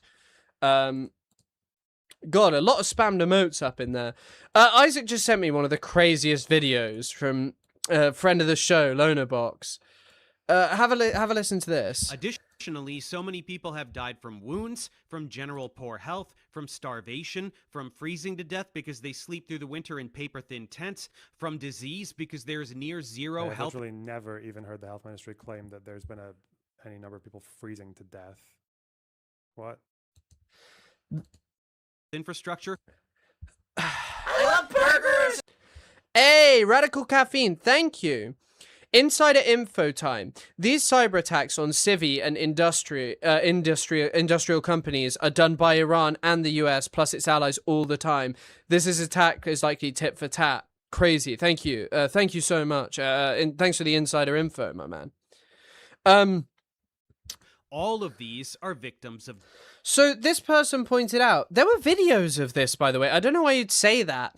Another child in the Gaza Strip has died from hypothermia as winter weather continues to whip the enclave, the UN said on Wednesday, citing information from the health authorities. I don't really get this, and someone pointed out, reads 5 horrible things, then goes, actually, horrible thing number 4 might not be accurate. It is crazy. I don't really get what the whole thing is of just sort of like downplaying that, because that did happen. Like, that stuff did happen. There are videos of said thing happening. Also, I'm really in awe of what's going on like, I don't, people are asking, will you cover Abdul El-Sayed? I don't think things about Abdul El-Sayed are, like, I don't really necessarily, like, agree with him entirely. I think on Palestine and stuff, he seems fine. Like, I'm not really a fan that he's like, yeah, I'm a capitalist. I don't think that's really great. And that he's like, yeah, I'm not even a socialist. However, like, I don't know. Like, I guess, like, I do care to some extent about American electoral politics because I'd rather not it beat Trump, but I don't really think it's my area of specialty. I much prefer foreign policy. I find that way more interesting, I'll be honest with you. And so, yeah, I think that's kind of my defining feature. And yeah, I saw that he's a landlord in Dubai, which is crazy. But they're all arguing on Twitter about, like, how much, like, Destiny is like, I want him to lose. Hutch is like, I want him to lose because he's too radical. And then, like, Hassan and stuff are like, no, he has to win. And, like, sure, it's probably good that someone who's slightly more pro-Palestine than other people is fine. Like, yeah, he called resistance bacteria. When did he do that? I'm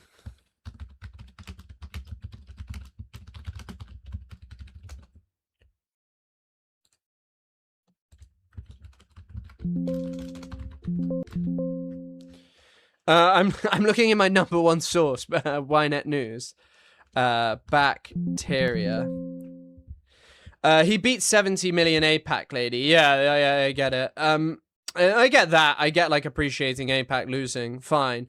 What are we doing? Oh, who cares? It's preseason. Chelsea win in preseason, then do shit. It's so milquetoast. Him winning more so demonstrates how terrible Stevens is. Yeah. I do agree with you. I do agree with you on that. Was he talking about resistant bacteria? I've not heard that one about him calling it bacteria. And good night, Timer Tutu. I hope you have a good evening and enjoy the rest of your night.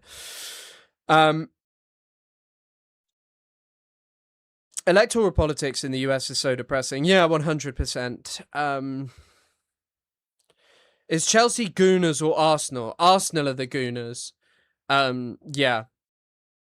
Not his opponents. He's not that opponent. Yeah, that's it. Specifically to get away from this about Yeah, I don't really think it's me. And, like, I'm going to be honest, I see the arguments for both, and I'm sure there are people who live in Michigan who are appreciative that he's going to win probably or defeat some Republican and not be Haley Stevens. And I do think it's probably, like, I don't know. I don't know if any of you have ever heard of this. So that lady is weird. When she's talking about, like, how Israel comes to her in her dreams. So I don't know if any of you have ever heard of this. I hadn't heard of this. It's mentioned in Our American Israel. I think I might actually make a YouTube video about this on my other channel. I need to get back to that. I did really enjoy it, and people seem to like that. But this book, Exodus by Leon Uris, it's never gone out of print. And it's basically this book that sold to the Americans this kind of, like, dream of Israel. And I do think it's good that that kind of stuff is being expunged, and, like, you shouldn't have to put up with people who talk about, like, Israel coming to them in their dreams. And I think that that's a fine and a nice thing. And I think that you can find, like, some interesting Palestinians who will tell you that they support electoralism in America. However, simultaneously, I also see the criticism 100% of, like, it's like this thing of just turning AIPAC into the monster, that AIPAC is the problem when Israel is far bigger than AIPAC, when Israel is something that is just something that extends well beyond it, and that, the solution for Palestine is not just complaining about AIPAC.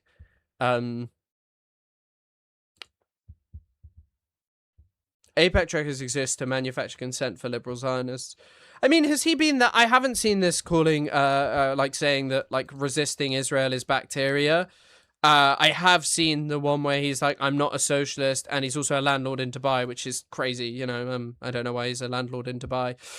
And also, yeah, I think it's fine. Like, if people are happy that AIPAC was defeated in that election, whatever. You know, I'm not going to sit here and admonish people. I don't care to argue with people, but I do think it's fucking crazy that, you know, you have these fucking, like, blue no matter who people who find him to be the limit. That's why what I see. I don't think he changes the Democratic Party. I don't think he's a particularly, like, a radical figure. And I don't know that this shift, like, if you listen to his words, is perhaps as seismic as some people might feel or think. But simultaneously, I just don't want to argue and just talk specifically about American electoralism. I'm not American. If there's, like, a really, really, really big one, I maybe, but it's not really my thing. Like, Platner's different, okay? Platner was a different situation. Was on the 18th of October. He also called a hindrance to peace in the same tweet. Really? I didn't know that, but I mean, yeah, crazy stuff. For not being socialist kind of suggests that one believes socialism could be built in America by reforming the systems from within. The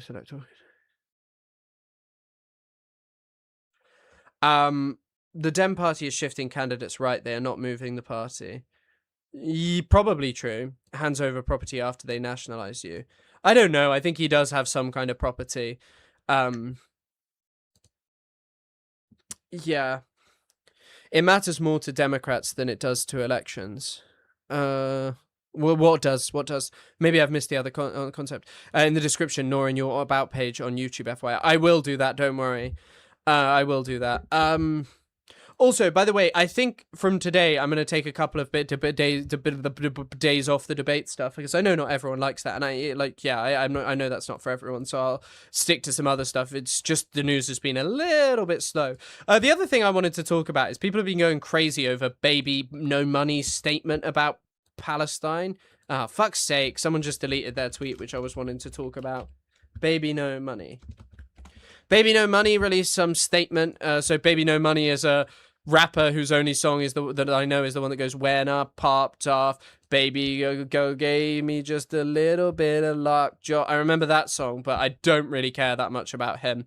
Anyway, I'm tired of seeing discourse online that is fundamentally incorrect about my beliefs and political views, so now I'm addressing it. So he supports a free and independent Palestine, LGBTQ+ rights, human artists in all disciplines, the environment, women's rights, equality, things I don't support, racism, unregulated generative AI, Israeli government, ICE, cyberbullying, war, or any form of hate. Okay, nice. I need my real ones to know where I stand once and for all. As some of you know, throughout my career, I have vocally, publicly stood up for and financially supported a few of the causes and groups that I'm passionate about. These have included the rights for a free and independent Palestinian state, the LGBTQ+ community and its rights and more. I have put my money where my mouth is all the time. I have rejected highly remunerative brand deals with companies with who did not align with my values. Read the use of Israeli people use to comment on anything they don't like. All it does is really show your ignorance. When you use that word and blame an entire people, it delegitimizes the cause and normalizes the actions of the genocidal state without mentioning how it fuels anti-Semitism. There are tons of examples of Israelis who oppose the occupation and will continue to oppose it until things change. Spread love and positivity. There are definitely a decent number of Israelis who oppose the occupation. It's just the problem is the time where it comes to do anything, they don't really do anything about it. Like, as well, Israel is a society that doesn't really hide, like, torture, its genocidal assault on Palestinians or anything. It's also a liberal democracy, especially for Israeli Jewish people. You know, not so much for Palestinian Israelis or Palestinians living in the occupied territories. It's not even a democracy vaguely. Okay, so, like, it's not even a democracy vaguely for those people, but you don't really see much Israeli organized opposition to specifically the genocide in the Gaza Strip. A genocide in, the occupation. There are not mass protests against the settler movement inside of Israel. There just aren't, and I'm sorry, that's just not true. You don't see that. In fact, people like Andre X even are basically pariahs in Israeli society. Like, then, yeah. That's basically it. You know? They're like these tiny, they're this tiny amount. So I feel like saying this, the rest of the statement is like kind of fine, you know? I can see why people think that this term of like spiritually Israeli is problematic. Not because I actually think specifically that it normalizes anti-Semitism or anything to that effect, but because I think it's a get out of jail free card for people like Americans and stuff, and I think that is a growing problem of people who are unwilling to recognize that Israel is just a product of American imperialism and first British imperialism, but more generally just colonialism and imperialism. So I can see why you'd kind of be like, okay, spiritually Israeli is, I don't like it, but I don't think it's like demonizing Israel as a whole. It delegitimizes the cause. I don't think it also delegitimizes the cause. This is what happens when... I don't know if any of you know this as well. Ethan Klein actually accosted Baby No Money and was talking about it. He did it at Oliver Tree's funeral, which seems kind of disrespectful to Oliver Tree. But yeah... also, by the way, I just saw Dom Hall Kagito, who I think actually we're going to do a Western Sahara episode, say there are about 5 Israelis that don't support occupation and genocide. I actually think the number of Israelis who don't support the occupation is higher than people make out. It's more the genocide and a willingness to do anything about it.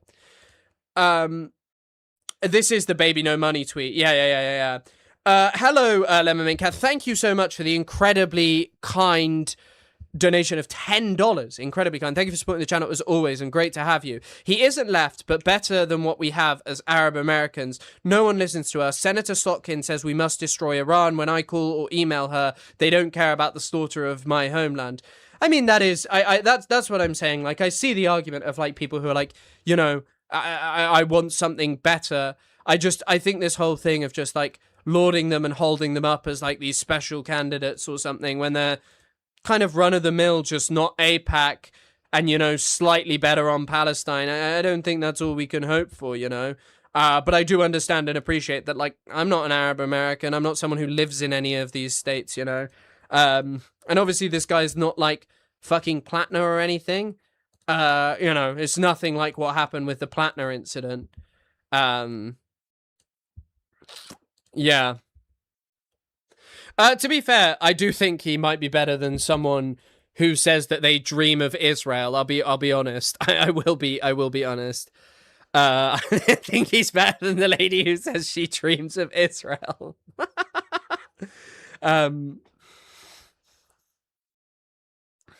But that's worse than his cough, don't smoke, dead people cough. Oh god, the jokes were dog shit, but yeah. Currently Baby No Money statement. Yeah. But no, I do think it is like I think it's fine and good that there are like less people who believe that Israel comes into their dream. That said that. Baby No Money was the one who said that. But yeah, I don't know. I just like this is just a pretty wishy-washy statement, but it's better than like what you would have expected years ago, I will say. Why does he get so mad about Israeli being used in... He's talking about the spiritually Israeli thing, and I think he's kind of mad for the wrong reasons, you know? And like, I think Israel as a country as a whole is just like, yeah, kind of... I think Israel is this country as a whole that denies and simultaneously celebrates torture, doesn't have like a mass protest movement about it. Angel Shot, thank you for the $5. I'm not saying he's the Messiah, but he's run-of-the-mill is very unfair when you see his campaign. I guess it's just the stuff about like being like, oh, I'm not a socialist, I like capitalism. I guess for someone like myself, it's just like, I do kind of believe that that's like leading us towards our never-ending destruction, and like we do kind of need to be speaking out against that. And like, I've not seen this bacteria statement on Palestinians, like, well, Palestinian militancy. I've not seen that, but apparently that exists. But thank you for the $5. Sorry, I'm just laughing at the statement that says, Baby No Money's statement is dog shit, but it's still better than his music. He should stick to tweeting. I think it's a brown person thing. Also, he won at capitalism. That is true. That is true. He's the Lisan al-Ghaib, maybe. But no, I understand. No way you're still live. I know, I've been live for a while. I am going to stop doing the debates every day because I'm just looking at the number. But then again, I guess the title is so boring today. Iran deal close and Hamas, Piers Morgan in views. And then I say that. There are actually way more of you on Twitch relative to how long I've been streaming on there. There's like nearly 120 of you over on Twitch, which I kind of deeply appreciate and I'm incredibly grateful for. Apparently Abdul Syed said something about Palestinian militancy being bacteria, which is just a crazy phrase, and especially post-October the 7th in the context of what Israel was doing. Baby No Money is Armenian and Canadian, of course. Wow, I didn't know that. I didn't know that. I also, by the way, there is another statement that I wanted to watch. Have any of you seen this video of Andrew, what's his name? Andrew Callahan. I don't normally watch his stuff, but I want to show you this. Do I think Israel fucking killed Charlie Kirk? I absolutely do. I think Israel killed Charlie Kirk to see what would happen when they killed Trump. Is this a joke? Is this a joke? Do you think Trump's ear shooting was staged? Totally. Yeah. But I'm saying Vance is the ultimate Palantir Israel first candidate. Okay. He's the clavicular of politics. Do you think he's behind a lot of this? I think that all the powers that be, the actual people behind the curtain, which is the tech oligarchs that are connected to Israel, the corporate establishment, are priming Vance to be the ultimate AI Israel candidate. They think Trump's sort of like a dumb old mobster uncle with like gold toilets who just like dances around. And they liked him when he had a lot of energy. But I think, before Charlie Kirk died, he was an extremely polarizing figure. You had people like Nick Fuentes and other people on the further, I guess, anti-Zionist right. being like, fuck Charlie Kirk. By the way, Nick Fuentes is not a member of the anti-Zionist right. Yes, I wouldn't show Andrew Callahan for like one of his merits. This is just an incredibly dumbass video. Also, Nick Fuentes is not anti-Zionist. For a short period, he pretended to dislike Israel. He's now just straight back to liking Israel, okay? All groypers go to his events, disrupt everything. Fit TT, thank you for the gifted membership. And man with the long last name, enjoy your gifted membership. Incredibly kind, my man. Thank you for supporting the channel. Thing like he's a bitch. Nobody fucked with him, right? And then they killed him. Nobody fucked with him. I was fucking with Charlie Kirk heavy. That's why I said my goodbyes. Potentially I'll wind down my show. I don't know. And everyone's in tears. All of his haters. Sam Hyde is crying. Nick Fuentes is crying. You got people who were shitting on this guy for fucking money every day. Didn't Hitler hate Ernst von Rath or something? They certainly didn't like most of the people. Crying their heart out, talking about the left has gone too far. Look at what the left has done. It's time to get revenge. The ultimate, almost powder keg of civil conflict happened after Charlie Kirk was killed.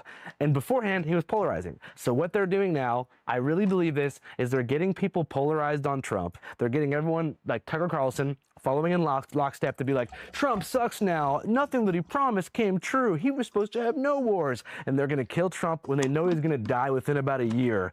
And they're going to have a leftist kill him, a trans leftist, maybe a black leftist. They're definitely going to be trans, black, We're leftist. not sure. The ultimate boogeyman that's going to become the symbol of the left. The left or the liberal establishment might try to turn them into a folk hero, and they're going to be elevated, and there's going to be a whole thing. And then Vance is going to come into power, have the ultimate crackdown on anybody that's against the system.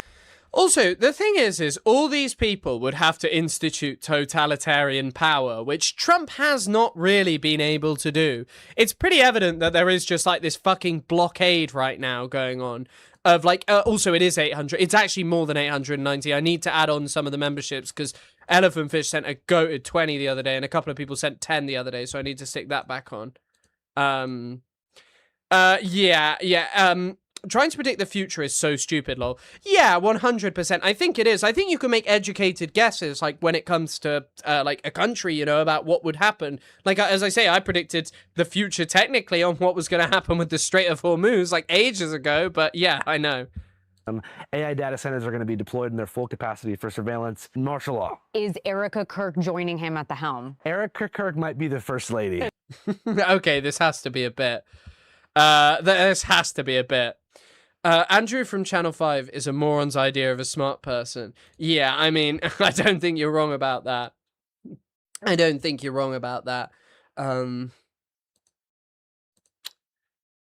Okay. Okay, guys. All right. I am actually going to wind up the stream because we've done 4 hours, 15 minutes. I thank you all for being here, commenting, liking, and stuff. We'll be live tomorrow. I'm actually going to skip out the debate stuff and give, because I'm sorry, I know not. Well, actually, what are your opinions on the debates? You know what? You can let me know once this, just let me know what you think of the debates. Do you want me to stop and take a little break from them and head back to regular streaming? Or do you like it as a kind of start to the stream to kind of fill it out? I have a degree in American Stupid Studies, and Andrew Callahan is one of our most profound stupids. Wow! Chris, you need a bingo card. Yeah, that would add entertainment.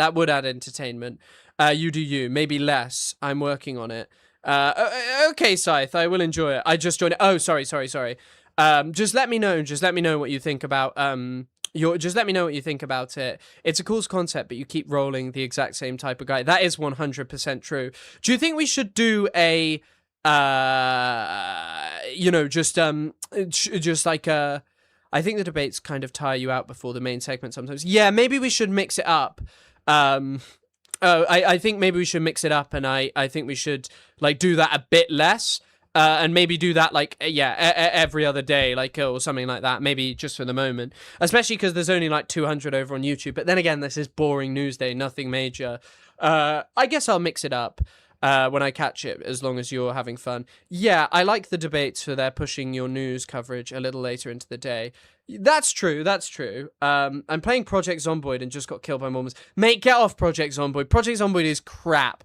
Project Zomboid is so boring. Oh, I'm playing a game where I got killed because I didn't eat, like, a piece of meat or something. It's just crap.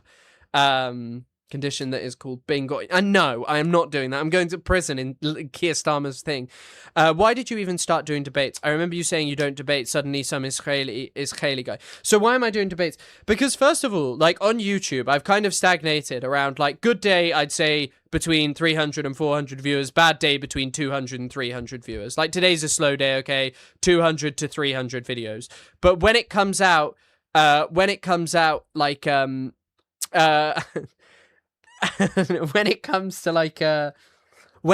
like debating, like, you just get more people watching it. And right now I kind of realized, like, as much as I might be like, oh my god, it's like, there's all this, like, have my moral opinions about it. The thing is right now there are loads of pro-Israel slop tubers making absolutely, like, never-ending slop about this, and they're just pumping it out all over the place. And I was like, okay, well, I could do that too and get content out of it and, combat some of their disinformation. And I think it kind of makes sense. But I think also the thing is I think I'll do the Discord thing of, like, if you guys would like and felt confident, you could come up and talk to me about a topic if you'd like.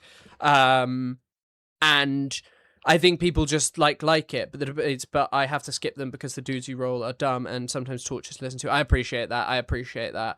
Totally. There's only so many times you can, please don't be a slop tuber, because I think the thing is, like, I just want to say, like, I don't have I don't know what's happened. Something has happened in terms of, like, it doesn't feel like people are, like, supporting the channel less, but it feels like somehow the economic aspect of streaming has slowed down, and I'm not really sure what's caused it. I think it might actually have been the new ads feature on YouTube, that I've been putting it on low ads rather than like higher amounts of ads, but it just feels like, okay, something funky is going on. I don't really know how to describe it, so I've tried with the more ads today. But yeah, I think that, like, that's sort of motivated me to be like, right, I need to do some channel growth stuff, because obviously, I'm not someone who has, like, hundreds of, like, thousands of viewers every day. Like, I'm a small creator who is kind of blessed to already have a platform and the ability to kind of do this, and I kind of want to sustain it for as long as I can. So I've just thinking, like, I'm just thinking, like, right, I should, push on with this kind of stuff. This had been low ads. Yeah, this was medium ads previously, so I put it up to high. I don't know if it's no, I put it at medium, and I put it on, like, I put it on that. You get less on... That's the thing. I don't think I am getting less donation. I don't know if YouTube have split it or if Streamlabs is up to some fuckery. I'm not sure. But yeah, I mean, Twitch is helping because obviously there's a lot of you throwing primes and shit out there. But I'm just... You know what? Like, one day, hopefully, I'll just be able to do as I please. But we'll see. Totally not pirating. That's okay. You can use an ad blocker. I'm not expecting you all to be subjected to it. Thank you, Stuart, for the one gifted. Incredibly kind. Thank you for supporting the channel. Incredibly kind, Stuart. Yeah. You should do more fun activities, your mod suggests. Yeah, I know, it's just hard. I think I need to get better at, like, what to do on, like, an off day, and things that people enjoy. But yeah, to pay virtually for ads. I know, and I appreciate that, yeah. Okay, guys, I'm gonna hop off now. I'm gonna come back tomorrow with whatever. We'll do some kind of stream tomorrow. I'll work it out. Thank you all for being here. I deeply appreciate everyone. Maybe the idea is to turn it into a true crime thing where I just make disgusting comments about people who've been killed. But yeah, thank you so much for being on the stream. Appreciate you all. Have a lovely rest of the day. I'm also going to go back to making short form stuff as well. Well, video short form, but just, yeah. Anyway, see you guys later. Have a lovely rest of the day.